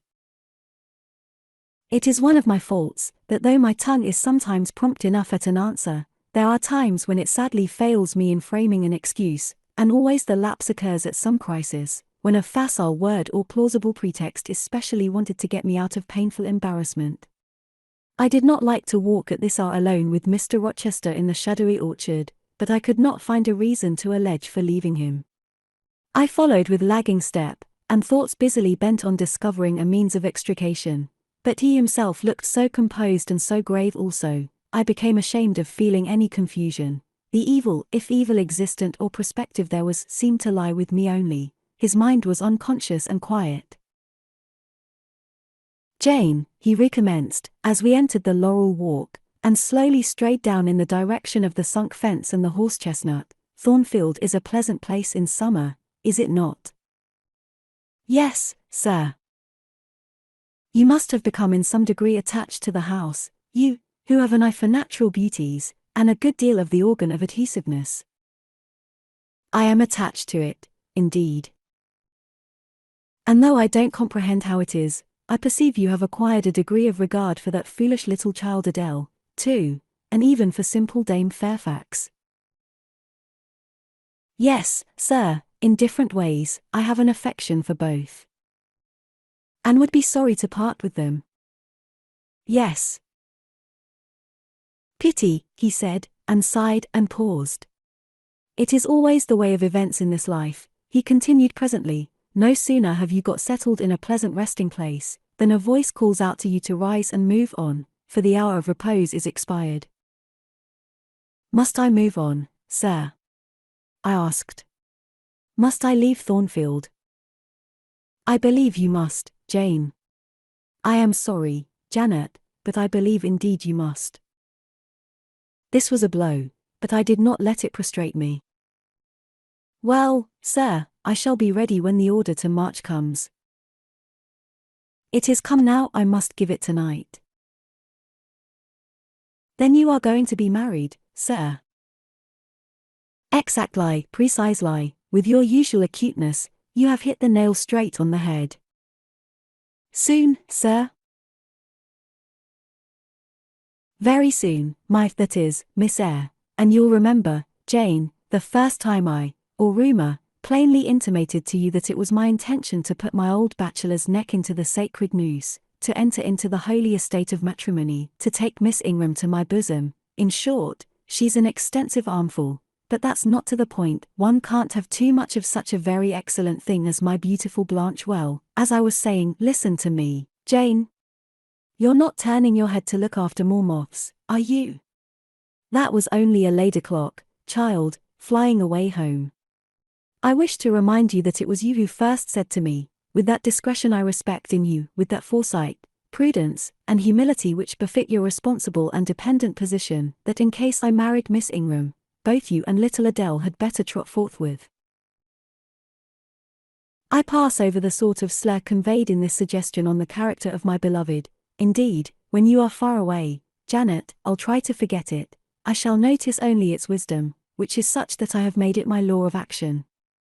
Adele must go to school, and you, Miss Eyre, must get a new situation. Yes, sir, I will advertise immediately, and meantime, I suppose I may stay here, till I find another shelter to betake myself to, but I stopped, feeling it would not do to risk a long sentence, for my voice was not quite under command. In about a month I hope to be a bridegroom, continued Mr. Rochester, and in the interim, I shall myself look out for employment and an asylum for you. Thank you, sir, I am sorry to give. Oh, no need to apologize. I consider that when a dependent does her duty as well as you have done yours, she has a sort of claim upon her employer for any little assistance he can conveniently render her. Indeed, I have already, through my future mother-in-law, heard of a place that I think will suit. It is to undertake the education of the 5 daughters of Mrs. Dionysius Ogle of Bitternut Lodge, Connaught, Ireland. You'll like Ireland, I think, they're such warm-hearted people there, they say. It is a long way off, sir. No matter, a girl of your sense will not object to the voyage or the distance. Not the voyage, but the distance, and then the sea is a barrier. From what, Jane? From England and from Thornfield, Anne. Well. From you, sir. I said this almost involuntarily, and, with as little sanction of free will, my tears gushed out. I did not cry so as to be heard, however, I avoided sobbing. The thought of Mrs. Ogle and Bitternut Lodge struck cold to my heart, and colder the thought of all the brine and foam, destined, as it seemed, to rush between me and the master at whose side I now walked, and coldest the remembrance of the wider ocean, wealth, caste, custom intervened between me and what I naturally and inevitably loved. It is a long way, I again said. It is, to be sure, and when you get to Bitternut Lodge, Connaught, Ireland, I shall never see you again, Jane, that's morally certain.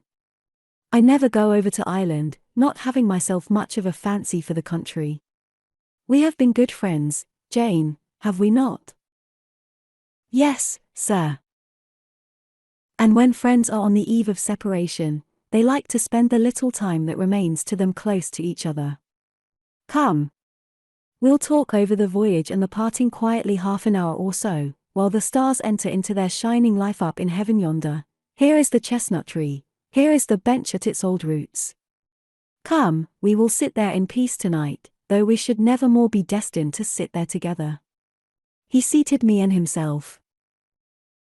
It is a long way to Ireland, Janet, and I am sorry to send my little friend on such weary travels, but if I can't do better, how is it to be helped? Are you anything akin to me, do you think, Jane? I could risk no sort of answer by this time, my heart was still. Because, he said, I sometimes have a queer feeling with regard to you, especially when you are near me, as now.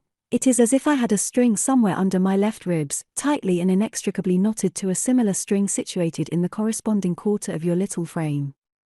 And if that boisterous channel, and 200 miles or so of land come broad between us, I am afraid that cord of communion will be snapped, and then I've a nervous notion I should take to bleeding inwardly. As for you, you'd forget me. That I never should, sir, you know, impossible to proceed. Jane, do you hear that nightingale singing in the wood? Listen. In listening, I sobbed convulsively, for I could repress what I endured no longer. I was obliged to yield, and I was shaken from head to foot with acute distress. When I did speak, it was only to express an impetuous wish that I had never been born, or never come to Thornfield. Because you are sorry to leave it? The vehemence of emotion, stirred by grief and love within me, was claiming mastery, and struggling for full sway, and asserting a right to predominate, to overcome, to live, rise, and reign at last, yes, and to speak. I grieve to leave Thornfield. I love Thornfield. I love it, because I have lived in it a full and delightful life, momentarily at least. I have not been trampled on. I have not been petrified. I have not been buried with inferior minds, and excluded from every glimpse of communion with what is bright and energetic and high. I have talked, face to face, with what I reverence, with what I delight in, with an original, a vigorous, an expanded mind. I have known you, Mr. Rochester, and it strikes me with terror and anguish to feel I absolutely must be torn from you forever. I see the necessity of departure, and it is like looking on the necessity of death. Where do you see the necessity? He asked suddenly. Where? You, sir, have placed it before me. In what shape? In the shape of Miss Ingram, a noble and beautiful woman, your bride. My bride? What bride? I have no bride. But you will have. Yes, I will, I will. He set his teeth. Then I must go, you have said it yourself. No, you must stay. I swear it, and the oath shall be kept. I tell you I must go. I retorted, roused to something like passion. Do you think I can stay to become nothing to you? Do you think I am an automaton, a machine without feelings? And can bear to have my morsel of bread snatched from my lips, and my drop of living water dashed from my cup? Do you think, because I am poor, obscure, plain, and little, I am soulless and heartless? You think wrong. I have as much soul as you, and full as much heart. And if God had gifted me with some beauty and much wealth, I should have made it as hard for you to leave me, as it is now for me to leave you. I am not talking to you now through the medium of custom, conventionalities, nor even of mortal flesh. It is my spirit that addresses your spirit, just as if both had passed through the grave, and we stood at God's feet, equal, as we are. As we are, repeated Mr. Rochester, so, he added, enclosing me in his arms, gathering me to his breast, pressing his lips on my lips, so, Jane. Yes, so, sir, I rejoined, and yet not so, for you are a married man, or as good as a married man, and wed to one inferior to you, to one with whom you have no sympathy, whom I do not believe you truly love, for I have seen and heard you sneer at her. I would scorn such a union, therefore I am better than you. Let me go. Where, Jane? To Ireland? Yes, to Ireland. I have spoken my mind, and can go anywhere now. Jane, be still, don't struggle so, like a wild frantic bird that is rending its own plumage in its desperation. I am no bird, and no net ensnares me. I am a free human being with an independent will, which I now exert to leave you. Another effort set me at liberty, and I stood erect before him. And your will shall decide your destiny, he said. I offer you my hand, my heart, and a share of all my possessions. You play a farce, which I merely laugh at. I ask you to pass through life at my side, to be my second self, and best earthly companion. For that fate you have already made your choice, and must abide by it. Jane, be still a few moments, you are overexcited, I will be still too. A waft of wind came sweeping down the laurel walk, and trembled through the boughs of the chestnut. It wandered away, away, to an indefinite distance. It died. The nightingale's song was then the only voice of the hour. In listening to it, I again wept. Mr. Rochester sat quiet, looking at me gently and seriously. Some time passed before he spoke. He at last said, "Come to my side, Jane, and let us explain and understand one another. I will never again come to your side. I am torn away now, and cannot return. But, Jane, I summon you as my wife. It is you only I intend to marry." I was silent. I thought he mocked me. "Come, Jane, come hither." your bride stands between us. He rose, and with a stride reached me. My bride is here, he said, again drawing me to him, because my equal is here, and my likeness. Jane, will you marry me? Still I did not answer, and still I writhed myself from his grasp, for I was still incredulous. Do you doubt me, Jane? Entirely. You have no faith in me? Not a whit. Am I a liar in your eyes? He asked passionately. Little skeptic, you shall be convinced. What love have I for Miss Ingram? None, and that you know. What love has she for me? None, as I have taken pains to prove. I caused a rumor to reach her that my fortune was not a third of what was supposed, and after that I presented myself to see the result. It was coldness both from her and her mother. I could not marry Miss Ingram. You strange, you almost unearthly thing, I love as my own flesh. You poor and obscure, and small and plain as you are, I entreat to accept me as a husband. What, me? I ejaculated, beginning in his earnestness, and especially in his incivility, to credit his sincerity, me who have not a friend in the world but you, if you are my friend, not a shilling but what you have given me. You, Jane, I must have you for my own, entirely my own. Will you be mine? Say yes, quickly. Mr. Rochester, let me look at your face, turn to the moonlight. Why? Because I want to read your countenance, turn. There. You will find it scarcely more legible than a crumpled, scratched page. Read on, only make haste, for I suffer. His face was very much agitated and very much flushed, and there were strong workings in the features, and strange gleams in the eyes. Oh, Jane, you torture me, he exclaimed. With that searching and yet faithful and generous look, you torture me. How can I do that? If you are true, and your offer real, my only feelings to you must be gratitude and devotion, they cannot torture. Gratitude, he ejaculated, and added wildly, Jane, accept me quickly. Say, Edward, give me my name, Edward, I will marry you. Are you in earnest? Do you truly love me? Do you sincerely wish me to be your wife? I do, and if an oath is necessary to satisfy you, I swear it. Then, sir, I will marry you. Edward, my little wife. Dear Edward. Come to me entirely now, said he, and added, in his deepest tone, speaking in my ear as his cheek was laid on mine, make my happiness, I will make yours. God pardon me, he subjoined ere long, and man meddle not with me, I have her, and will hold her. There is no one to meddle, sir. I have no kindred to interfere. No, that is the best of it, he said. And if I had loved him less I should have thought his accent and look of exultation savage, but, sitting by him, roused from the nightmare of parting, called to the paradise of union, I thought only of the bliss given me to drink in so abundant a flow. Again and again he said, Are you happy, Jane? And again I answered, Yes. After which he murmured, It will atone, it will atone. Have I not found her friendless, and cold, and comfortless? Will I not guard, and cherish, and solace her? Is there not love in my heart, and constancy in my resolves? It will expiate at God's tribunal.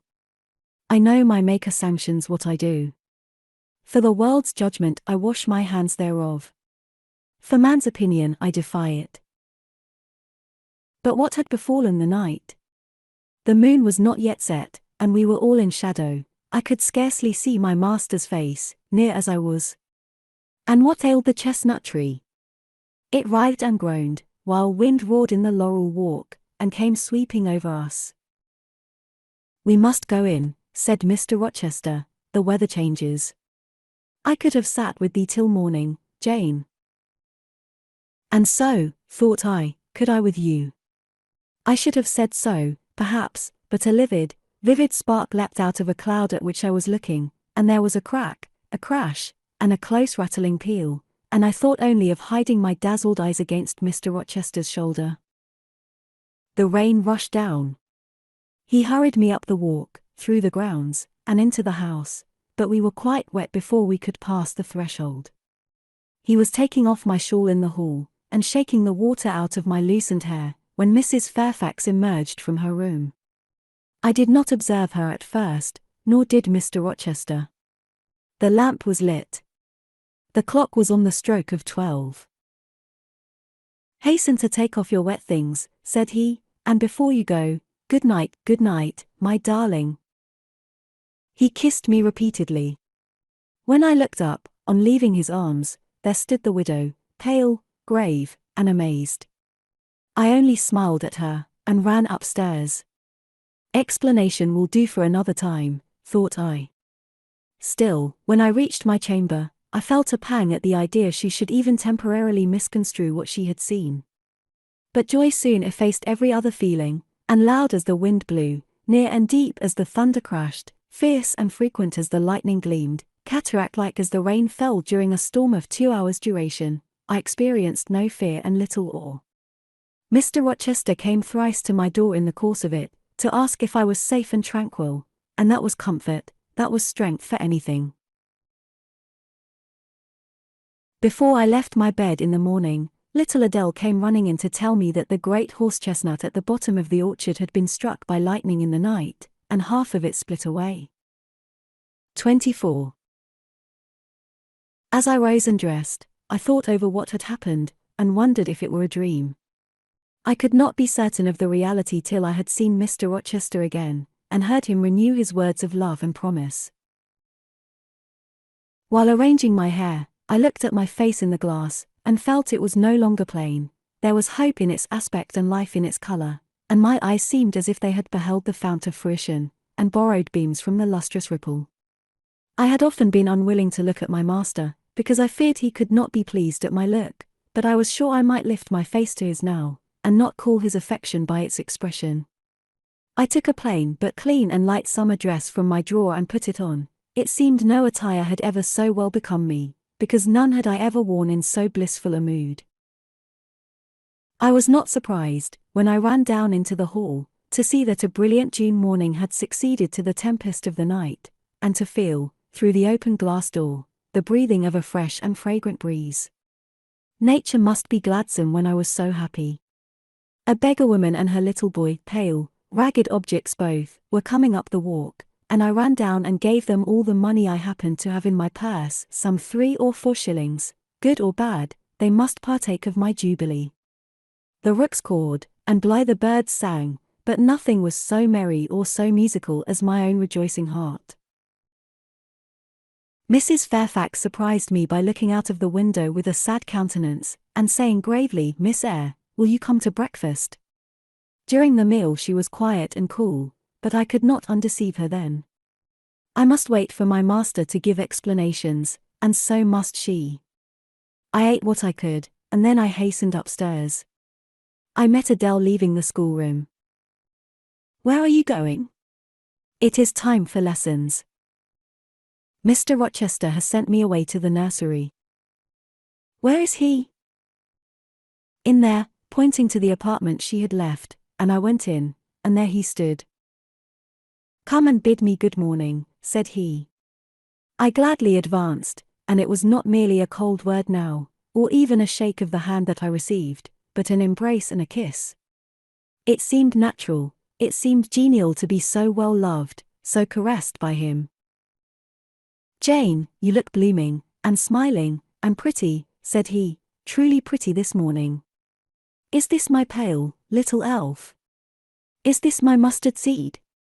This little sunny-faced girl with the dimpled cheek and rosy lips, the satin-smooth hazel hair, and the radiant hazel eyes? I had green eyes, reader, but you must excuse the mistake, for him they were new-dyed, I suppose. It is Jane Eyre, sir. Soon to be Jane Rochester," he added, "in 4 weeks, Janet, not a day more. Do you hear that?" I did, and I could not quite comprehend it. It made me giddy. The feeling, the announcement sent through me, was something stronger than was consistent with joy, something that smote and stunned. It was, I think, almost fear. You blushed, and now you are white. Jane, what is that for? Because you gave me a new name, Jane Rochester, and it seems so strange. Yes, Mrs. Rochester, said he, young Mrs. Rochester, Fairfax Rochester's girl bride. It can never be, sir, it does not sound likely. Human beings never enjoy complete happiness in this world. I was not born for a different destiny to the rest of my species. To imagine such a lot befalling me is a fairy tale, a daydream, which I can and will realize. I shall begin today. This morning I wrote to my banker in London to send me certain jewels he has in his keeping, heirlooms for the ladies of Thornfield. In a day or two I hope to pour them into your lap, for every privilege, every attention shall be yours that I would accord a peas's daughter, if about to marry her. Oh, sir, never rain jewels. I don't like to hear them spoken of. Jewels for Jane Eyre sounds unnatural and strange. I would rather not have them. I will myself put the diamond chain round your neck, and the circlet on your forehead, which it will become, for nature, at least, has stamped her patent of nobility on this brow, Jane, and I will clasp the bracelets on these fine wrists, and load these Pharaoh-like fingers with rings. No, no, sir. Think of other subjects, and speak of other things, and in another strain. Don't address me as if I were a beauty. I am your plain, Quakerish governess. You are a beauty in my eyes, and a beauty just after the desire of my heart, delicate and aerial. Puny and insignificant, you mean. You are dreaming, sir, or you are sneering. For God's sake, don't be ironical. I will make the world acknowledge you a beauty, too, he went on, while I really became uneasy at the strain he had adopted, because I felt he was either deluding himself or trying to delude me. I will attire my Jane in satin and lace, and she shall have roses in her hair, and I will cover the head I love best with a priceless veil. And then you won't know me, sir, and I shall not be your Jane Eyre any longer, but an ape in a harlequin's jacket, a jay in borrowed plumes. I would as soon see you, Mr. Rochester, tricked out in stage trappings, as myself clad in a court lady's robe, and I don't call you handsome, sir, though I love you most dearly, far too dearly to flatter you. Don't flatter me. He pursued his theme, however, without noticing my deprecation. This very day I shall take you in the carriage to Millcote, and you must choose some dresses for yourself. I told you we shall be married in 4 weeks. The wedding is to take place quietly, in the church down below yonder, and then I shall waft you away at once to town. After a brief stay there, I shall bear my treasure to regions nearer the sun, to French vineyards and Italian plains, and she shall see whatever is famous in old story and in modern record. She shall taste, too, of the life of cities, and she shall learn to value herself by just comparison with others. Shall I travel, and with you, sir? You shall sojourn at Paris, Rome, and Naples, at Florence, Venice, and Vienna. All the ground I have wandered over shall be retrodden by you. Wherever I stamped my hoof, your sylph's foot shall step also.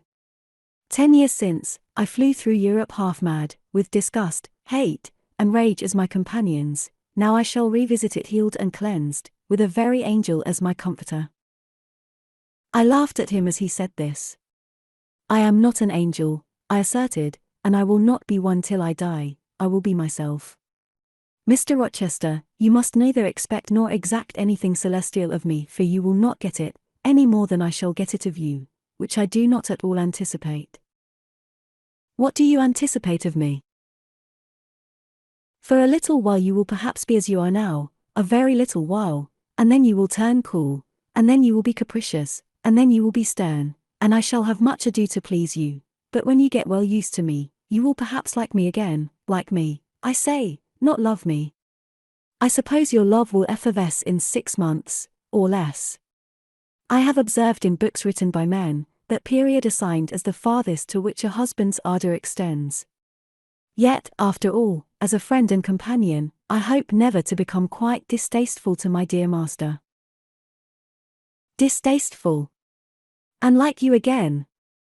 I think I shall like you again, and yet again, and I will make you confess I do not only like, but love you, with truth, fervour, constancy. Yet are you not capricious, sir? To women who please me only by their faces, I am the very devil when I find out they have neither souls nor hearts, when they open to me a perspective of flatness, triviality, and perhaps imbecility, coarseness, and ill temper, but to the clear eye and eloquent tongue, to the soul made of fire, and the character that bends but does not break, at once supple and stable, tractable and consistent, I am ever tender and true. Had you ever experience of such a character, sir? Did you ever love such an one? I love it now. But before me, if I, indeed, in any respect come up to your difficult standard, I never met your likeness. Jane, you please me, and you master me, you seem to submit, and I like the sense of pliancy you impart, and while I am twining the soft, silken skein round my finger, it sends a thrill up my arm to my heart. I am influenced, conquered, and the influence is sweeter than I can express, and the conquest I undergo has a witchery beyond any triumph I can win. Why do you smile, Jane? What does that inexplicable, that uncanny turn of countenance mean? I was thinking, sir, you will excuse the idea, it was involuntary, I was thinking of Hercules and Samson with their charmers. You were, you little elfish. Hush, sir. You don't talk very wisely just now, any more than those gentlemen acted very wisely. However, had they been married, they would no doubt by their severity as husbands have made up for their softness as suitors, and so will you, I fear. I wonder how you will answer me a year hence, should I ask a favour it does not suit your convenience or pleasure to grant. Ask me something now, Janet, the least thing, I desire to be entreated. Indeed I will, sir, I have my petition all ready. Speak. But if you look up and smile with that countenance, I shall swear concession before I know to what, and that will make a fool of me. Not at all, sir, I ask only this, don't send for the jewels, and don't crown me with roses, you might as well put a border of gold lace round that plain pocket handkerchief you have there. I might as well gild refined gold. I know it, your request is granted then, for the time. I will remand the order I dispatched to my banker. But you have not yet asked for anything, you have prayed a gift to be withdrawn, try again. Well then, sir, have the goodness to gratify my curiosity, which is much piqued on one point. He looked disturbed. What? What? He said hastily. Curiosity is a dangerous petition, it is well I have not taken a vow to accord every request. But there can be no danger in complying with this, sir. Utter it, Jane, but I wish that instead of a mere inquiry into, perhaps, a secret, it was a wish for half my estate. Now, King Ahasuerus, what do I want with half your estate? Do you think I am a Jew usurer, seeking good investment in land? I would much rather have all your confidence. You will not exclude me from your confidence if you admit me to your heart. You are welcome to all my confidence that is worth having, Jane, but for God's sake, don't desire a useless burden. Don't long for poison, don't turn out a downright Eve on my hands. Why not, sir? You have just been telling me how much you like to be conquered, and how pleasant over-persuasion is to you. Don't you think I had better take advantage of the confession, and begin and coax and entreat, even cry and be sulky if necessary, for the sake of a mere essay of my power? I dare you to any such experiment. Encroach, presume, and the game is up. Is it, sir? You soon give in. How stern you look now. Your eyebrows have become as thick as my finger, and your forehead resembles what, in some very astonishing poetry, I once saw styled, a blue-piled thunderloft. That will be your married look, sir, I suppose. If that will be your married look, I, as a Christian, will soon give up the notion of consorting with a mere sprite or salamander. But what had you to ask? Think, out with it.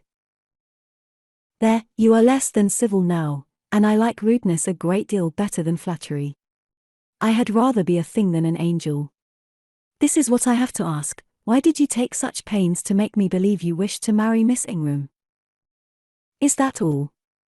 Thank God it is no worse.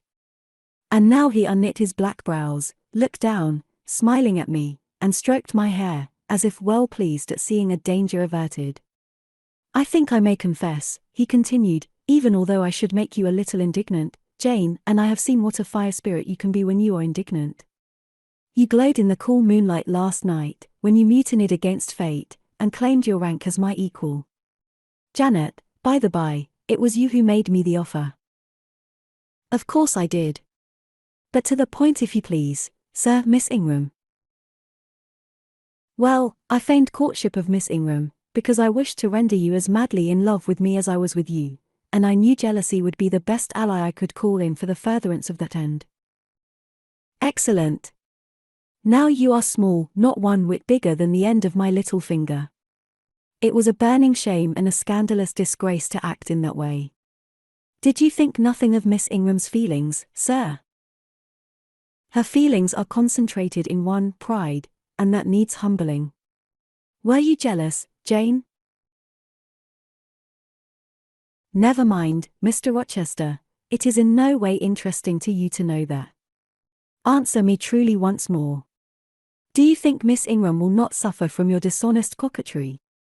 Won't she feel forsaken and deserted? Impossible, when I told you how she, on the contrary, deserted me, the idea of my insolvency cooled, or rather extinguished, her flame in a moment. You have a curious, designing mind, Mr. Rochester. I am afraid your principles on some points are eccentric. My principles were never trained, Jane, they may have grown a little awry for want of attention. Once again, seriously, may I enjoy the great good that has been vouchsafed to me, without fearing that anyone else is suffering the bitter pain I myself felt a while ago. That you may, my good little girl. There is not another being in the world has the same pure love for me as yourself, for I lay that pleasant unction to my soul, Jane, a belief in your affection. I turned my lips to the hand that lay on my shoulder. I loved him very much, more than I could trust myself to say, more than words had power to express. Ask something more, he said presently, it is my delight to be entreated, and to yield. I was again ready with my request. Communicate your intentions to Mrs. Fairfax, sir, she saw me with you last night in the hall, and she was shocked. Give her some explanation before I see her again. It pains me to be misjudged by so good a woman. Go to your room, and put on your bonnet, he replied. I mean you to accompany me to Millcote this morning, and while you prepare for the drive, I will enlighten the old lady's understanding. Did she think, Janet, you had given the world for love, and considered it well lost? I believe she thought I had forgotten my station, and yours, sir. Station? Station, your station is in my heart, and on the necks of those who would insult you, now or hereafter. Go. I was soon dressed, and when I heard Mr. Rochester quit Mrs. Fairfax's parlour, I hurried down to it. The old lady had been reading her morning portion of Scripture, the lesson for the day. Her Bible lay open before her, and her spectacles were upon it. Her occupation, suspended by Mr. Rochester's announcement, seemed now forgotten. Her eyes, fixed on the blank wall opposite, expressed the surprise of a quiet mind stirred by unwonted tidings. Seeing me, she roused herself, she made a sort of effort to smile, and framed a few words of congratulation, but the smile expired, and the sentence was abandoned unfinished. She put up her spectacles, shut the Bible, and pushed her chair back from the table. I feel so astonished, she began, I hardly know what to say to you, Miss Eyre. I have surely not been dreaming, have I? Sometimes I half fall asleep when I am sitting alone and fancy things that have never happened. It has seemed to me more than once when I have been in a doze, that my dear husband, who died 15 years since, has come in and sat down beside me, and that I have even heard him call me by my name, Alice, as he used to do. Now, Can you tell me whether it is actually true that Mr. Rochester has asked you to marry him? Don't laugh at me. But I really thought he came in here 5 minutes ago, and said that in a month you would be his wife. He has said the same thing to me, I replied. He has. Do you believe him? Have you accepted him? Yes. She looked at me bewildered. I could never have thought it. He is a proud man, all the Rochesters were proud, and his father, at least, liked money. He, too, has always been called careful. He means to marry you. He tells me so. She surveyed my whole person. In her eyes I read that they had found no charm powerful enough to solve the enigma. It passes me, she continued, but no doubt it is true since you say so. How it will answer, I cannot tell, I really don't know. Equality of position and fortune is often advisable in such cases, and there are 20 years of difference in your ages. He might almost be your father. No, indeed, Mrs. Fairfax, exclaimed I, nettled, he is nothing like my father. No one, who saw us together, would suppose it for an instant. Mr. Rochester looks as young, and is as young, as some men at 25.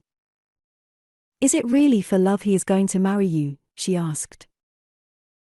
I was so hurt by her coldness and skepticism, that the tears rose to my eyes.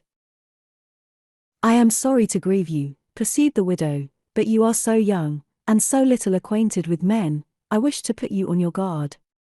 It is an old saying that all is not gold that glitters, and in this case I do fear there will be something found to be different to what either you or I expect. Why, am I a monster? I said, is it impossible that Mr. Rochester should have a sincere affection for me? No, you are very well, and much improved of late, and Mr. Rochester, I dare say, is fond of you. I have always noticed that you were a sort of pet of his. There are times when, for your sake, I have been a little uneasy at his marked preference, and have wished to put you on your guard, but I did not like to suggest even the possibility of wrong. I knew such an idea would shock, perhaps offend you, and you were so discreet, and so thoroughly modest and sensible, I hoped you might be trusted to protect yourself. Last night I cannot tell you what I suffered when I sought all over the house, and could find you nowhere, nor the master either, and then, at 12 o'clock, saw you come in with him. Well, never mind that now, I interrupted impatiently, it is enough that all was right. I hope all will be right in the end, she said, but believe me, you cannot be too careful. Try and keep Mr. Rochester at a distance, distrust yourself as well as him. Gentlemen in his station are not accustomed to marry their governesses. I was growing truly irritated. Happily, Adele ran in. Let me go to Millcote too, she cried. Mr. Rochester won't, though there is so much room in the new carriage. Beg him to let me go, mademoiselle. That I will, Adele, and I hastened away with her, glad to quit my gloomy monitress.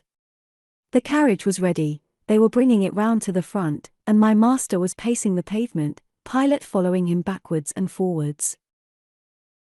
Adele may accompany us, may she not, sir? I told her no. I'll have no brats, I'll have only you. Do let her go, Mr. Rochester, if you please, it would be better.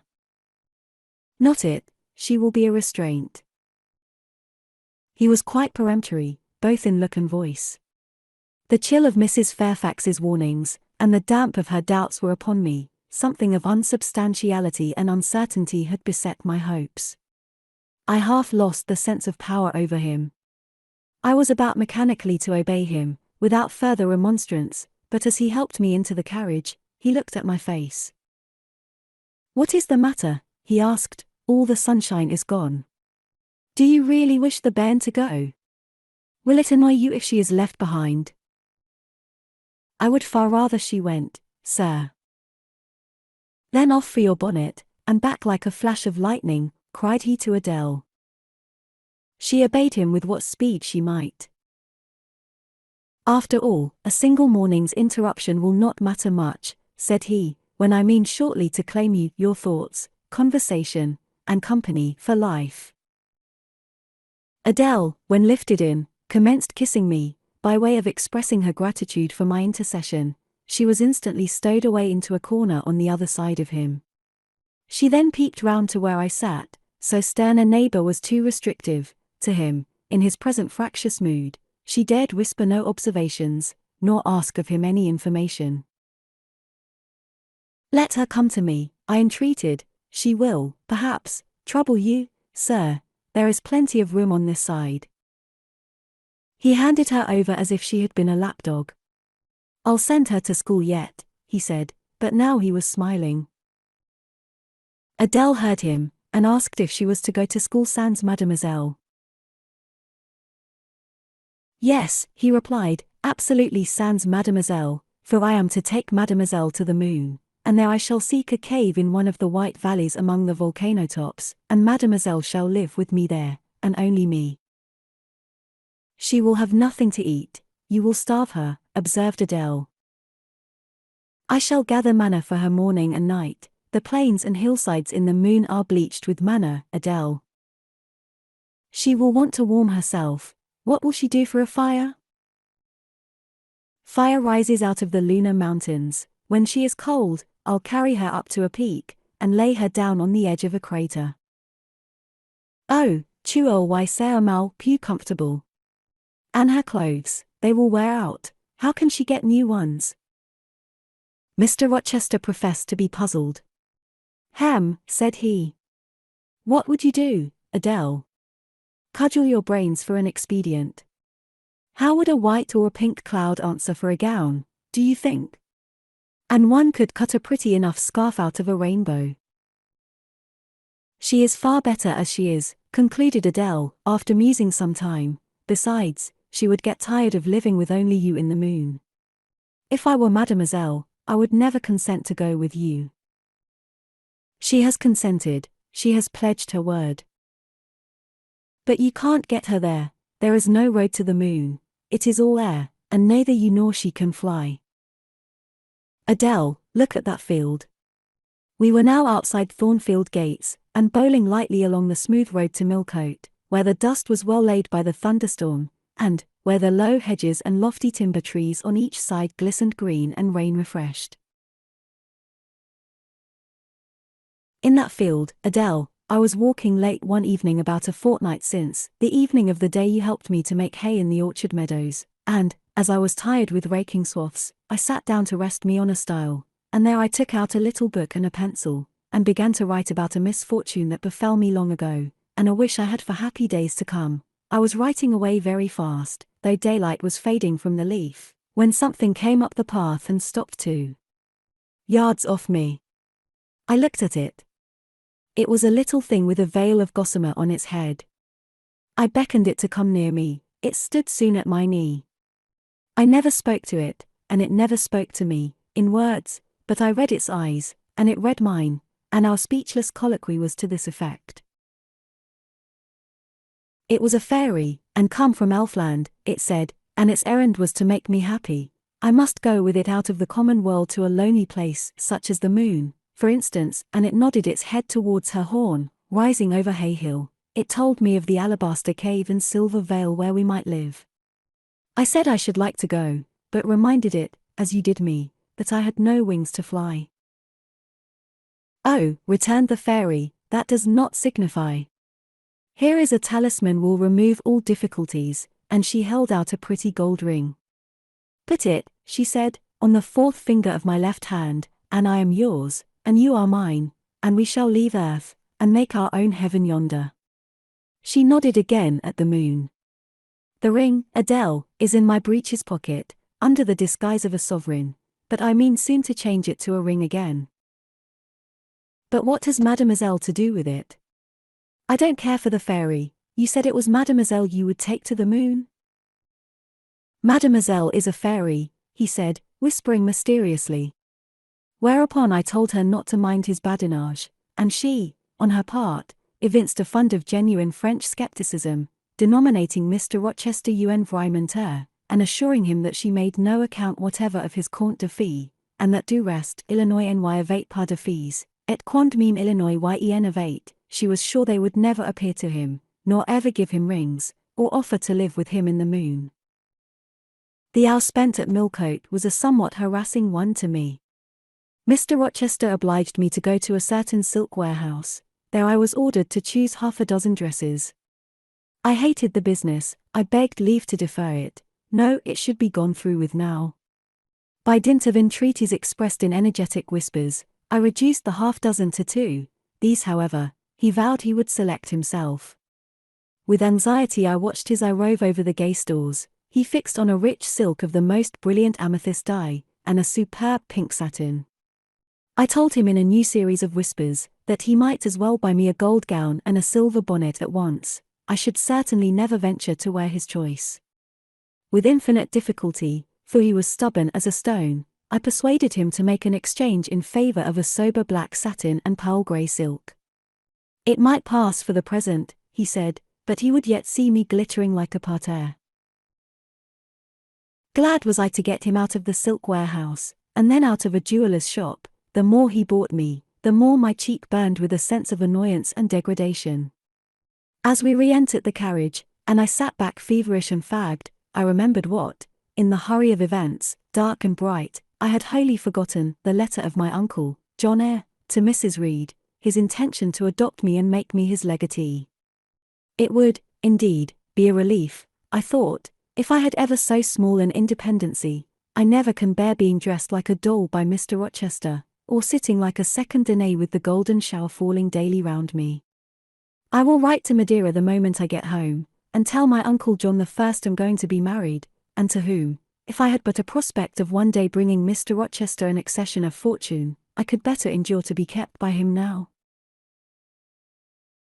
And somewhat relieved by this idea, which I failed not to execute that day, I ventured once more to meet my master's and lover's eye, which most pertinaciously sought mine, though I averted both face and gaze. He smiled, and I thought his smile was such as a sultan might, in a blissful and fond moment, bestow on a slave his gold and gems had enriched. I crushed his hand, which was ever hunting mine, vigorously, and thrust it back to him red with the passionate pressure. "You need not look in that way," I said. "If you do, I'll wear nothing but my old low-wood frocks to the end of the chapter. I'll be married in this lilac gingham. You may make a dressing gown for yourself out of the pearl grey silk, and an infinite series of waistcoats out of the black satin." He chuckled, he rubbed his hands. "Oh, it is rich to see and hear her," he exclaimed. "Is she original? Is she piquant? I would not exchange this one little English girl for the Grand Turk's whole seraglio, gazelle eyes, houri forms, and all." The Eastern allusion bit me again. "I'll not stand you an inch in the stead of a seraglio," I said, "so don't consider me an equivalent for one. If you have a fancy for anything in that line, away with you, sir, to the bazaars of Stamboul without delay, and lay out in extensive slave purchases some of that spare cash you seem at a loss to spend satisfactorily here. And what will you do, Janet, while I am bargaining for so many tons of flesh and such an assortment of black eyes? I'll be preparing myself to go out as a missionary to preach liberty to them that are enslaved, your harem inmates amongst the rest. I'll get admitted there, and I'll stir up mutiny, and you, three-tailed bashaw as you are, sir, shall in a trice find yourself fettered amongst our hands, nor will I, for one, consent to cut your bonds till you have signed a charter, the most liberal that despot ever yet conferred.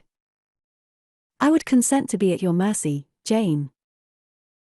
I would have no mercy, Mr. Rochester, if you supplicated for it with an eye like that.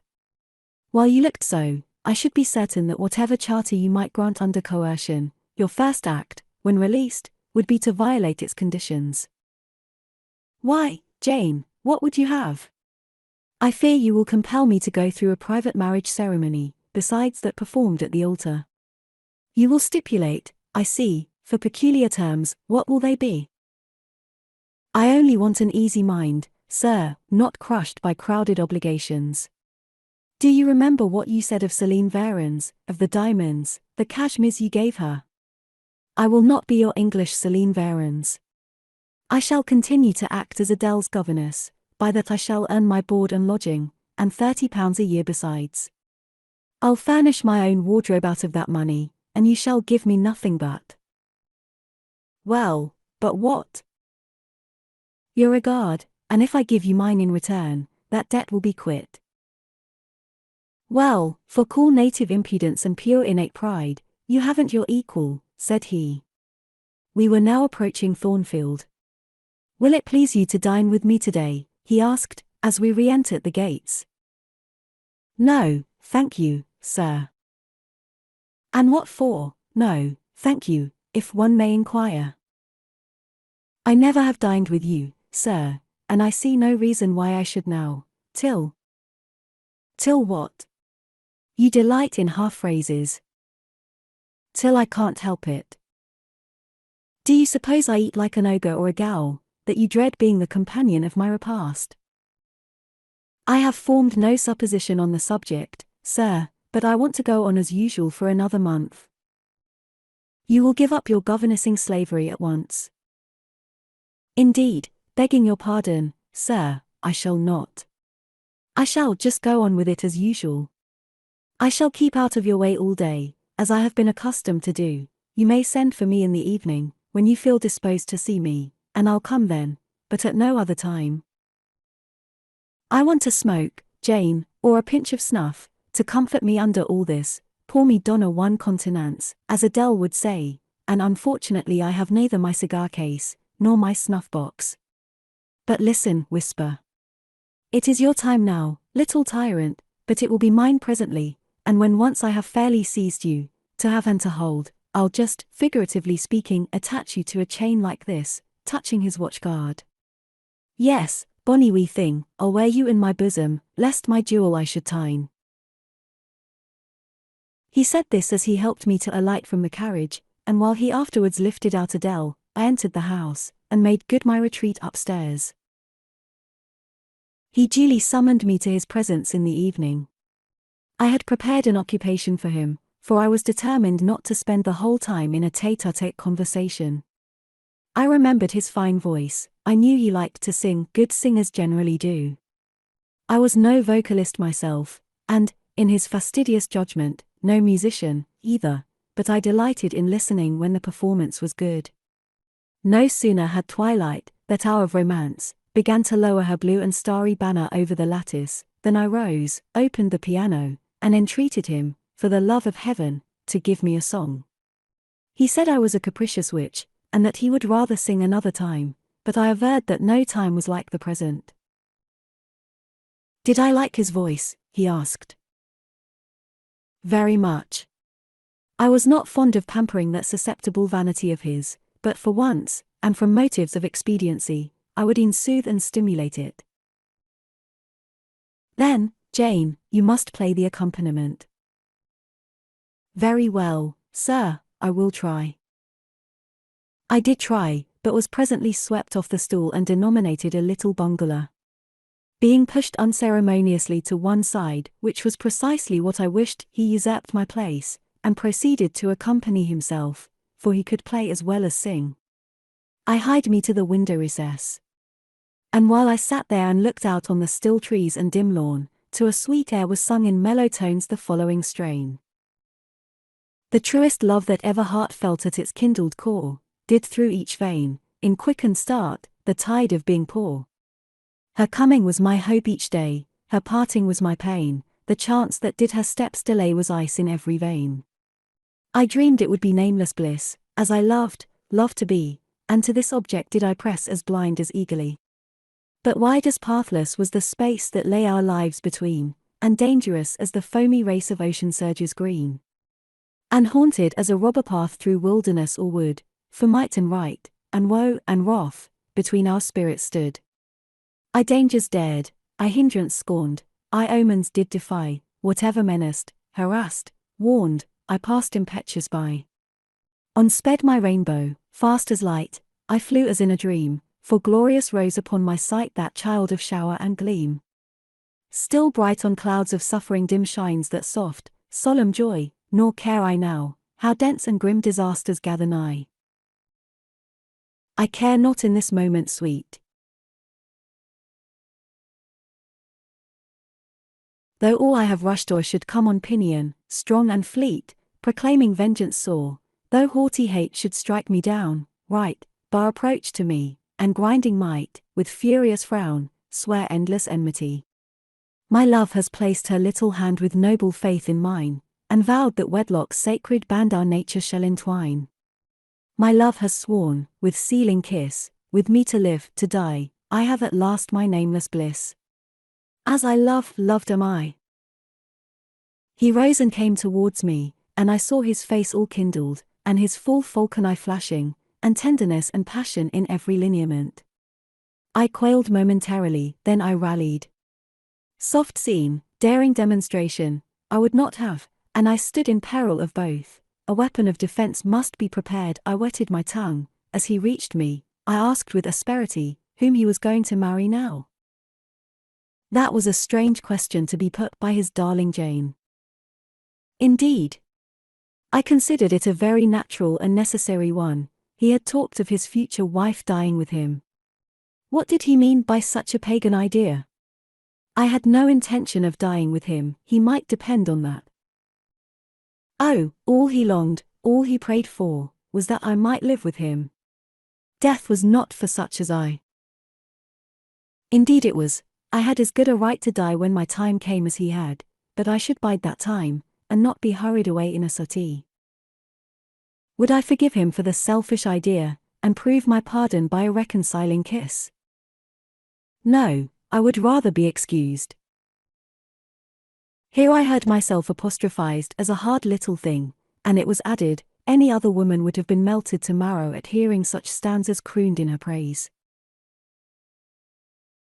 I assured him I was naturally hard, very flinty, and that he would often find me so, and that, moreover, I was determined to show him divers rugged points in my character before the ensuing 4 weeks elapsed. He should know fully what sort of a bargain he had made, while there was yet time to rescind it.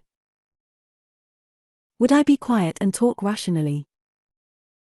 I would be quiet if he liked, and as to talking rationally, I flattered myself I was doing that now. He fretted, pished, and pshawed. Very good, I thought, you may fume and fidget as you please, but this is the best plan to pursue with you, I am certain.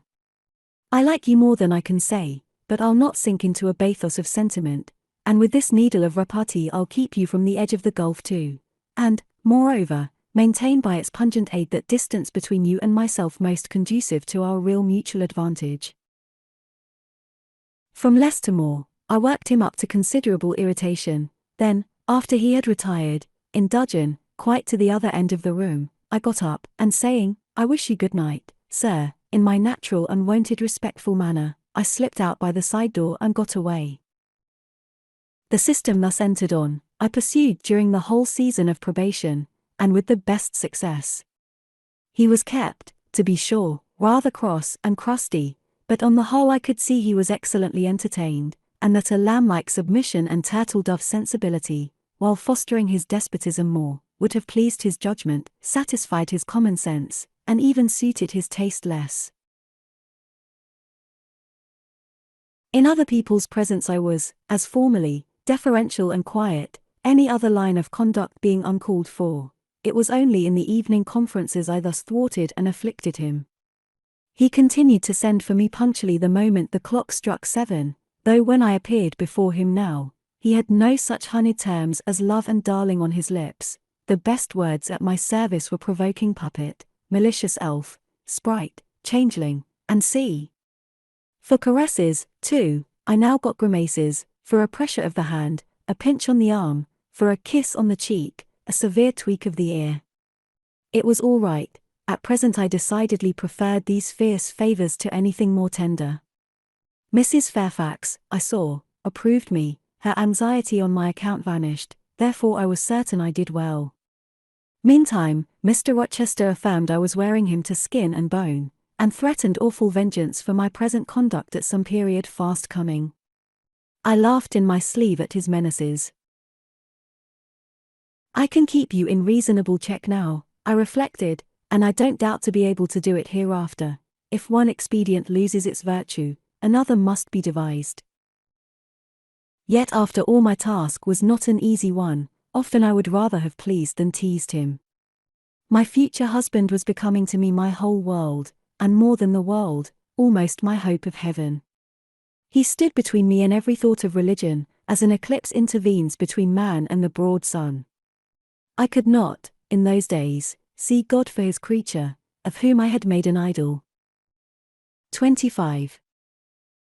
The month of courtship had wasted, its very last hours were being numbered. There was no putting off the day that advanced, the bridal day, and all preparations for its arrival were complete. I, at least, had nothing more to do. There were my trunks, packed, locked, corded, ranged in a row along the wall of my little chamber. Tomorrow, at this time, they would be far on their road to London, and so should I, D.V., or rather, not I, but one Jane Rochester, a person whom as yet I knew not. The cards of address alone remained to nail on. They lay, for little squares, in the drawer. Mr. Rochester had himself written the direction, Mrs. Rochester, Hotel, London, on each. I could not persuade myself to affix them, or to have them affixed. Mrs. Rochester. She did not exist, she would not be born till tomorrow, sometime after 8 a.m., and I would wait to be assured she had come into the world alive before I assigned to her all that property. It was enough that in yonder closet, opposite my dressing table, garments said to be hers had already displaced my black stuff lowered frock and straw bonnet, for not to me appertained that suit of wedding raiment, the pearl-coloured robe, the vapoury veil pendant from the usurped portmanteau. I shut the closet to conceal the strange, wraith-like apparel it contained, which, at this evening hour, 9 o'clock, gave out certainly a most ghostly shimmer through the shadow of my apartment. I will leave you by yourself, white dream, I said. I am feverish, I hear the wind blowing, I will go out of doors and feel it. It was not only the hurry of preparation that made me feverish, not only the anticipation of the great change, the new life which was to commence tomorrow. Both these circumstances had their share, doubtless, in producing that restless, excited mood which hurried me forth at this late hour into the darkening grounds, but a third cause influenced my mind more than they. I had at heart a strange and anxious thought. Something had happened which I could not comprehend. No one knew of or had seen the event but myself. It had taken place the preceding night. Mr. Rochester that night was absent from home, nor was he yet returned. Business had called him to a small estate of 2 or 3 farms he possessed 30 miles off. Business it was requisite he should settle in person, previous to his meditated departure from England. I waited now his return, eager to disburthen my mind, and to seek of him the solution of the enigma that perplexed me. Stay till he comes, reader, and, when I disclose my secret to him, you shall share the confidence. I sought the orchard, driven to its shelter by the wind, which all day had blown strong and full from the south, without, however, bringing a speck of rain. Instead of subsiding as night drew on, it seemed to augment its rush and deepen its roar. The trees blew steadfastly one way, never writhing round, and scarcely tossing back their boughs once in an hour, so continuous was the strain bending their branchy heads northward. The clouds drifted from pole to pole, fast following, mass on mass. No glimpse of blue sky had been visible that July day. It was not without a certain wild pleasure I ran before the wind, delivering my trouble of mind to the measureless air torrent thundering through space. Descending the laurel walk, I faced the wreck of the chestnut tree. It stood up black and riven, the trunk, split down the center, gasped ghastly. The cloven halves were not broken from each other, for the firm base and strong roots kept them unsundered below. Though community of vitality was destroyed, the sap could flow no more. Their great boughs on each side were dead, and next winter's tempests would be sure to fell one or both to earth. As yet, however, they might be said to form one tree a ruin, but an entire ruin. You did right to hold fast to each other, I said, as if the monster splinters were living things, and could hear me.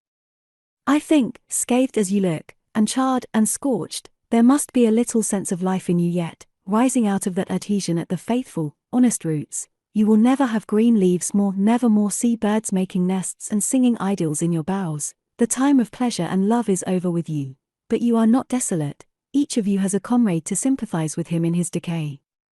As I looked up at them, the moon appeared momentarily in that part of the sky which filled their fissure. Her disk was blood-red and half overcast. She seemed to throw on me one bewildered, dreary glance, and buried herself again instantly in the deep drift of cloud.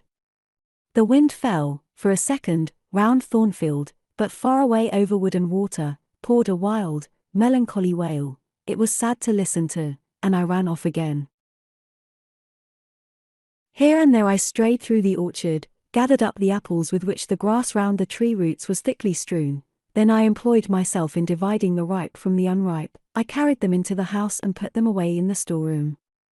Then I repaired to the library to ascertain whether the fire was lit, for, though summer, I knew on such a gloomy evening Mr. Rochester would like to see a cheerful hearth when he came in. Yes, the fire had been kindled some time, and burnt well.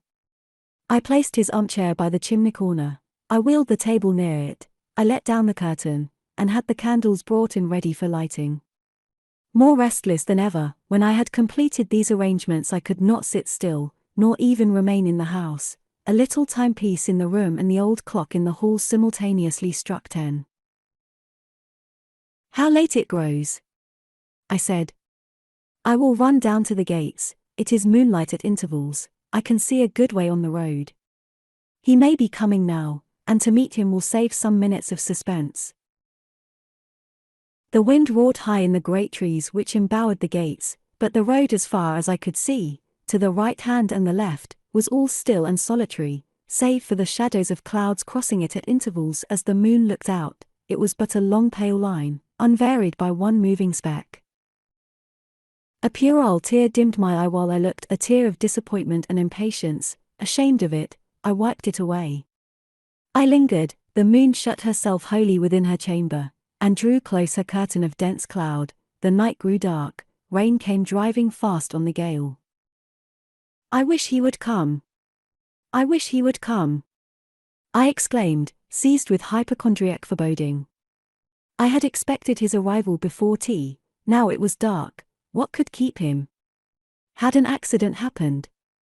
The event of last night again recurred to me. I interpreted it as a warning of disaster. I feared my hopes were too bright to be realized, and I had enjoyed so much bliss lately that I imagined my fortune had passed its meridian, and must now decline. Well, I cannot return to the house, I thought. I cannot sit by the fireside, while he is abroad in inclement weather. Better tire my limbs than strain my heart. I will go forward and meet him.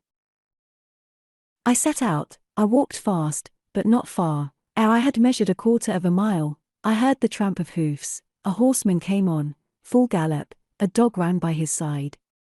Away with evil presentiment. It was he. Here he was, mounted on Mesrour, followed by Pilot.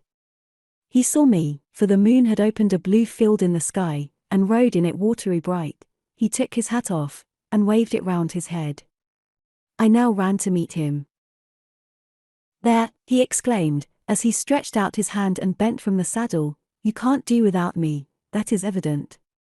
Step on my boot toe, give me both hands, mount."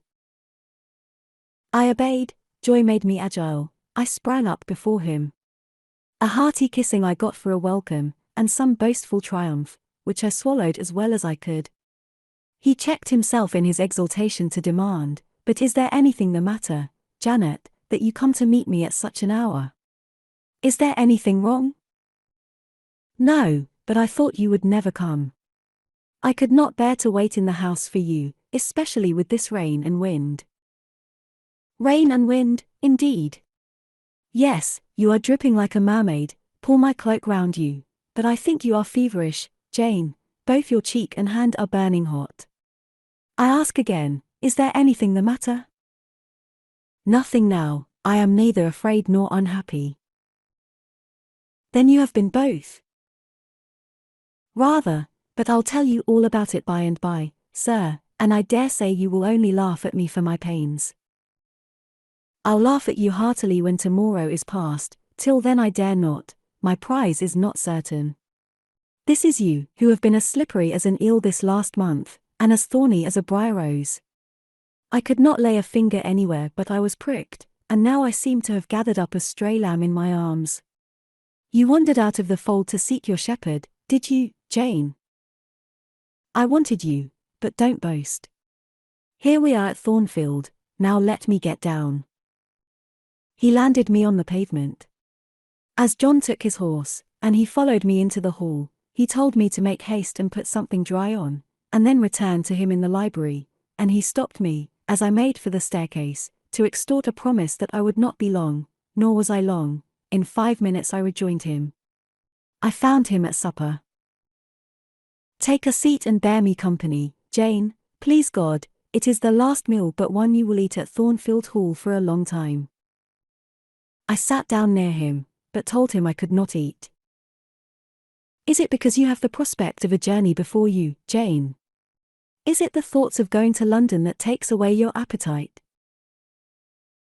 I cannot see my prospects clearly tonight, sir, and I hardly know what thoughts I have in my head. Everything in life seems unreal.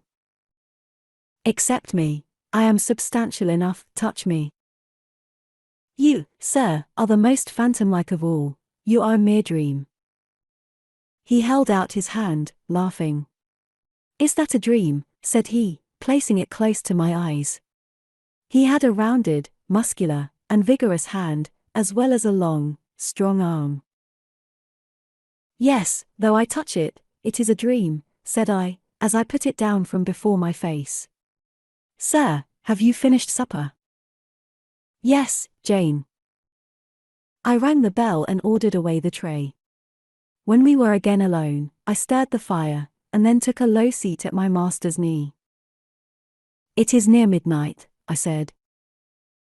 Yes, but remember, Jane, you promised to wake with me the night before my wedding. I did, and I will keep my promise, for an hour or two at least. I have no wish to go to bed. Are all your arrangements complete? All, sir. And on my part likewise, he returned, I have settled everything, and we shall leave Thornfield tomorrow, within half an hour after our return from church. Very well, sir. With what an extraordinary smile you uttered that word very well, Jane. What a bright spot of colour you have on each cheek. And how strangely your eyes glitter. Are you well? I believe I am. Believe. What is the matter? Tell me what you feel. I could not, sir, no words could tell you what I feel. I wish this present hour would never end, who knows with what fate the next may come charged. This is hypochondria, Jane. You have been overexcited, or overfatigued. Do you, sir, feel calm and happy? Calm, no, but happy to the heart's core. I looked up at him to read the signs of bliss in his face. It was ardent and flushed. Give me your confidence, Jane, he said, relieve your mind of any weight that oppresses it, by imparting it to me. What do you fear, that I shall not prove a good husband? It is the idea farthest from my thoughts. Are you apprehensive of the new sphere you are about to enter, of the new life into which you are passing? No. You puzzle me, Jane, your look and tone of sorrowful audacity perplex and pain me. I want an explanation. Then, sir, listen. You were from home last night? I was, I know that, and you hinted a while ago at something which had happened in my absence, nothing, probably, of consequence, but, in short, it has disturbed you. Let me hear it. Mrs. Fairfax has said something, perhaps. Or you have overheard the servants' talk, your sensitive self-respect has been wounded. No, sir. It struck 12. I waited till the timepiece had concluded its silver chime, and the clock its hoarse, vibrating stroke, and then I proceeded. All day yesterday I was very busy, and very happy in my ceaseless bustle, for I am not, as you seem to think, troubled by any haunting fears about the new sphere, etc. I think it a glorious thing to have the hope of living with you, because I love you. No, sir, don't caress me now, let me talk undisturbed. Yesterday I trusted well in Providence, and believed that events were working together for your good and mine. It was a fine day, if you recollect, the calmness of the air and sky forbade apprehensions respecting your safety or comfort on your journey. I walked a little while on the pavement after tea, thinking of you, and I beheld you in imagination so near me, I scarcely missed your actual presence. I thought of the life that lay before me, your life, sir, an existence more expansive and stirring than my own, as much more so as the depths of the sea to which the brook runs are than the shallows of its own straight channel. I wondered why moralists call this world a dreary wilderness. For me it blossomed like a rose. Just at sunset, the air turned cold and the sky cloudy. I went in, Sophie called me upstairs to look at my wedding dress, which they had just brought, and under it in the box I found your present, the veil which, in your princely extravagance, you sent for from London, resolved, I suppose, since I would not have jewels, to cheat me into accepting something as costly. I smiled as I unfolded it, and devised how I would tease you about your aristocratic tastes, and your efforts to mask your plebeian bride in the attributes of a peeress. I thought how I would carry down to you the square of unembroidered blonde I had myself prepared as a covering for my low-born head, and ask if that was not good enough for a woman who could bring her husband neither fortune, beauty, nor connections. I saw plainly how you would look, and heard your impetuous republican answers, and your haughty disavowal of any necessity on your part to augment your wealth, or elevate your standing, by marrying either a purse or a coronet. How well you read me, you witch, interposed Mr. Rochester, but what did you find in the veil besides its embroidery? Did you find poison, or a dagger, that you look so mournful now? No, no, sir, besides the delicacy and richness of the fabric, I found nothing save Fairfax Rochester's pride, and that did not scare me, because I am used to the sight of the demon. But, sir, as it grew dark, the wind rose. It blew yesterday evening, not as it blows now, wild and high, but with a sullen, moaning sound far more eerie. I wished you were at home. I came into this room, and the sight of the empty chair and fireless hearth chilled me. For some time after I went to bed, I could not sleep, a sense of anxious excitement distressed me. The gale still rising, seemed to my ear to muffle a mournful undersound, whether in the house or abroad I could not at first tell, but it recurred, doubtful yet doleful at every lull. At last I made out it must be some dog howling at a distance. I was glad when it ceased. On sleeping, I continued in dreams the idea of a dark and gusty night. I continued also the wish to be with you, and experienced a strange, regretful consciousness of some barrier dividing us. During all my first sleep, I was following the windings of an unknown road. Total obscurity environed me, rain pelted me. I was burdened with the charge of a little child, a very small creature, too young and feeble to walk, and which shivered in my cold arms, and wailed piteously in my ear. I thought, sir, that you were on the road a long way before me, and I strained every nerve to overtake you, and made effort on effort to utter your name and entreat you to stop, but my movements were fettered, and my voice still died away inarticulate, while you, I felt, withdrew farther and farther every moment. And these dreams weigh on your spirits now, Jane, when I am close to you. Little nervous subject. Forget visionary woe, and think only of real happiness. You say you love me, Janet. Yes, I will not forget that, and you cannot deny it. Those words did not die inarticulate on your lips.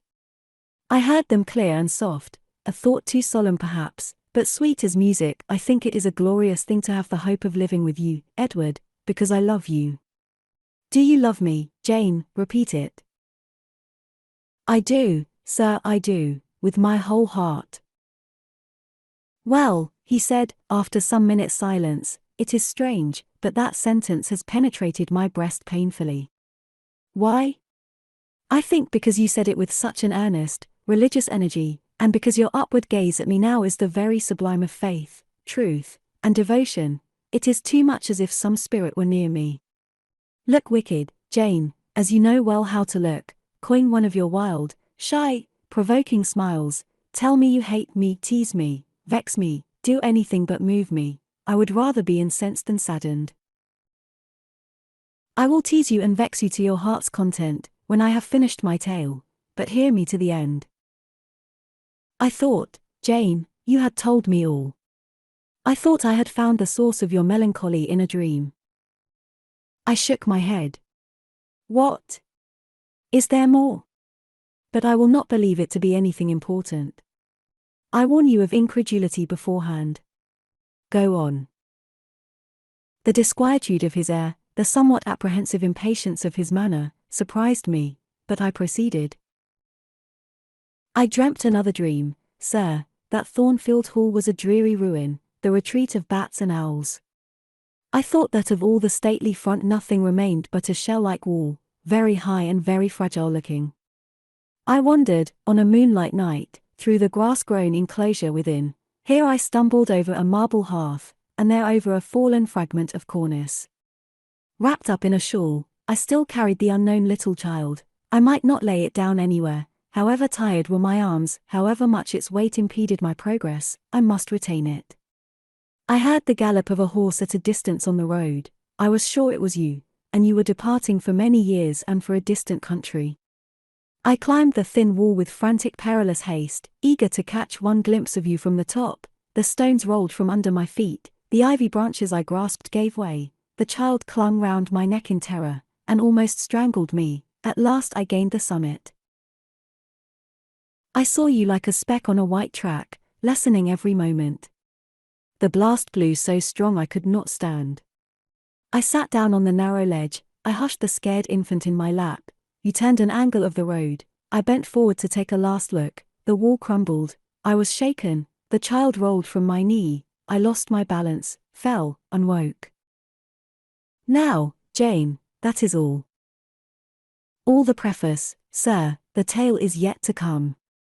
On waking, a gleam dazzled my eyes, I thought, oh, it is daylight. But I was mistaken, it was only candlelight. Sophie, I supposed, had come in. There was a light in the dressing table, and the door of the closet, where, before going to bed, I had hung my wedding dress and veil, stood open. I heard a rustling there. I asked, Sophie, what are you doing? No one answered, but a form emerged from the closet. It took the light, held it aloft, and surveyed the garments pendant from the portmanteau. Sophie! Sophie! I again cried, and still it was silent.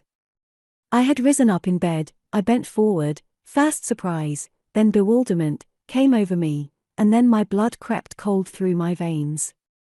Mr. Rochester, this was not Sophie, it was not Leah, it was not Mrs. Fairfax, it was not, no, I was sure of it, and am still, it was not even that strange woman, Grace Poole.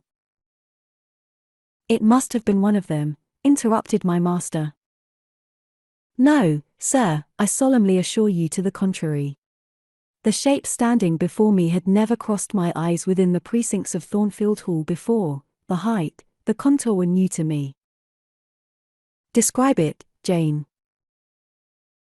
It seemed, sir, a woman, tall and large, with thick and dark hair hanging long down her back.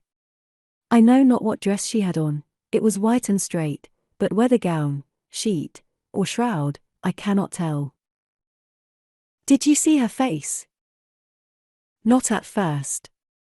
But presently she took my veil from its place, she held it up, gazed at it long, and then she threw it over her own head, and turned to the mirror. At that moment I saw the reflection of the visage and features quite distinctly in the dark oblong glass. And how were they? Fearful and ghastly to me. Oh, sir, I never saw a face like it. It was a discolored face, it was a savage face. I wish I could forget the roll of the red eyes and the fearful blackened inflation of the lineaments. Ghosts are usually pale, Jane. This, sir, was purple, the lips were swelled and dark, the brow furrowed, the black eyebrows widely raised over the bloodshot eyes. Shall I tell you of what it reminded me? You may. Of the foul German spectre, the vampire. Ah, what did it do? Sir, it removed my veil from its gaunt head, rent it in two parts, and flinging both on the floor, trampled on them. Afterwards, it drew aside the window curtain and looked out. Perhaps it saw dawn approaching, for, taking the candle, it retreated to the door. Just at my bedside, the figure stopped, the fiery eyes glared upon me. She thrust up her candle close to my face, and extinguished it under my eyes. I was aware her lurid visage flamed over mine, and I lost consciousness. For the second time in my life, only the second time, I became insensible from terror. Who was with you when you revived? No one, sir, but the broad day. I rose, bathed my head and face in water, drank a long draught, felt that though enfeebled I was not ill, and determined that to none but you would I impart this vision.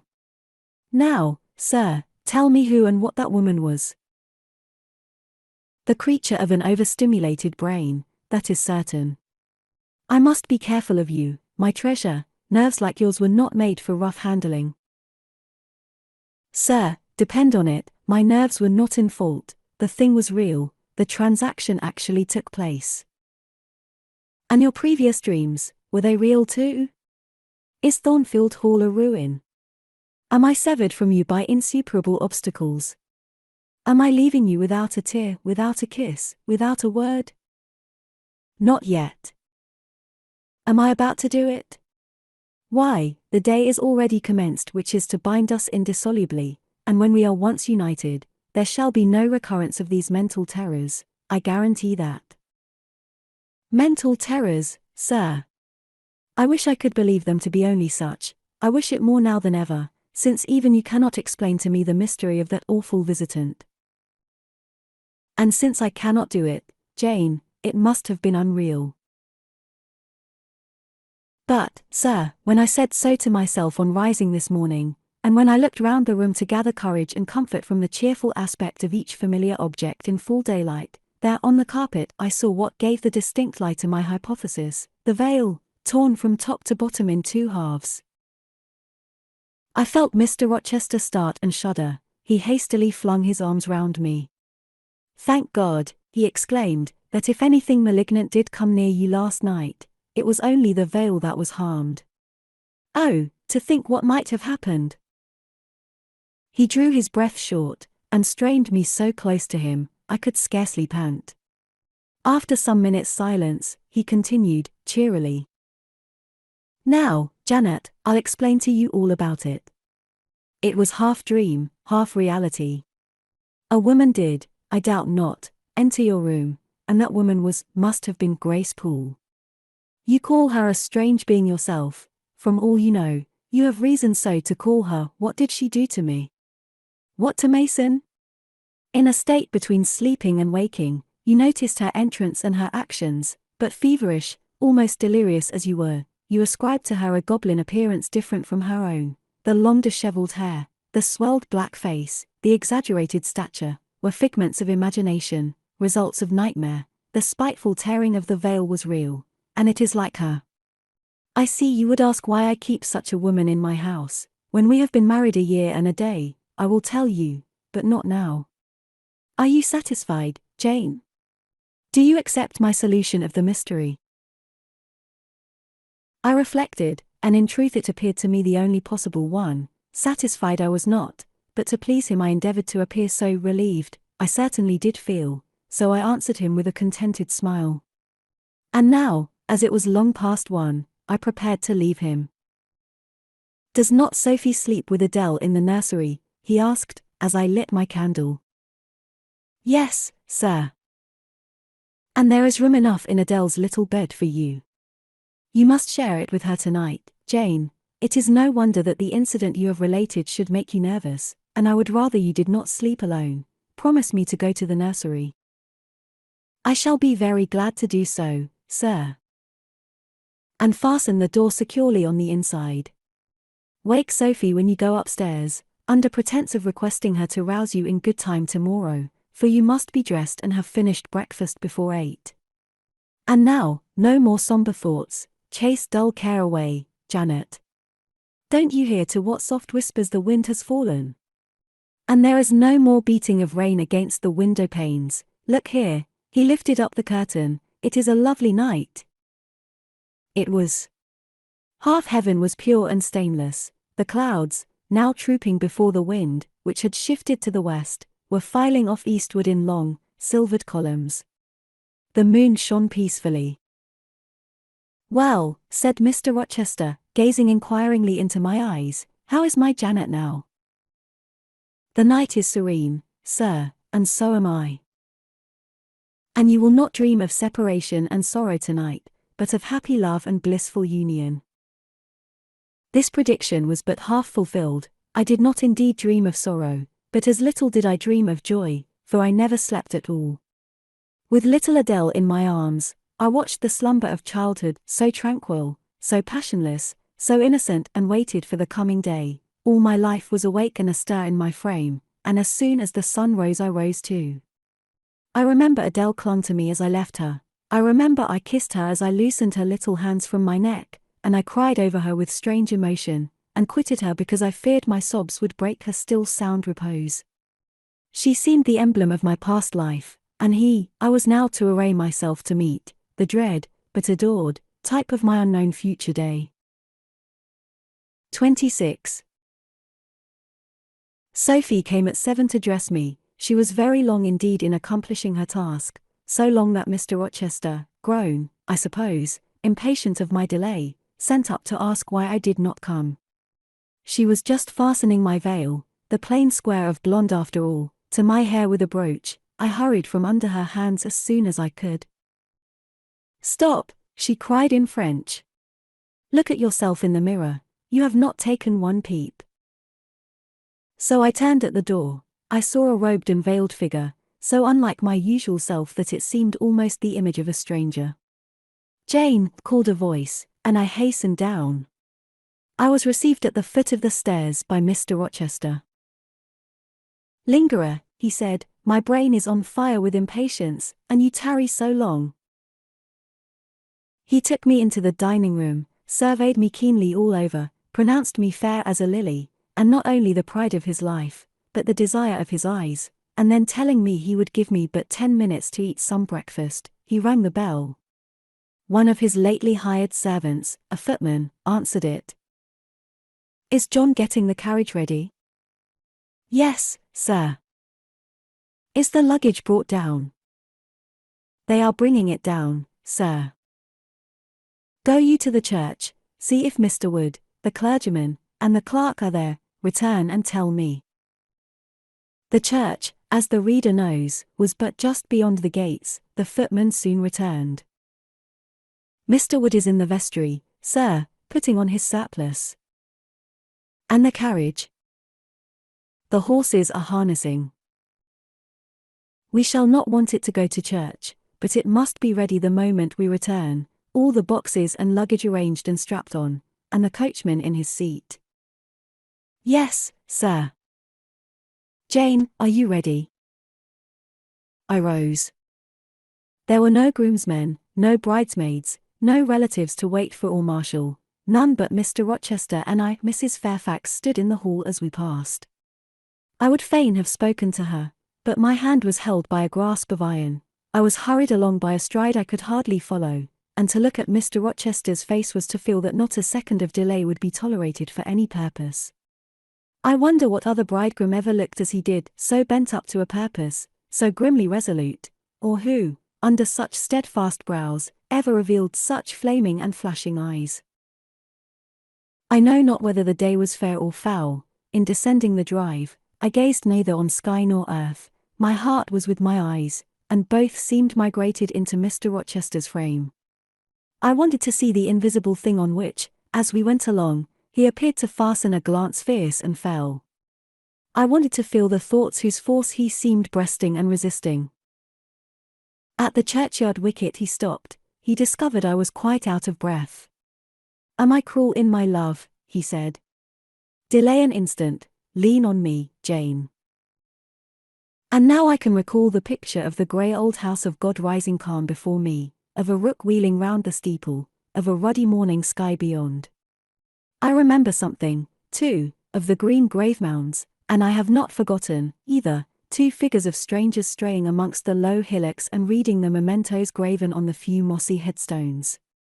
I noticed them, because, as they saw us, they passed round to the back of the church, and I doubted not they were going to enter by the side aisle door and witness the ceremony. By Mr. Rochester they were not observed. He was earnestly looking at my face, from which the blood had, I dare say, momentarily fled, for I felt my forehead dewy, and my cheeks and lips cold. When I rallied, which I soon did, he walked gently with me up the path to the porch. We entered the quiet and humble temple. The priest waited in his white surplice at the lowly altar, the clerk beside him. All was still, 2 shadows only moved in a remote corner. My conjecture had been correct, the strangers had slipped in before us, and they now stood by the vault of the Rochesters, their backs towards us, viewing through the rails the old time-stained marble tomb, where a kneeling angel guarded the remains of Dame de Rochester, slain at Marston Moor in the time of the Civil Wars, and of Elizabeth, his wife. Our place was taken at the communion rails. Hearing a cautious step behind me, I glanced over my shoulder. One of the strangers, a gentleman, evidently, was advancing up the chancel. The service began. The explanation of the intent of matrimony was gone through, and then the clergyman came a step further forward, and, bending slightly towards Mr. Rochester, went on. I require and charge you both, as you will answer at the dreadful day of judgment, when the secrets of all hearts shall be disclosed, that if either of you know any impediment why ye may not lawfully be joined together in matrimony, ye do now confess it, for be ye well assured that so many as are coupled together otherwise than God's word doth allow, are not joined together by God, neither is their matrimony lawful. He paused, as the custom is. When is the pause after that sentence ever broken by reply? Not, perhaps, once in 100 years. And the clergyman, who had not lifted his eyes from his book, and had held his breath but for a moment, was proceeding. His hand was already stretched towards Mr. Rochester, as his lips unclosed to ask, "Wilt thou have this woman for thy wedded wife?" When a distinct and near voice said, "The marriage cannot go on. I declare the existence of an impediment."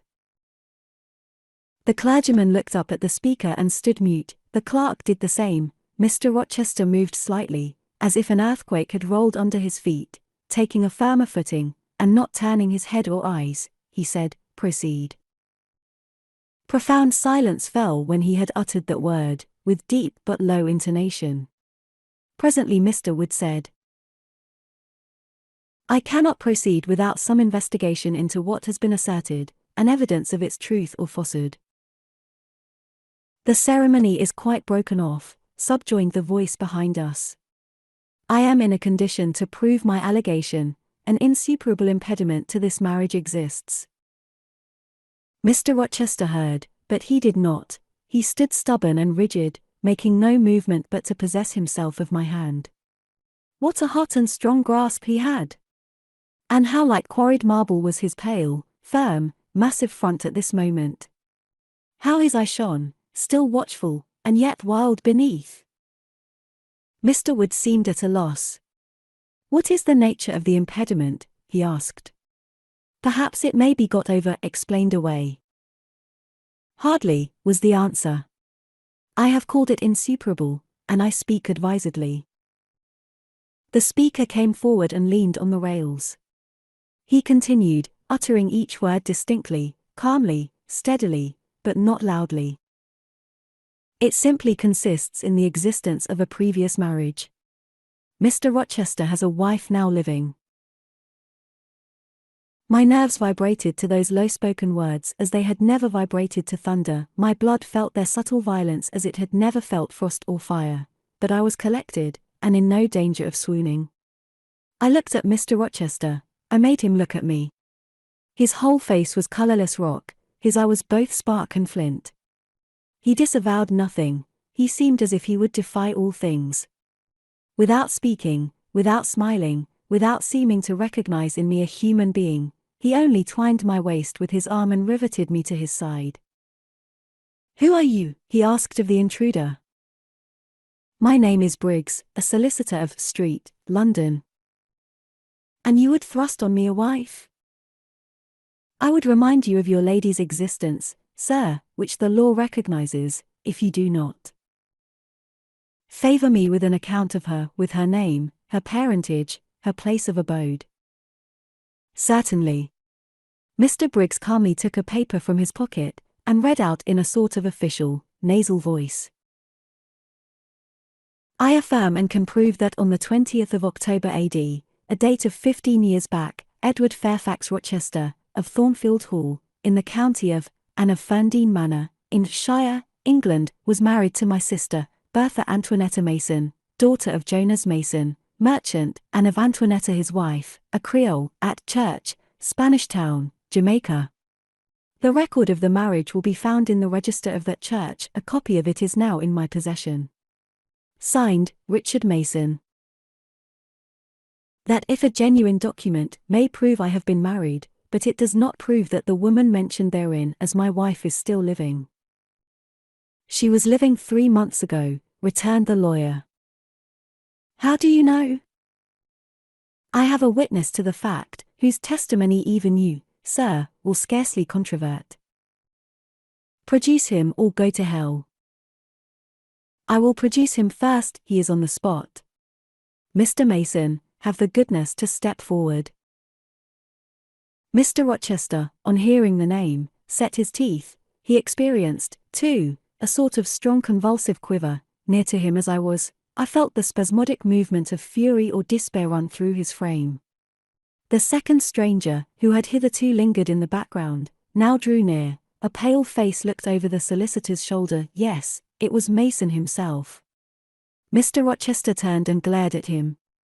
His eye, as I have often said, was a black eye. It had now a tawny, nay, a bloody light in its gloom, and his face flushed olive cheek and hueless forehead received a glow as from spreading, ascending heart fire, and he stirred, lifted his strong arm. He could have struck Mason, dashed him on the church floor, shocked by ruthless blow the breath from his body, but Mason shrank away, and cried faintly, "Good God!" Contempt fell cool on Mr. Rochester. His passion died as if a blight had shriveled it up. He only asked, "What have you to say?" An inaudible reply escaped Mason's white lips. "The devil is in it if you cannot answer distinctly. I again demand, what have you to say?" Sir, interrupted the clergyman, "do not forget you are in a sacred place." Then addressing Mason, he inquired gently, "Are you aware, sir, whether or not this gentleman's wife is still living?" "Courage," urged the lawyer, "speak out." "She is now living at Thornfield Hall," said Mason, in more articulate tones. "I saw her there last April. I am her brother." "At Thornfield Hall," ejaculated the clergyman. "Impossible. I am an old resident in this neighborhood, sir, and I never heard of a Mrs. Rochester at Thornfield Hall." I saw a grim smile contort Mr. Rochester's lips, and he muttered, "No, by God! I took care that none should hear of it or of her under that name." He mused. For 10 minutes he held counsel with himself. He formed his resolve, and announced it. "Enough! All shall bolt out at once, like the bullet from the barrel. Wood, close your book and take off your surplice. John Green, to the clerk, leave the church. There will be no wedding today." The man obeyed. Mr. Rochester continued, hardily and recklessly, "Bigamy is an ugly word. I meant, however, to be a bigamist, but fate has outmaneuvered me, or Providence has checked me, perhaps the last. I am little better than a devil at this moment, and, as my pastor there would tell me, deserve no doubt the sternest judgments of God, even to the quenchless fire and deathless worm. Gentlemen, my plan is broken up. What this lawyer and his client say is true. I have been married, and the woman to whom I was married lives. You say you never heard of a Mrs. Rochester at the house up yonder, Wood, but I dare say you have many a time inclined your ear to gossip about the mysterious lunatic kept there under watch and ward. Some have whispered to you that she is my bastard half-sister, some, my cast-off mistress. I now inform you that she is my wife, whom I married 15 years ago, Bertha Mason by name, sister of this resolute personage, who is now, with his quivering limbs and white cheeks, showing you what a stout heart men may bear. Cheer up, Dick, never fear me, I'd almost as soon strike a woman as you. Bertha Mason is mad, and she came of a mad family, idiots and maniacs through 3 generations. Her mother, the Creole, was both a madwoman and a drunkard, as I found out after I had read the daughter, for they were silent on family secrets before. Bertha, like a dutiful child, copied her parent in both points. I had a charming partner, pure, wise, modest. You can fancy I was a happy man. I went through rich scenes. Oh, my experience has been heavenly, if you only knew it. But I owe you no further explanation. Briggs, Wood, Mason, I invite you all to come up to the house and visit Mrs. Poole's patient, and my wife. You shall see what sort of a being I was cheated into espousing, and judge whether or not I had a right to break the compact, and seek sympathy with something at least human. This girl, he continued, looking at me, knew no more than you, Wood, of the disgusting secret. She thought all was fair and legal, and never dreamt she was going to be entrapped into a feigned union with a defrauded wretch, already bound to a bad, mad, and embruted partner. Come all of you, follow. Still holding me fast, he left the church. The three gentlemen came after. At the front door of the hall we found the carriage. Take it back to the coach house, John, said Mr. Rochester coolly. It will not be wanted today. At our entrance, Mrs. Fairfax, Adele, Sophie, Leah, advanced to meet and greet us. To the right about every soul, cried the master, away with your congratulations. Who wants them? Not I, they are 15 years too late. He passed on and ascended the stairs, still holding my hand, and still beckoning the gentlemen to follow him, which they did. We mounted the first staircase, passed up the gallery, proceeded to the third story. The low, black door, opened by Mr. Rochester's master key, admitted us to the tapestried room, with its great bed and its pictorial cabinet. You know this place, Mason, said our guide. She bit and stabbed you here. He lifted the hangings from the wall, uncovering the second door. This, too, he opened. In a room without a window, there burnt a fire guarded by a high and strong fender, and a lamp suspended from the ceiling by a chain. Grace Poole bent over the fire, apparently cooking something in a saucepan. In the deep shade, at the farther end of the room, a figure ran backwards and forwards. What it was, whether beast or human being, one could not, at first sight, tell. It grovelled, seemingly, on all fours. It snatched and growled like some strange wild animal, but it was covered with clothing, and a quantity of dark, grizzled hair, wild as a mane, hid its head and face. Good morrow, Mrs. Poole, said Mr. Rochester. How are you? And how is your charge today? We're tolerable, sir, I thank you, replied Grace, lifting the boiling mess carefully onto the hob, rather snappish, but not rageous. A fierce cry seemed to give the lie to her favourable report. The clothed hyena rose up, and stood tall on its hind feet. Ah! Sir, she sees you, exclaimed Grace. You'd better not stay. Only a few moments, Grace, you must allow me a few moments. Take care then, sir, for God's sake, take care. The maniac bellowed. She parted her shaggy locks from her visage, and gazed wildly at her visitors. I recognized well that purple face, those bloated features. Mrs. Poole advanced. Keep out of the way, said Mr. Rochester, thrusting her aside. She has no knife now, I suppose, and I'm on my guard.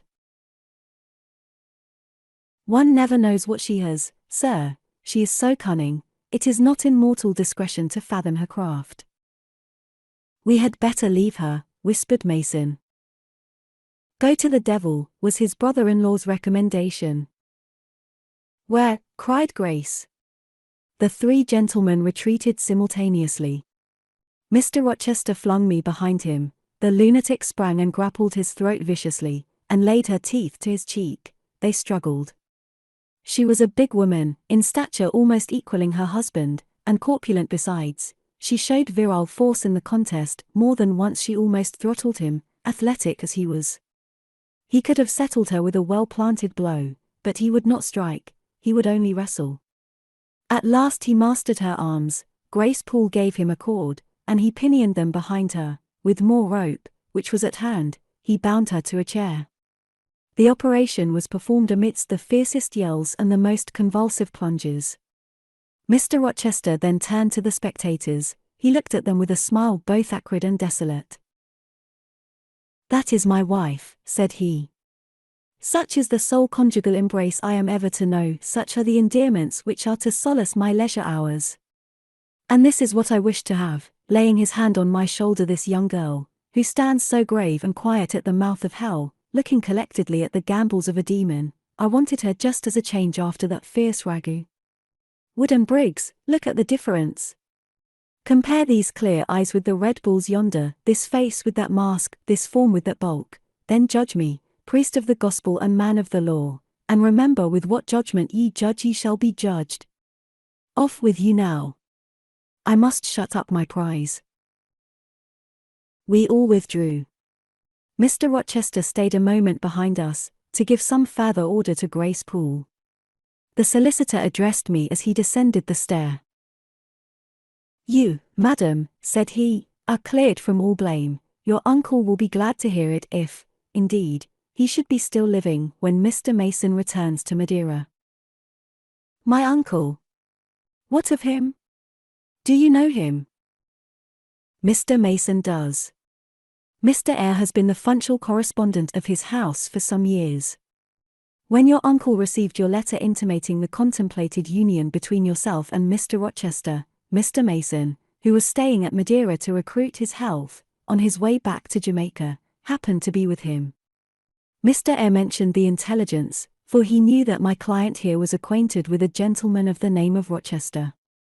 Mr. Mason, astonished and distressed as you may suppose, revealed the real state of matters. Your uncle, I am sorry to say, is now on a sick bed, from which, considering the nature of his disease, decline, and the stage it has reached, it is unlikely he will ever rise. He could not then hasten to England himself, to extricate you from the snare into which you had fallen, but he implored Mr. Mason to lose no time in taking steps to prevent the false marriage. He referred him to me for assistance. I used all dispatch, and am thankful I was not too late, as you, doubtless, must be also. Were I not morally certain that your uncle will be dead ere you reach Madeira, I would advise you to accompany Mr. Mason back, but as it is, I think you had better remain in England till you can hear further, either from or of Mr. Eyre. Have we anything else to stay for? He inquired of Mr. Mason.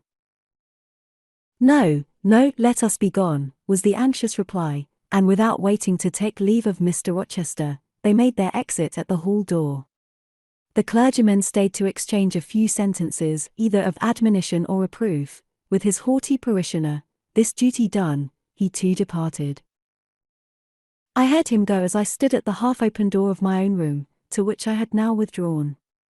The house cleared, I shut myself in, fastened the bolt that none might intrude, and proceeded not to weep, not to mourn. I was yet too calm for that, but mechanically to take off the wedding dress, and replace it by the stuff gown I had worn yesterday, as I thought, for the last time. I then sat down. I felt weak and tired.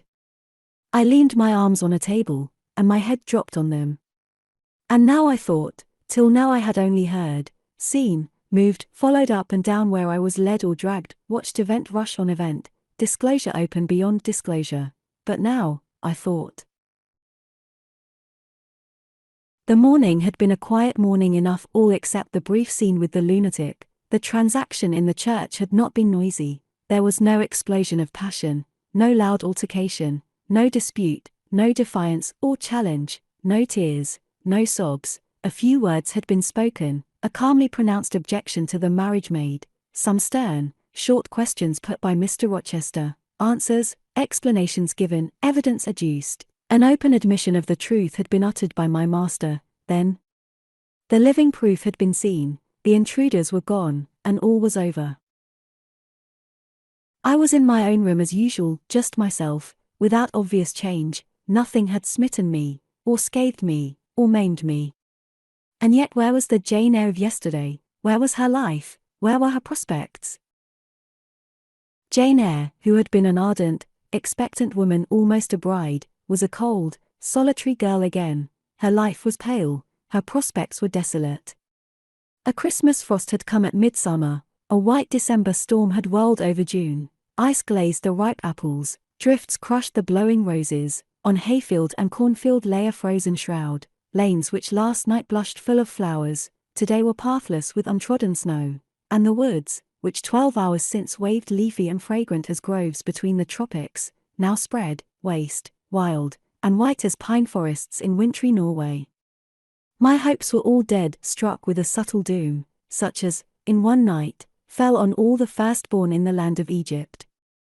I looked on my cherished wishes, yesterday so blooming and glowing, they lay stark, chill, livid corpses that could never revive. I looked at my love, that feeling which was my master's, which he had created, it shivered in my heart, like a suffering child in a cold cradle, sickness and anguish had seized it, it could not seek Mr. Rochester's arms, it could not derive warmth from his breast. Oh, never more could it turn to him, for faith was blighted, confidence destroyed. Mr. Rochester was not to me what he had been, for he was not what I had thought him. I would not ascribe vice to him, I would not say he had betrayed me, but the attribute of stainless truth was gone from his idea, and from his presence I must go. That I perceived well. When, how, whither, I could not yet discern, but he himself, I doubted not, would hurry me from Thornfield. Real affection, it seemed, he could not have for me, it had been only fitful passion, that was balked, he would want me no more. I should fear even to cross his path now, my view must be hateful to him. Oh, how blind had been my eyes! How weak my conduct!